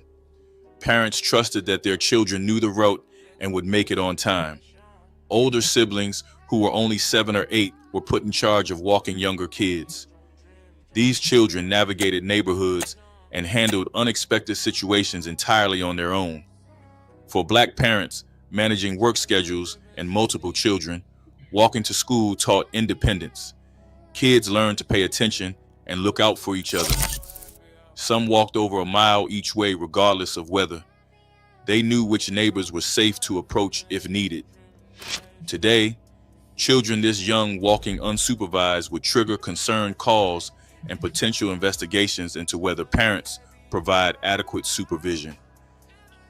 Giving other trusted adults permission to spank or discipline your children was a community agreement that Black families honored in the 1980s. Parents told teachers, neighbors, relatives, and church members that if a child misbehaved, those adults had authority to administer physical punishment. Hop their ass. They get out of Man, line. let me tell you. Neighbors, when I was a church kid, members.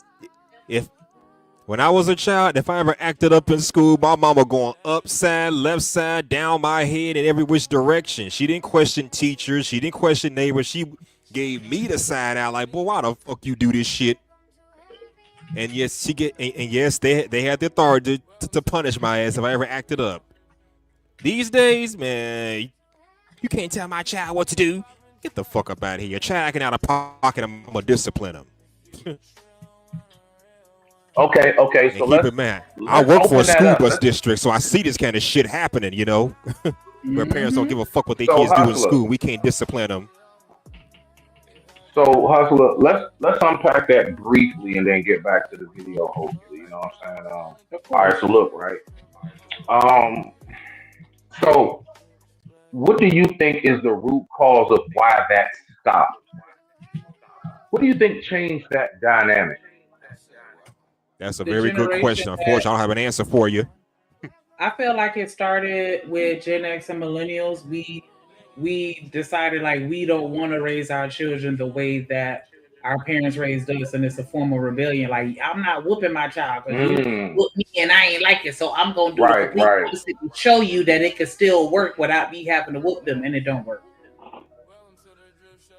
So you really saying bring back spankings, Shanika? I'm talking about the respectful ones, not the extension cords. Yes. Hands to behind. Yeah. Okay. Yes, a controlled form of discipline is what I suggest. It doesn't always have to go to the extreme of spanking, but I don't think that spanking should be off the table. No. You shouldn't have to get locked up for that. Do you all believe, last but not least, there's too much outside intervention that's preventing parents from being able to truly parent how they want to parent? From schools, if your kid reports you, CP, I mean, all of that. Do you think it's too much outside governmental influence? Talk about that briefly, and let's go and get back to it. I think it's the opposite. I think that they're not intervening enough. A lot of schools turn a blind eye to the stuff that they see because they're afraid of how the parents are going to react. I have seen, I remember after a parent-teacher conference with one of my kids' teacher and the principal, they were thanking me for being so respectful and mature. And I thought that was so weird. And they were like, girls, some of these parents that came in here flipping out. And that's the reason why we had to have a principal in here, because they don't know how to act. Ain't that some shit? Hey, Shanika, I'm gonna tell you this. Let's be honest. Anybody that was in school when they had discipline, right? It typically was the PE coach or the principal. They never just abuse your damn child. And now We got this thing in our head. Well, I guess what? This way is better. That a child can go up there and disrupt the whole damn class, right? Yep. And that's why I'm not really a big proponent on public school discipline because now look what happens, right? You got the parents that show up at the school. You know your damn child got S on his report card. He the clown that's in the school that's making all the noise and all the disruption and fighting the teacher. And guess what? When the teacher reports it, and then the parent comes in and fight the teacher, the world has shifted. I'm telling you, this is the overcorrection. Now, if a teacher is just picking on your child, that's one thing. But then the overcorrection, my child, whatever my child says is right, and you don't believe that in your own damn house. Don't worry about it. It's getting worse, and we keep honoring to. Oh, and I love when people say, "Well, you think whooping somebody ass is gonna make shit better?" When did you shut the fuck up? When you went to prison, and when your ass is on the street, you meet D Rock or meet me, and I punch you in your fucking face. Why do we have to go that far to learn? We're talking about the you. If you don't understand consequences as adults, we talk a lot of shit on this goddamn platform, and then we've seen people get deleted off of this platform. It's consequences. Why we want our children to go through that? If you think that whooping a child is gonna be whatever. No, everything is measured. No, but you let a person get away with things long enough until they meet a demon like me or D Rock is not gonna put up with none of your bullshit. Why we putting the Mr. children through Stan, ain't adult nobody things? in these spaces right here that got deleted. Not in these spaces. This is fairy tale land over here. People Wait a being minute, the wait need a to minute. whatever. Hey, Ain't nobody got Shanika, deleted I in these. show Not in you. this space. Hey, Not in Shanika, this space. I will show you.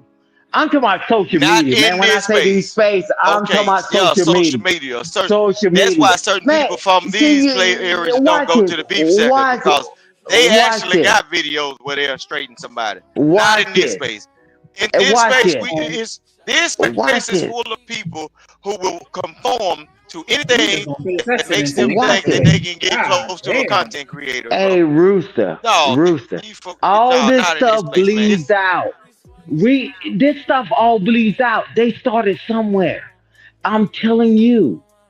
It all bleeds out. We always want to talk about in my little corner of my world, right? And that ain't happened to me yet until you get the pumpkin head. This stuff, all the things that happen in life, it gets bigger. And we just want to talk about it didn't happen to me yet until it happens to you. Nobody cares about health until it's your health. Nobody cares about raising these damn balloons and these damn shirts until it happened to you directly. It's happening. It's happening. And we're not teaching our youth to be resilient, to understand what life is. And even as adults, we can't even rationalize it. I'm telling you, Rooster, I've heard you. Man, my wife, she told her shit, and I told my shit, and we're gonna do all this. Y'all adults talking this shit, right? Cool. But the youth, why do we even got to get to that point? Because adults, we keep talking this clickety clack bullshit. I'm concentrating on the youth and getting back to the video is that I've been through this system called public schools. None of them ever abused us like that. They're joking. They said, hey, touch your toes. You're going to get this gas. And that joker give you 3 pops. And you said, man, I don't want that shit again. And they took that away. And now we left it to the degenerate ass parents, just like people said earlier. I think D Rock said it. He said, hey, man, everybody ain't equipped to learn and how to raise the children. I agree. Well, if nobody intervenes, we had the stupid and deplorable shit that happened on the planet. And I don't land the plane with this.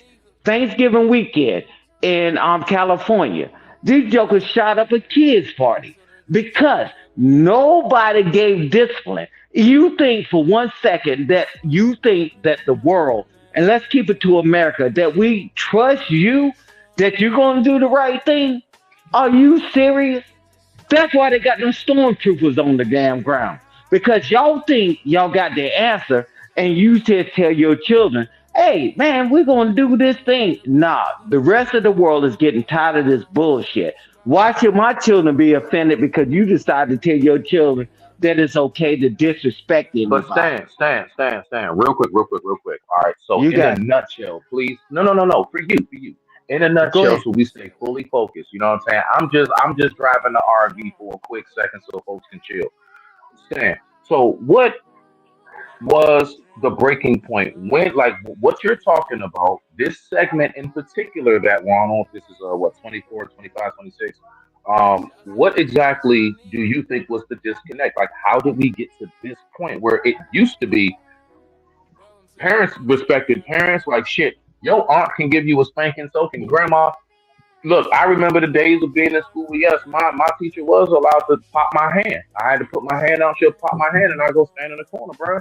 I literally have went through that in the '80s.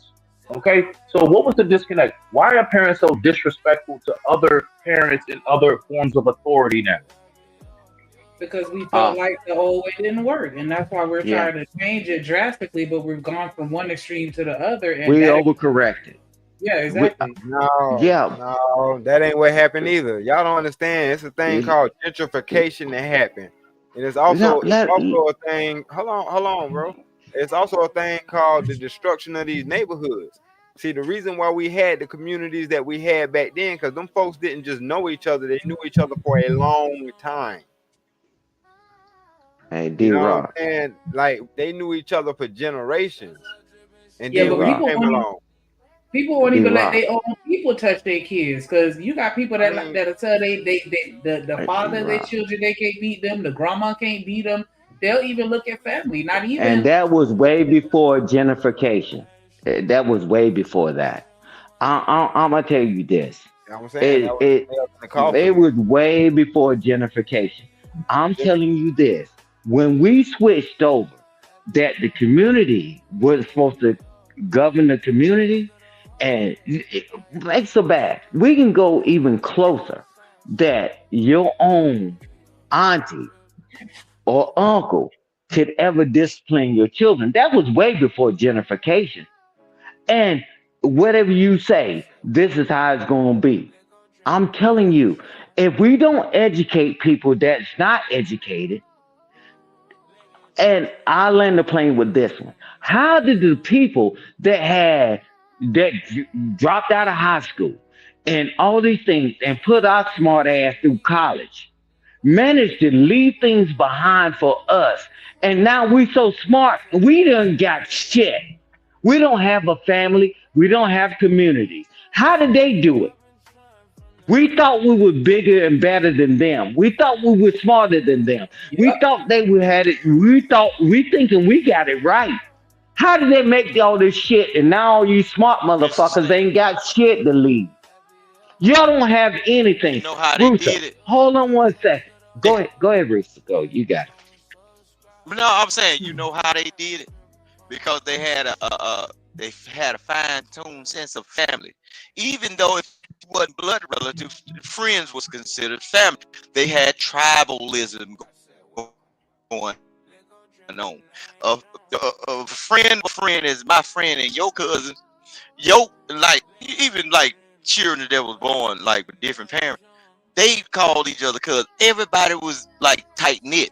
Right now, you got people that don't even have no association with the family that they left. Right, you got women and men that's moving to total different states just for a job and not even taking these kids back to see the people that they come from. So now you wonder why black folks losing everything, property being gone. You never did tell your kids that long way back in the great state of Mississippi, your folks had probably 200 acres. But now y'all ain't paid the taxes on it because you so upset and mad, you forgot to pay 50 cents on the taxes. Now you done lost 200 acres. the way you could have started a whole nother generation of people that had that same tribalism.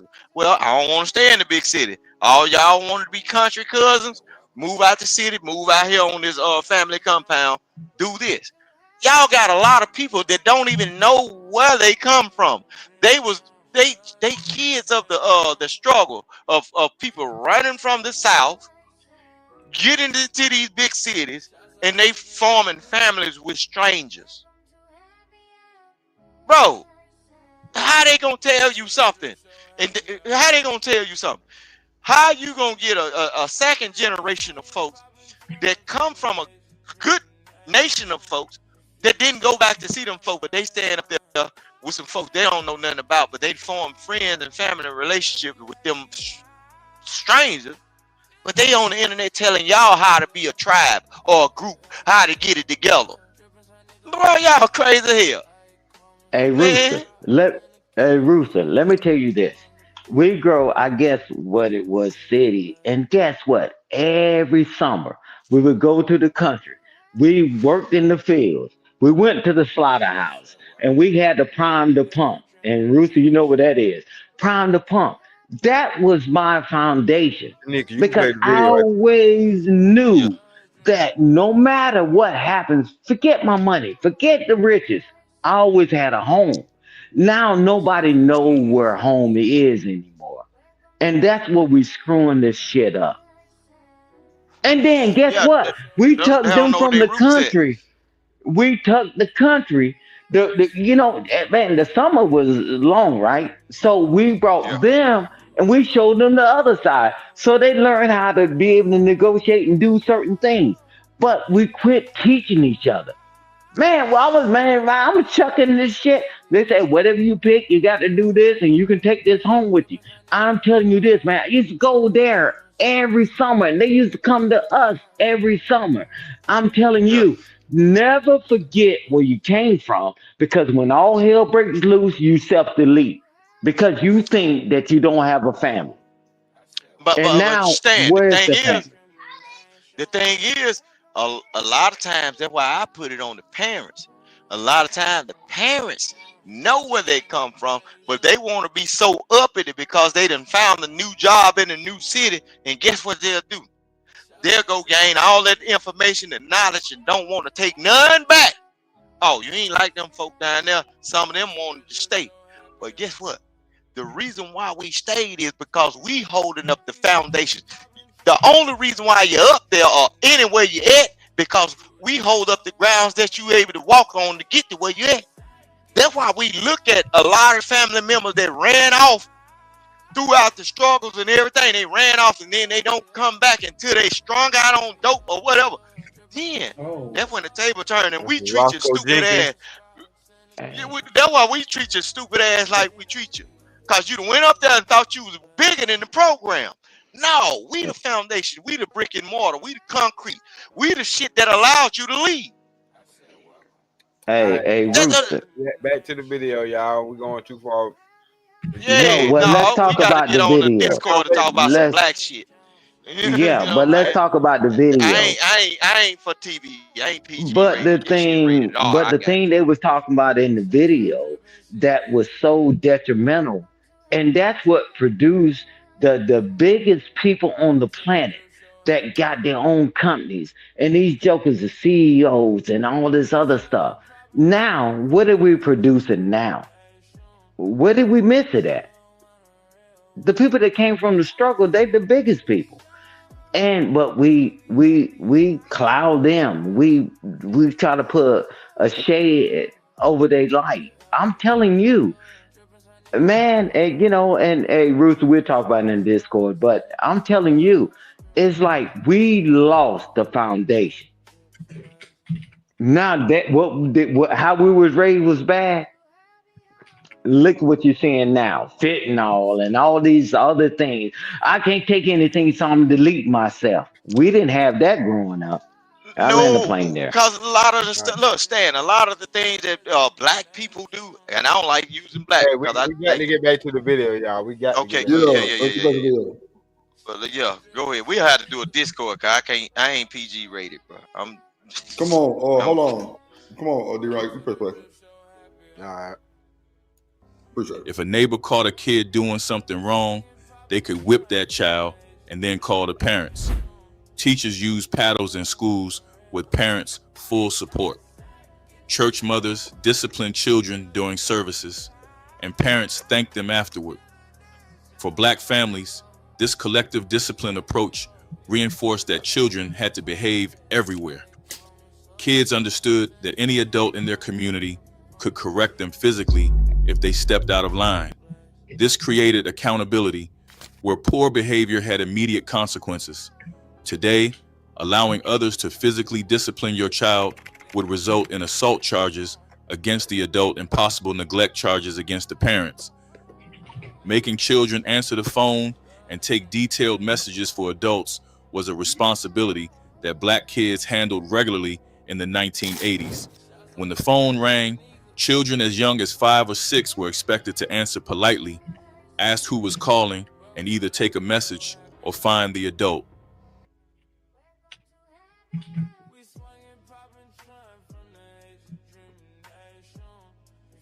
What happened? What y'all? I paused it right there. no, What y'all okay, think about that? Y'all think that's That's true? the truth. Yeah, that's a fact. You can answer that spindle phone, the one you had to put your finger in and dial. And when you answer that phone, if the phone Rotary ringing phone. and you grab, the rotary phone. When you answer that phone, you always answer politely because you don't know if them folks calling from the parent's job, which probably gonna be some white folk.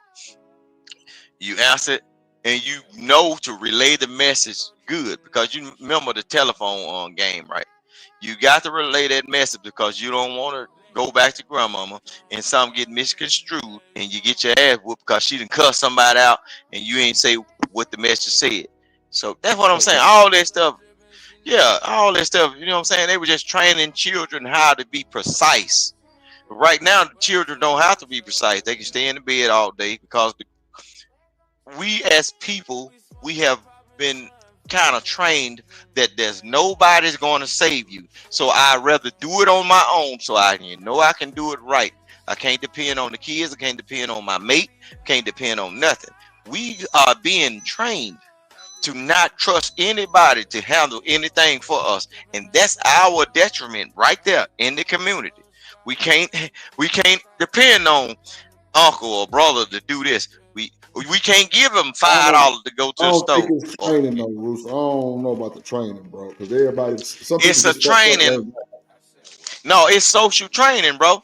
Just think about it. If you like Drip, if you was raised to where you like a lot of times, we used to have the boy that threw the newspapers or whatever. Come on, if you got a lazy child up right now, these days, they'll be trying to find a way to not throw the newspaper and get paid. You see truck drivers do it, bro. You see some of these truck drivers. We had a truck driver that dumped some gas, bro. The nigga dumped gas because he wanted to get home on time, bro. Wow. The nigga dumped gas, bro. A flammable product somewhere, probably to kill fish or whatever, because he didn't want to complete his full route. These are the people we are dealing with today, just along with these kids. Okay, hold on. Anybody else got anything to say about it? We gotta get the full panel to give a Yeah, Drip, real quick. Go ahead. Yeah, real quick. This is the thing, right? So all this LOL and all this stuff, technology can be good, but it can be a detriment. Most people can't even spell laugh out loud and all this other stuff, right? Because back in the day, you had to articulate your words and all these things. And now look at AI, right? Because you can't complete a thought. I'm telling you, I don't know. When I say I don't know, I know how we got caught up in the same damn rat race. The thing that made us successful as a community, which they say community ain't there, right? Okay, right? And that's out. The jury's still out on that. Is that we stopped using what we gained when we had nothing. And now we got something. You think you smart? You the dumbest person on the planet.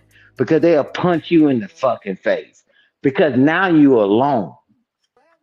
When you had a whole family behind you, and just like Rooster said, the family, all these politicians and all these things, the reason why they didn't mess with you because they knew your family had you back. Now the family don't have your back anymore because you forgot about them. And I land the plane there. Go ahead, D-Rock. Well, as far as answering that phone shit, my mama didn't play that. You ain't paid the phone bill, don't answer that goddamn phone.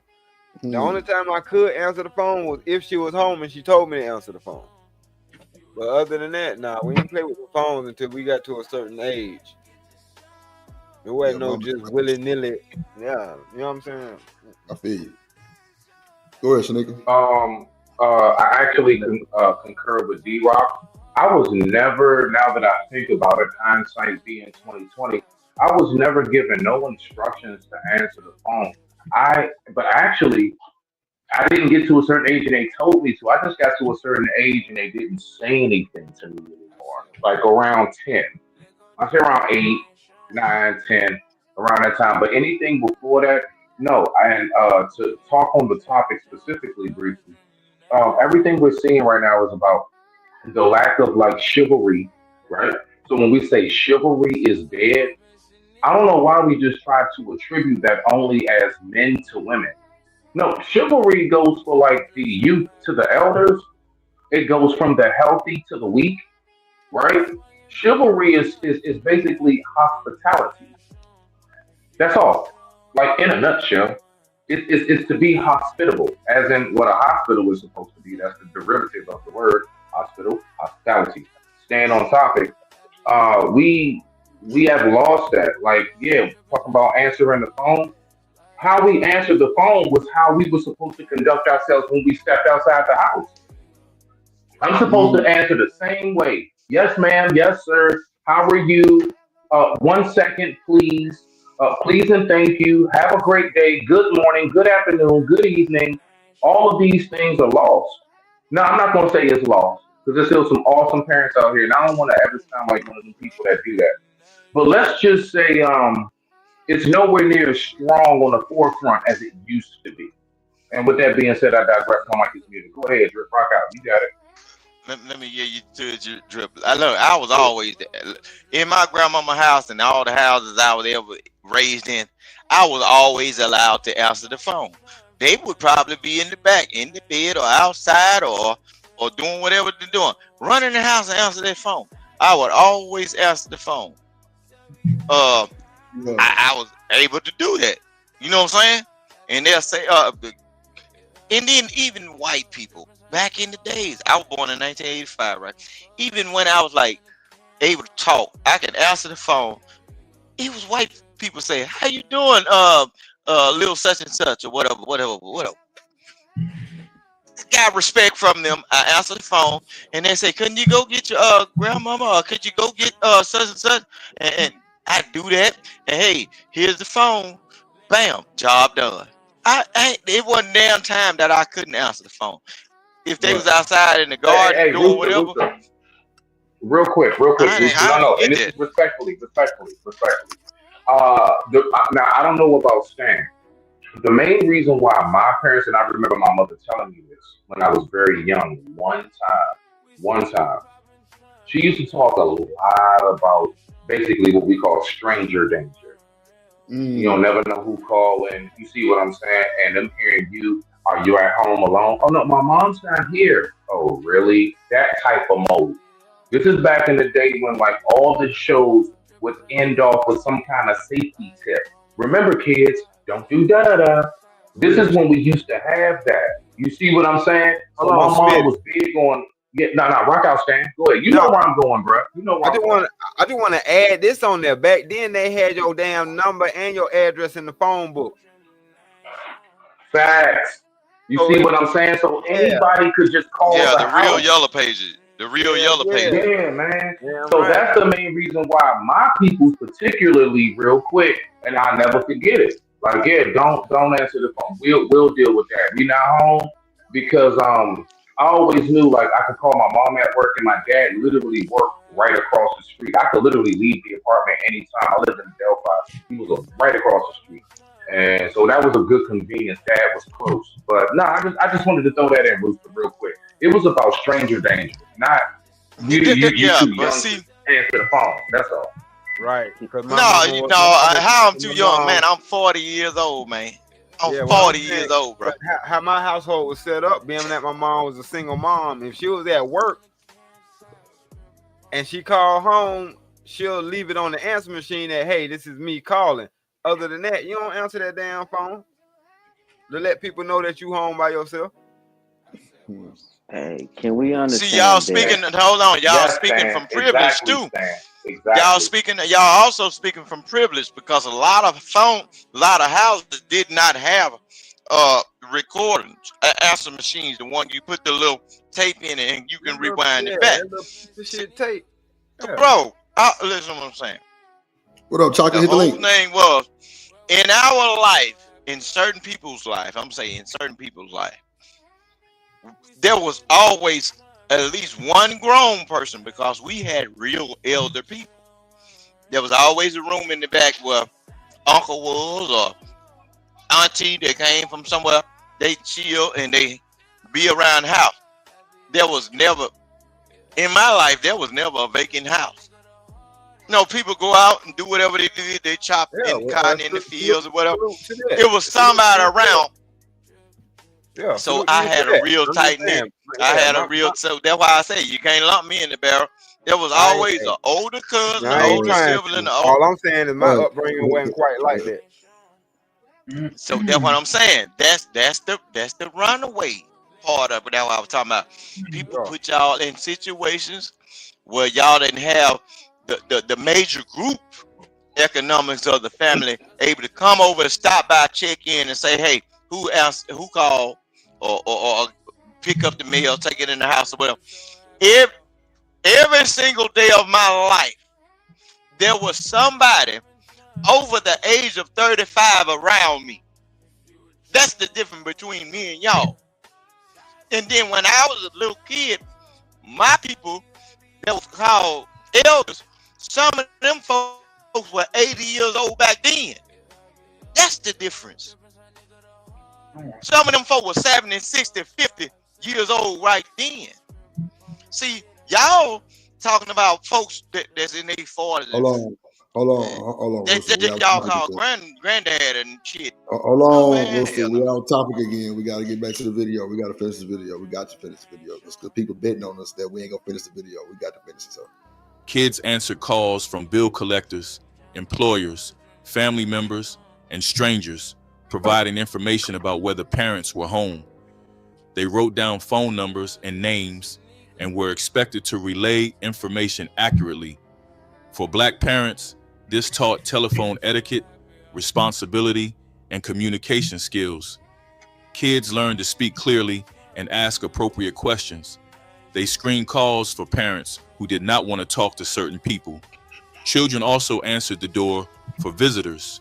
Today, having young children answer phones and provide information to strangers would be seen as a safety risk and poor judgment that exposes kids to potential dangers. Letting kids drink alcohol-laced beverages at family gatherings was a practice that Black families participated in during the 1980s without viewing it as problematic. Uncles would give what y'all think? Drip. I Let me heard people go ahead doing because shit back in the I'm 80s, gonna but get back to home. They ain't thankfully lying. nobody. They ain't lying. Hold on. I Hey, heard Jim, of go people ahead. doing this kind of shit in the 80s, but I never, thankfully nobody in my family ever did that shit. But I know I got a homeboy that said he was a victim of that. Took some shit that was laced with alcohol until maybe 10 years later. Go ahead. Hey, Shit you've been nah, but drinking all listen these though. years, yep, had alcohol in it. Hold on. Why would you call him Hold a on, victim? Rooster. Hold on. Oh Go boy, ahead. I don't like these fairy tale Yeah, I'm gonna conversations. be Boy, I quick. can't. Yeah, I'm gonna be quick. Now it's right along the lines of what Usler was saying. He kind of somewhat beat me to it. We actually come from the days, man, of again, just like all we knew was an ass whooping. When the baby was crying too much, yeah, man. Folks used to lace that, man. My mother used to get it laced. I remember her telling me stories about that. She used to get Put it some laced up. rum on his But gums. what? That was that? Yeah, with teasing, yes. Like not no kind of like Novocaine or something. You know, I mean, like something from the doctor. You know what I'm saying? Like, nah, nigga, just man, give him some of that Hennessy. You know what I'm saying? Right that bourbon on his lips. Be all right. Some And rum on his so, gums. yeah. So in a nutshell, but They I would couldn't never afford it. forget. I would never forget. I was over my homeboy Jimmy house. Now, mind you, he was already still too young to smoke. This when I first started smoking weed, and I had that homeboy who parents allowed us to smoke in the house. I'm about 16, so all of us around 16, me and my homies, yeah, dog, yeah, his parents let us smoke in the house because he had the type of parents that said, "I'd rather y'all do it in here before you get arrested." So his little brother Georgie comes out. This is where I'm going to land it. Georgie comes out. He sits down Indian style. This white boy has on nothing more than some like basketball shorts, and that's it. And he just sit down Indian style. He says, "Pack me a bowl." So he had a bowl packed up, and I saw his mother hand it to him at 11. At 11, he was 11 years old, and she was packing bowl packs of weed for him. And then he grabbed two Marlboro Reds, because they was white folks. He grabbed two Marlboro Reds out of the pack and went to his room. And all you smelled was cigarette smoke coming from his room. And see, that wasn't happening in 11 no black fucking folks' years house. old. See, that wasn't happening in no black folks' house. Right there. That right On there topic, wasn't real quick, but go happening. ahead. I'm saying.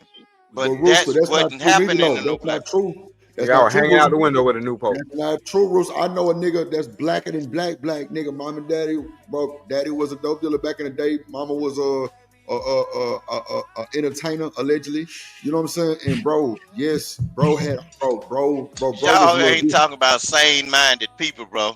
But y'all Come look, Oh on, my y'all, God. man. bro, y'all Why are they get? not look. In, Okay, go ahead. in one token, drip. Y'all will be trying to make these conversations go towards the sane-minded Nah, people, Rooster, but I'm just y'all telling you talking what I've about a seen before. person. But I'm just saying, y'all, you can expect a nigga that's a Tap dope me in, dealer coach. and their mama is a hoe to let their kids smoke dope. I'm just saying, Rooster. Come on.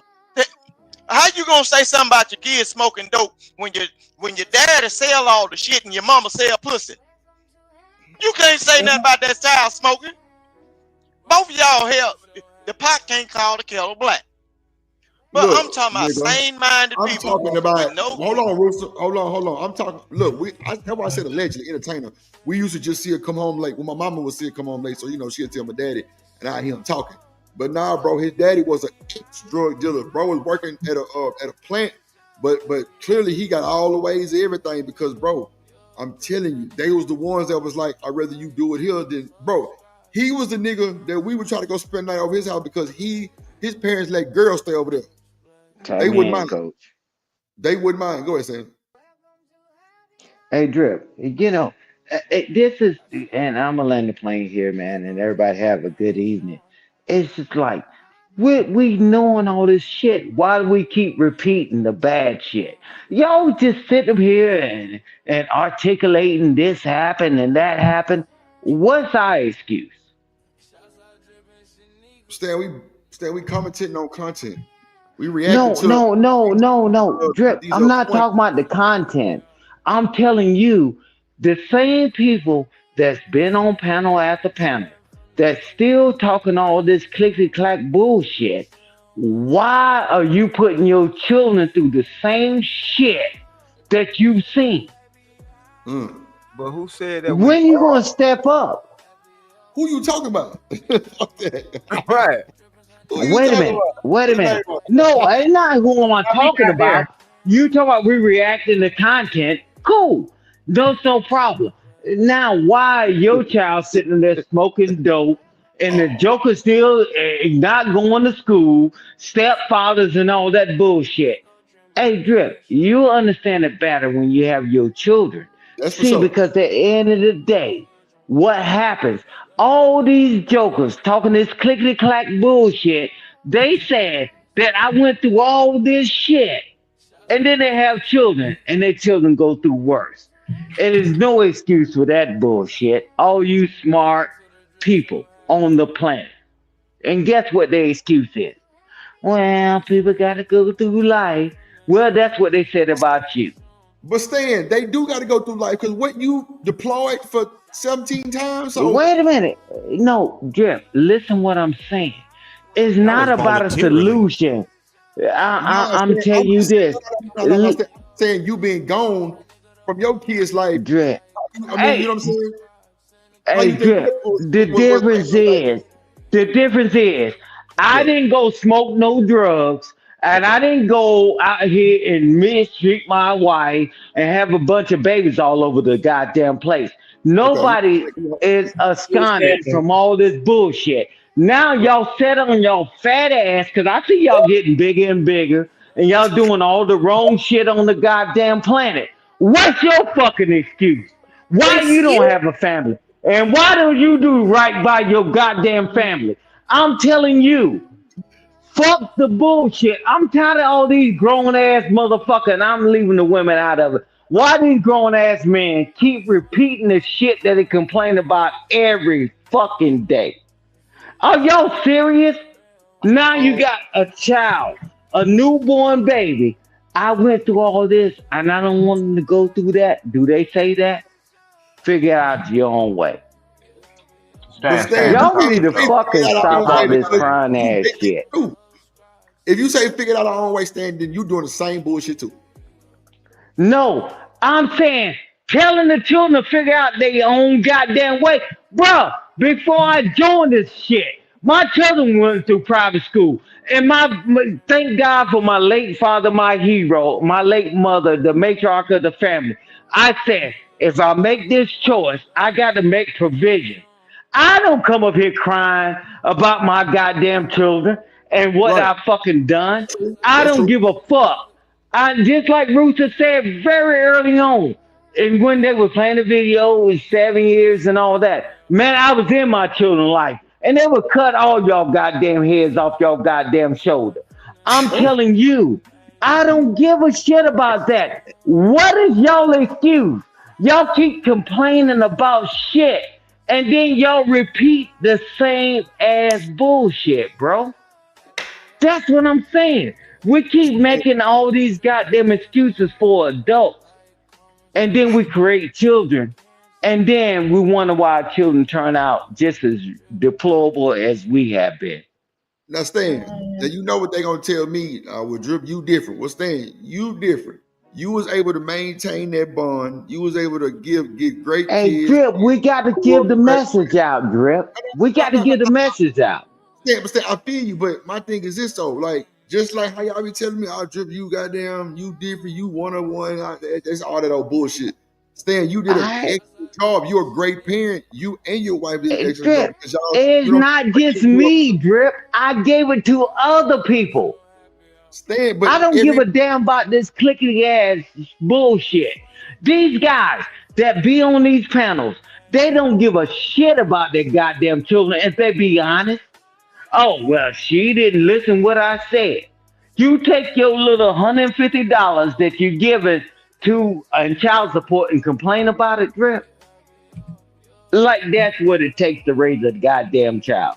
I'm done listening to this goofy ass shit. Oh. That is dumb. That is dumb. $150 a month ruins your life. Bruh, it's about the damn child. It's about the child. Hey, Stan, I do you stand not on what know? I am. Stan. I feel like Do you you should not know agree. how many people? Do you know how many people make about 75 to 80,000 a year? And if they were to get that, let's say $500 out of nowhere, we needed a washing machine or a fridge bill, that would really set them back. And it ain't nothing but a punk ass $500.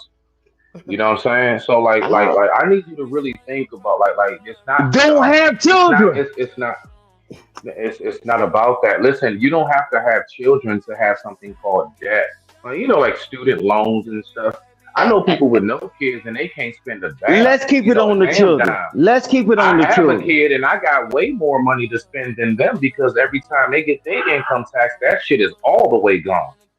Yeah, So let's what are you keep it on talking the about? You children. don't need kids. You don't need kids for the government to take your check, Let's man. keep it on the children. Let's keep it on the children. Right?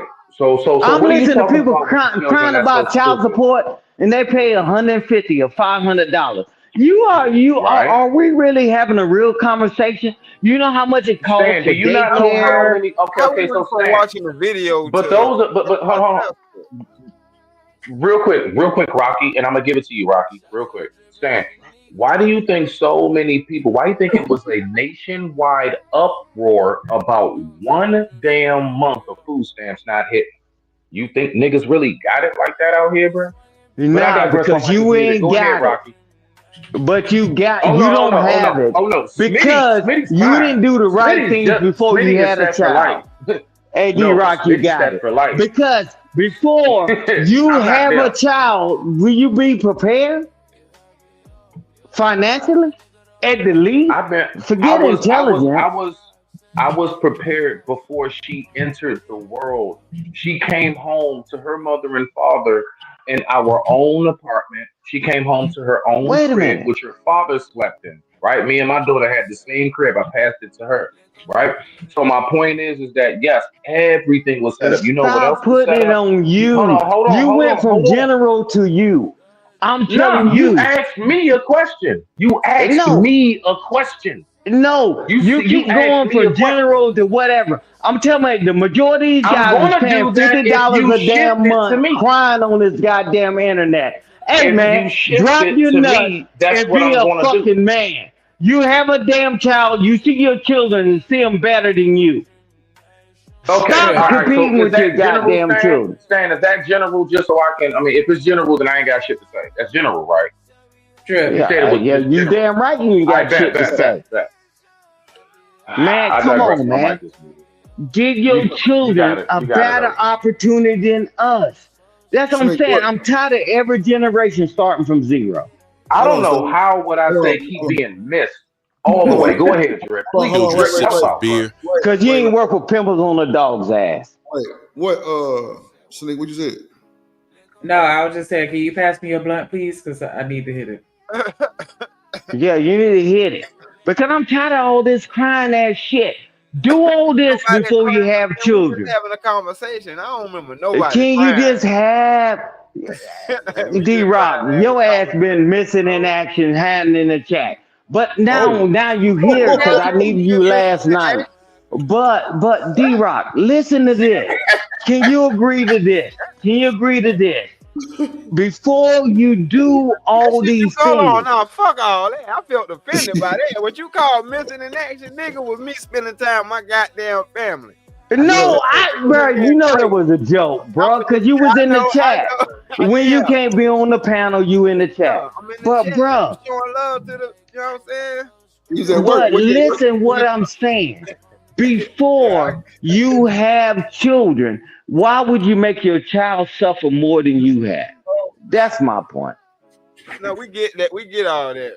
I don't think nobody up here disagrees with that sentiment. Yeah, yeah, but hey, man, shit, keep having these damn children that's gonna come back and give you a pumpkin head Oh, shit. Man, this and type of wonder why they conversation don't is love for the you. Discord. It's kind of rated R. Okay, I got you, We Rooster. try to be because they want to be bruh. PG. They want to be in La La Land and form narratives Rooster, and cut the say this is bullshit, this man. and Ain't that. nobody Be trying in to be no no goddamn la Rooster. la This is land. what I'm Rooster, cut saying, the bro. bullshit. Ain't nobody trying to be no fucking la la land. Hey, Stop that bro, bullshit. yeah, Hell man. no. I'm not That's trying to like. PG. Can we stop that, bro? Nah, but I'm rated R, Bro. man. Drip is I'm ready for triple the X. smoke, whatever panel he's on. Yeah, No, I'm but what I'm shit. Hey, saying, Drip. Hey, man, Drip. Hey, before Drip. you I'm gonna have leave. I'm gonna children, leave the live why up, would you Drip, but I'm make gonna your go ahead and children roll worse out, than bro. what All right. you are? I'm gonna That's a go ahead bet. and That's a go. bet. All right. All All right. right, Smitty, hold on. Why would you make your children be in a worse position than you? That's the part that I don't get. You know, and now Drip is always ready. But I'm saying, No, why no, would no. you Stan, have this how it goes, children? Stan. And put, Look, Stan. I understand what you're saying from a certain point of view, but the thing is, look, even when you set a brush fire, right? Something can develop from burnt ground, bro. Everybody can't start with something back in them, bro. So that's just the way the world is. Just let the world be what it is. And stop trying to put your cape on to save everything. You can't save anything. I ain't trying to save everything. I'm trying to save Drip You see and what his happened to newborn Superman children. a couple of times? You see what happened Damn, to what about Superman me? a couple of times? What is our Superman for? Every I want all y'all to die. every time Superman, I'm the lady. every time Superman put on his cape to go out there and save somebody that did something foolish, it was always some kind of kryptonite or some kind of foreign substance that almost took his life. But the only reason why he lived is to make the show. Drip, I'm not trying to save everybody. And that's not Drip plight or Shanika And plight. can't distinguish who to save and who not to save. He'd have died an episode ago. Nah, man, we just get information. We just get Greatest thing to information. mankind is to let certain things live and let it die. I believe in things dying because dying in the circle of life. In order for somebody to do better, somebody got to die. I mean, you niggas got life insurance. Well, just make sure it ain't you. Shit. Life insurance before some niggas get to dying, and you gonna continue the cycle of not having shit. Cause I'm waiting on them couple folks to die. Cause they gonna pay all I don't know what point you on. I don't know why people have all this trauma in their life and they have children and repeat that cycle. People were born with their own brain, man. No, listen what I'm saying. You didn't hear what I said. They don't believe in what y'all I reject said. you, and they'll push you out, and nothing you say can reach their noggin, bro. You can't say these folk, bro. Okay, Rooster. Okay, Rooster. So look, we on. That's life. Hold on, prepare for work. Rooster, hold on. And do what you can do. Whoa. Hey, Drip, let's get through the video so we can meet that bet. Go ahead and get through the video. I lost that. Well, I ain't Man, got fuck that video. Drip was trying to talk. We got motherfucking one donation. Shout out to my nigga D-Rock. Goddamn holding it down. We got one donation and some towards Shanika new camera. So we finna go. I ain't finna keep streaming, bro. This is too much. It's just too much. Like, we gonna work on more structure too. You know what I'm saying? I'm gonna have some plan for that shit. So, you know what I'm saying? Y'all just cool it out, take y'all a break. And Shanika, from now on, we ain't streaming on Mondays no more. Yay! Yeah, we ain't streaming on Mondays no more. So it'll be Tuesday through Saturday, and then it's, you know what I'm saying, we have about 2 days off. So, you know what I'm saying? I've been sitting here just analyzing and bubbling. Don't you blame it on me. Don't you blame it on me. Because nigga, Rooster, ain't nobody blaming on you, no, bro. This nigga, just, you said structure. I watch all of your channels and you don't say nothing about no structure. Hey, Rooster, it's not personal, bro. Rooster, no, got nothing to do with you, bro. Still fuck Rooster, right? Like, It's still Kelly, fuck you Rooster, get it right? with me. No. It's still fuck Rooster, Stan. You feel me? No, that's It's up in his stuff. Drip is up in his stuff. But I like it. Look, Drip, you need to get that Discord going, bro. I can work better in that Discord, bro. You know I fuck with it. Yeah. Nah, for real. Yeah, I watch. But you said you ain't this first time you talking about structure and shit. And look, I done watched all these streams, and you ain't said nothing about structure until the Rooster comes. No, Rooster, bro. Not because of you. I'm rated bro. off. Hey, Drip, can we go to the Discord? Can somebody drop the link to the Discord? Can we go to the Discord? Look, Drip.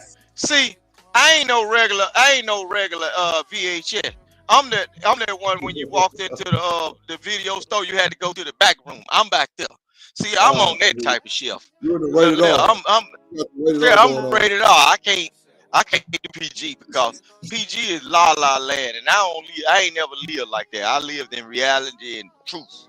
So when folks do certain things, it kind of trigger me, and then it make me think that, like, when you get people on here that try to form them narratives that certain black folks is stupid, when people conform to stuff that they know that's not right, I'm thinking, well, damn, these black folks is stupid.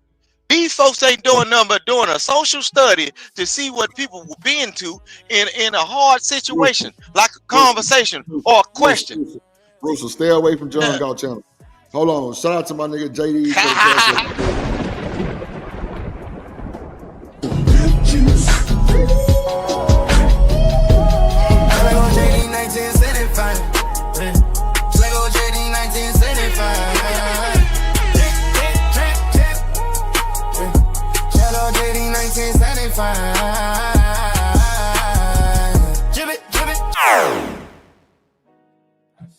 Yeah, JD1975, appreciate you, my G. Appreciate you, my G. Appreciate you, my G. Shout out to the chat. Hold on. Let me make sure.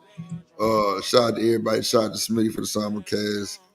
He said, Drip, I can't get my point across. We can't watch the video. So Smitty left, man. Goddamn. Man, play the video, Drip. It's us, man. We the man. Leader. Play the video. And I'm putting myself on mute. You see how that man made you feel, try to make you feel like a victim for him. Oh, I can't get my nigga. I know that shit ain't. That's a female. That's a female tactic, nigga. Because it's a great video, Drip. Internet, bro. Hold on, bro. Y'all wild. Drip, this is a great video, Drip. If y'all think it make me a victim, you're fucking crazy. I didn't say that, Drip. He tried to Drip, that's a great video. That's a great video. I thought. Hey, Shanika, can you send that video to me? I thought Rooster said, drop the link for it. Yeah, make you feel like a victim or some bullshit like that. No. Man, Drip is a gangster. I know he a gangster. No. What I'm saying is, that's just like like say for instance, you at a workplace, and then a person can't have their way. Hold on, Rooster. They run the HR and they cry. Nah, that's cool. We ain't fucked about it. You know what I'm saying? Man, that's a great video, Drip and Shanika. Thank y'all for bringing that up. No, it's cool. Stan, you simping now, Rooster. Damn. I ain't no motherfucking victim or none of that shit. We trying to get through the video. Man, please let me finish, brother. I'm just saying. You got it, bro. Listen to me, bro. We only have 2 donations, bro. We were shooting almost 5 hours. I'm through for the night. We done. We can start a part 2 tomorrow or some shit. I don't know, but the night not gonna go on. You know what I'm saying? And no, Rooster, it's not because of you. It's not because of Smitty. It's just, bro, we only got 2 donations. And shout out to them. I appreciate it so much. But nah, we can't be streaming 5, 6, 7 hours with 2 donations. Like we had a goal of 20. Like we ain't got number 2. So that's why we shut the stream down. You know what I'm saying? I'm going to go give me some rest and some chill time since, you know, we can't get compensated for the conversation like my boy Easy Bane said. And clearly I see why. It's a lot of raw going on. Can't nobody hear nobody. So that's all I'm saying. So with that being said, we gone. We live, such it. What it do, fool? Hey, man, Splash Town, Texas, or wherever the fuck you at. What's happening? But hey, man, you tripping, man. Get to that Houston Premier Party bus, man, because that's how we doing it. Sometimes.